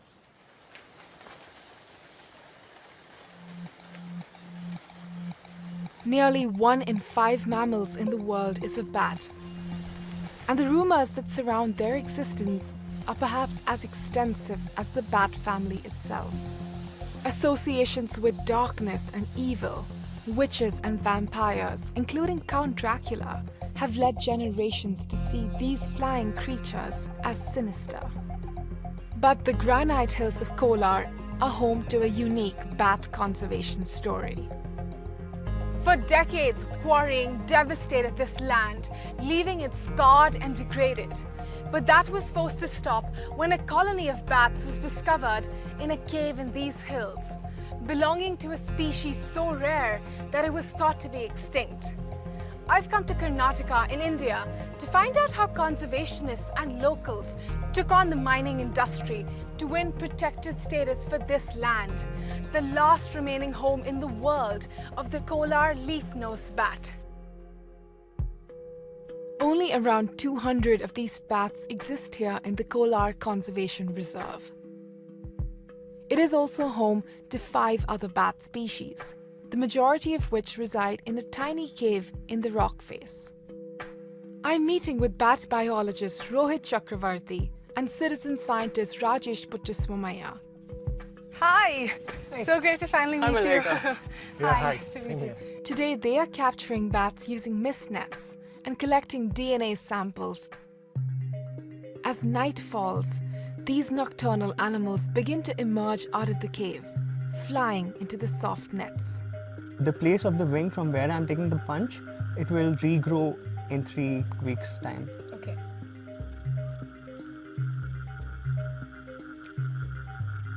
It's remarkable to be able to see an endangered bat like this one up close.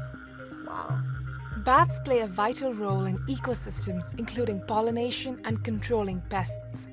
The Kolar leaf-nosed bat eats thousands of insects each day. But threats including habitat loss and hunting have left 21 species of bats critically endangered globally, including this one.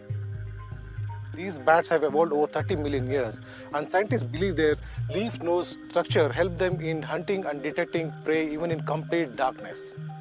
It's been proposed that bats have links not only to COVID-19 but also to other zoonotic diseases, which can spread from animals to humans, including Ebola and SARS. This is why the destruction of their habitat has potential public health consequences. It's only when people start destroying forests and directly or indirectly come in contact with bats and their habitats, that's when these zoonotic diseases break out. So it's not the bat itself, but what we do to it that actually threatens us as a species. Exactly. Bats use a technique called echolocation that allows them to navigate using sound. They emit sound waves of very high frequency, which bounce off objects, enabling them to quickly establish what is in their vicinity. If you've seen small bats fly around streetlights, you should just observe the speed at which they catch insects, the angle at which their prey is, whether it's prey, whether it's predator, whether it's object, or whether it's another bat. So they do all these calculations in 3 to 5 milliseconds, which is way faster than any supercomputer. The more I find out, the more I fall in love with them, honestly. That's what the world needs right now. Fearing the spread of COVID-19, people have attacked bats around the world. In March 2020 in Solo, Indonesia, hundreds of bats in a wildlife market were culled on orders of the mayor. And in May 2020, authorities issued directives to protect bats across the state of Rajasthan in India after more than 150 were killed there.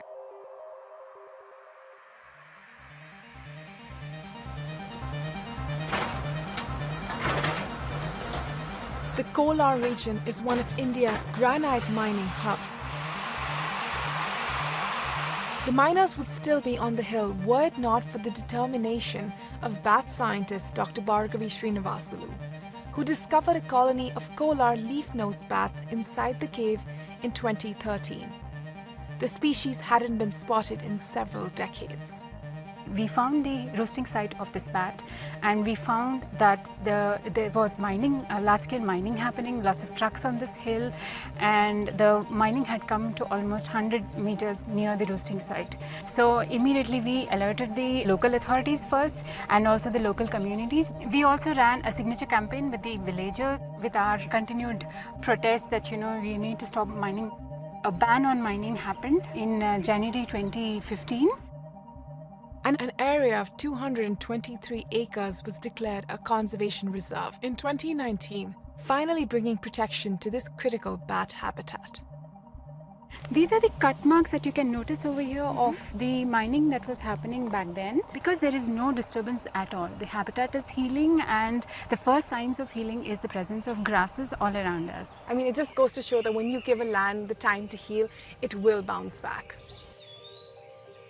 Have you seen a difference in the number of bats, and are they coming back to their old roosting spots? The bats had stopped using the secondary roosting sites because they were smoked out by the miners. Since the mining ban has happened, we have seen that, you know, they are coming back to those roosting sites, and their populations have also increased wonderfully well.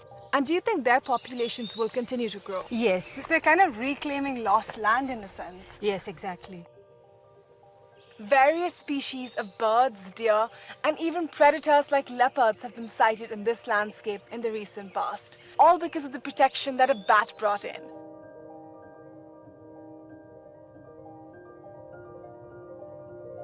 Today, Rohit and I are heading inside the cave to try recording the high-frequency vocalizations of the kolar leaf-nosed bats using an ultrasound recording device. We'll be getting right up close to them. The cave is less than 1 meter high and 15 meters deep. I'm pretty sure there are no claustrophobic bat scientists.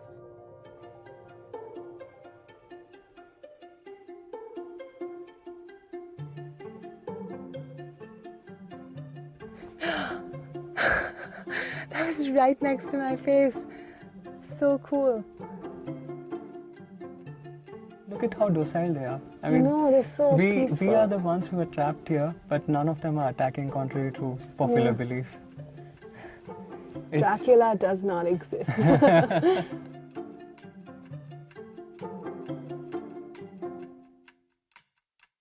So here's the bat detector. And you can see the axis goes from 10 to 200 kilohertz. So this is frequency over here, this is time. So this spectrogram represents the sounds that the bats are making right now. Yes, that's 8 to 9 times more than higher than what we can hear. Did you hear that? Wow! Amazing, no? That's the kolar leaf-nosed bat. The kolar leaf-nosed bat has a distinct call which can be used to identify it amongst other bats in the cave. To hear it without disturbance, I need to put earphones on. There's a couple of them calling right now. You know, when I put these earphones on, I can hear these bat vocalizations that sound almost alien. But as soon as I take them off, I can hear the sounds of the communities who live nearby, of the farmers who live alongside bats. I mean, if there's any evidence of the fact that bats and humans can coexist together seamlessly, this soundscape is exactly that.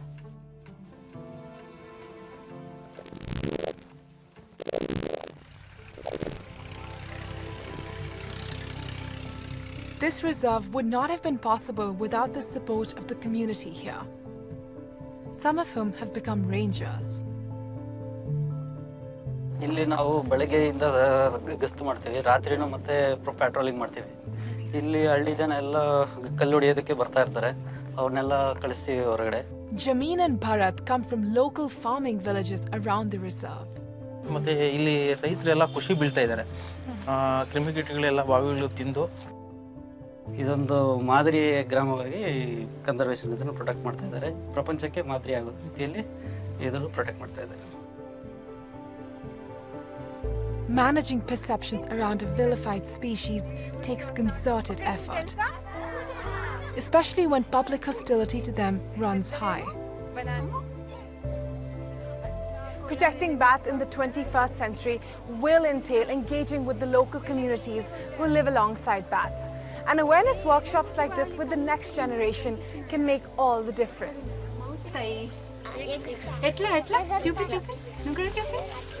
Very good. First bat girl ತುಂಬಾ ನೋಡಕ್ಕೆ ಒಂಥರ ದೆವ್ವ ತರ ಕಾಣಿಸ್ತಿದೆ, ಅದಕ್ಕೆ ಭಯ ಆಗ್ತಾ ಇತ್ತು. ಇವಾಗ ಬ್ಯಾಟ್ಸ್ ಏನು ಮಾಡಲ್ಲ ಅಂತ ಗೊತ್ತಾದಿದ್ದಕ್ಕೆ ಅದು ಭಯ ಪಡಲ್ಲ ಇವಾಗ. My time here has left me with renewed optimism about the survival of the kolar leaf-nosed bat, now that its only home has been safeguarded for the future. If anything, this pandemic has heightened the need to fiercely protect every last corner of habitat that we're left with.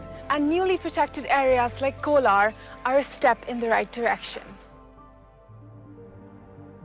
So we're all still reeling from the effects of the COVID-19 pandemic. But remember what we said earlier? That a new infectious disease emerges every 4 months. Well, scientists estimate there are 1.7 million viruses yet to be discovered in mammals and birds, and around half of those could cross over to humans. Now, whether or not that happens, it's really down to us. Any given species of animal has viruses and bacteria that circulate within that population of animals. And these are viruses that have grown up with that animal over evolutionary time, to the point where they've come to an understanding. And through normal interactions, different animal species might exchange viruses or bacteria if those pathogens are able to jump from one animal to another. Human activities like agricultural intensification, expansion of farming systems, deforestation and land use change, even the wildlife trade, where we're moving wildlife out of their natural environment and moving them around the world.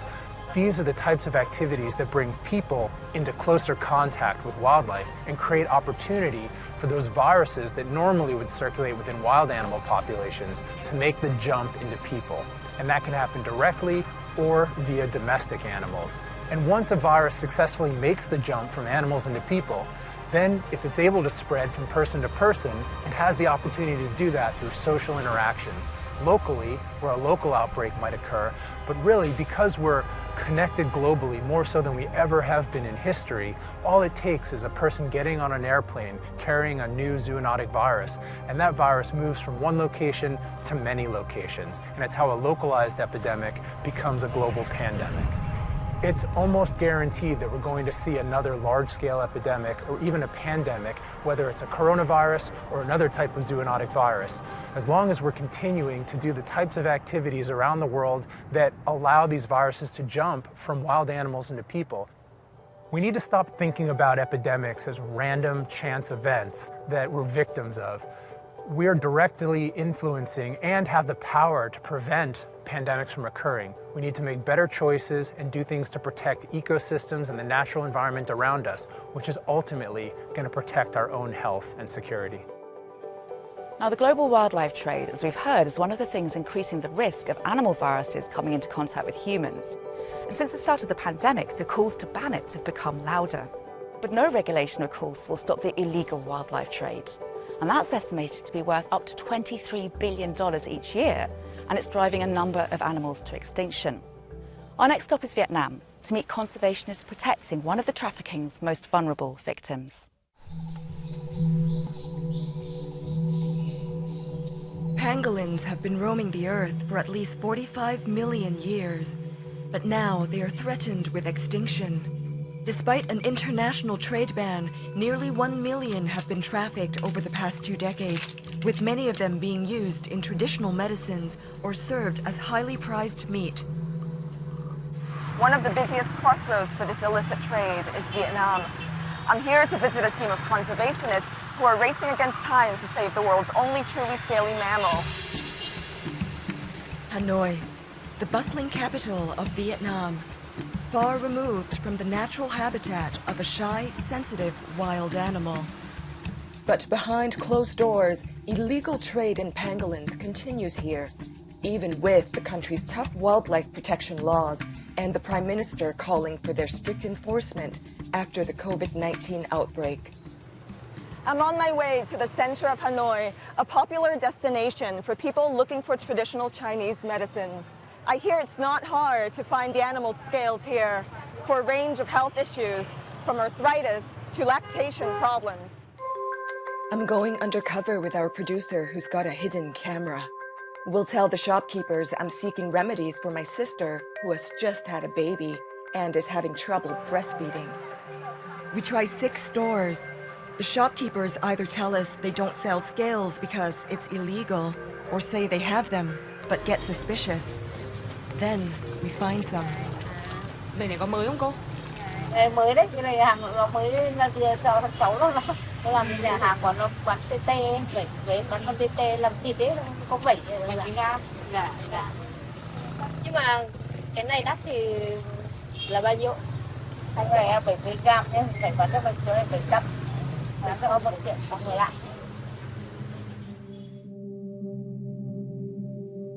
The pangolin is one of the world's most trafficked wild mammals. Vietnam is home to 2 of its 8 species, the Chinese and the Sunda pangolin. Both are critically endangered globally, and their numbers are thought to have fallen by 80% or more in recent decades. Wildlife Trade Monitoring Network, Traffic, estimates that between 2016 and 20, nearly 90 tons of the animal scales seized globally were linked to Vietnam. But there is still hope for this disappearing mammal.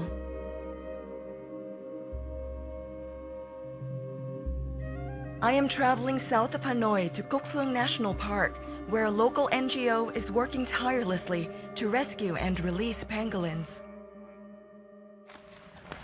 Chào anh, Phoebe ạ, chào anh. Chào Phoebe, anh là Thái, giám đốc của Save Vietnam Wildlife. Ty and his team have returned nearly 1,000 pangolins to the wild since 2014 and are preparing to release another 7 over the next few days. There are currently 20 at the center, all rescued from trafficking networks within Vietnam and other Southeast Asian countries.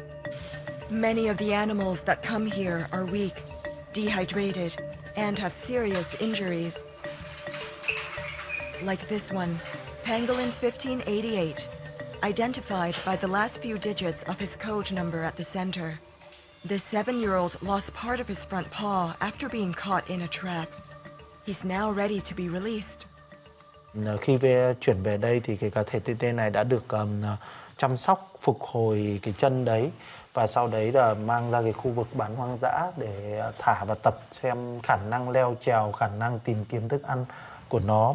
Và sau khoảng 3-4 tháng ở ngoài khu vực bán hoang dã thì cá thể này thể hiện rất là tốt, có cái khả năng tái thả lại tự nhiên. Công việc cũng khá vất vả, tại sao anh vẫn tiếp tục làm nó ạ? Mình rất là yêu quý cái loài động vật như TT này. Động vật hoang dã ở Việt Nam thì đang bị suy giảm và TT là một trong những loài mà đang dần biến mất. Nếu mà chúng ta không chung tay vào làm thì chúng ta sẽ bị mất đi cái loài động vật nó có yêu quý này mãi mãi. With numbers plummeting, each pangolin baby offers new hope. Yet, their survival rate at the center is low, with many born prematurely to females that arrive pregnant, but injured and stressed. Since 2014, only 10 out of 23 made it. This female, now 3 months old, is a welcome addition. Cá thể TT mẹ thì là là nạn nhân của một vụ buôn bán vận chuyển trái phép vào đầu năm 2020. Thì khi mà được chuyển về đây thì sau một đợt kiểm tra sức khỏe trước khi tái thả ấy, thì bên mình có phát hiện là bạn TT mẹ này, bạn TT cái này đang mang thai khá là lớn. Chính vì thế là bên mình quyết định là giữ bạn TT cái này lại, chờ bạn ấy sinh con. This is the only baby at the center right now. Growing more independent by the day, she'll be able to breed herself within a year. Thì cá thể TT con này khá là linh hoạt rồi và đang tập leo trèo cây khá là tốt rồi. Và nó có thể đi độc lập ở trong chuồng mà không cần đi với mẹ rồi. Trước đây thì hầu hết các cái thời gian là nó bám ở trên đuôi của mẹ nó, và khi mẹ di chuyển đâu thì nó bám trên đuôi của mẹ nó. Pangolins are mostly nocturnal, and as night falls, it's time to prepare their first meal. Các cái tủ lạnh này thì chứa các cái thức ăn cho TT. Các cái cá thể TT ở trong trung tâm thì ăn khoảng 300 gram kiến mỗi ngày. Mất TT thì có thể nó dẫn đến những cái quần thể mối và kiến ở đâu đó nó phát triển một cách quá mức và dẫn đến chúng ta không kiểm soát được, nó lại ảnh hưởng đến các cái loài khác. I'm joining 1588 for his dinner, or rather, breakfast. Amputated pangolins don't always recover well enough to be released, so he is one of the lucky ones. Not many meals to go here before he has to find his own in the wild. Save Vietnam's wildlife releases pangolins in protected areas, which are patrolled by forest ranger teams. These need to be on constant alert to ensure the animals don't fall prey to their most dangerous enemy, poachers. But there is another threat the rangers will need to look out for: pathogens. No evidence has been found that COVID-19 originated from pangolins, but some have been known to carry coronaviruses related to the one behind the disease. Today, the rangers are being trained to take samples from animals they encounter in the wild to aid ongoing research efforts on the potential spillover of disease. The specimen for today's training is a dead stork.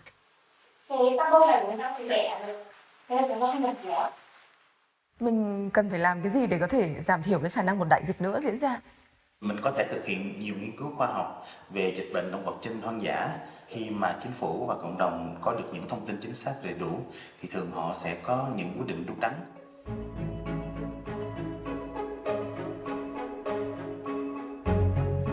Back at the center, it's the big day. Final health checks have been done, microchips attached, and pangolin 1588 and 6 others are ready to be released. Theo các cái nghiên cứu của mình thì là đến gần 100% cái cá thể TT tái thả lại thì chúng đều sống sót và hoạt động tốt trong cái môi trường tự nhiên. We're going to begin our 5-hour journey to a national park in central Vietnam, where the pangolins are going to be released under tight security tonight.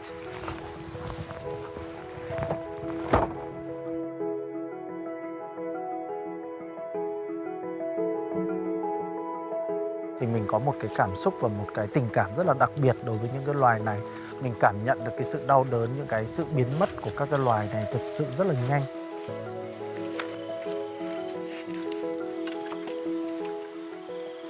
The first pangolin we set free is 1588.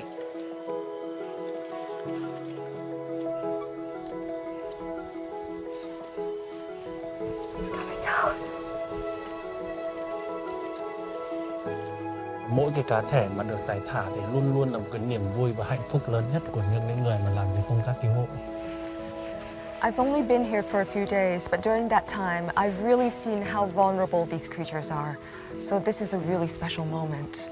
I just hope they don't end up as trafficking statistics. With so few pangolins left in the world, everyone that survives in the wild really counts.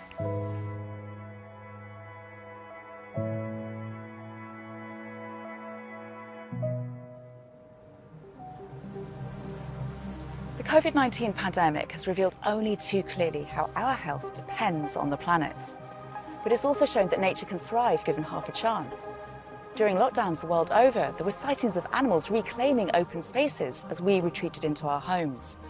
Dolphins frolicked in the Bosphorus in Istanbul in Turkey.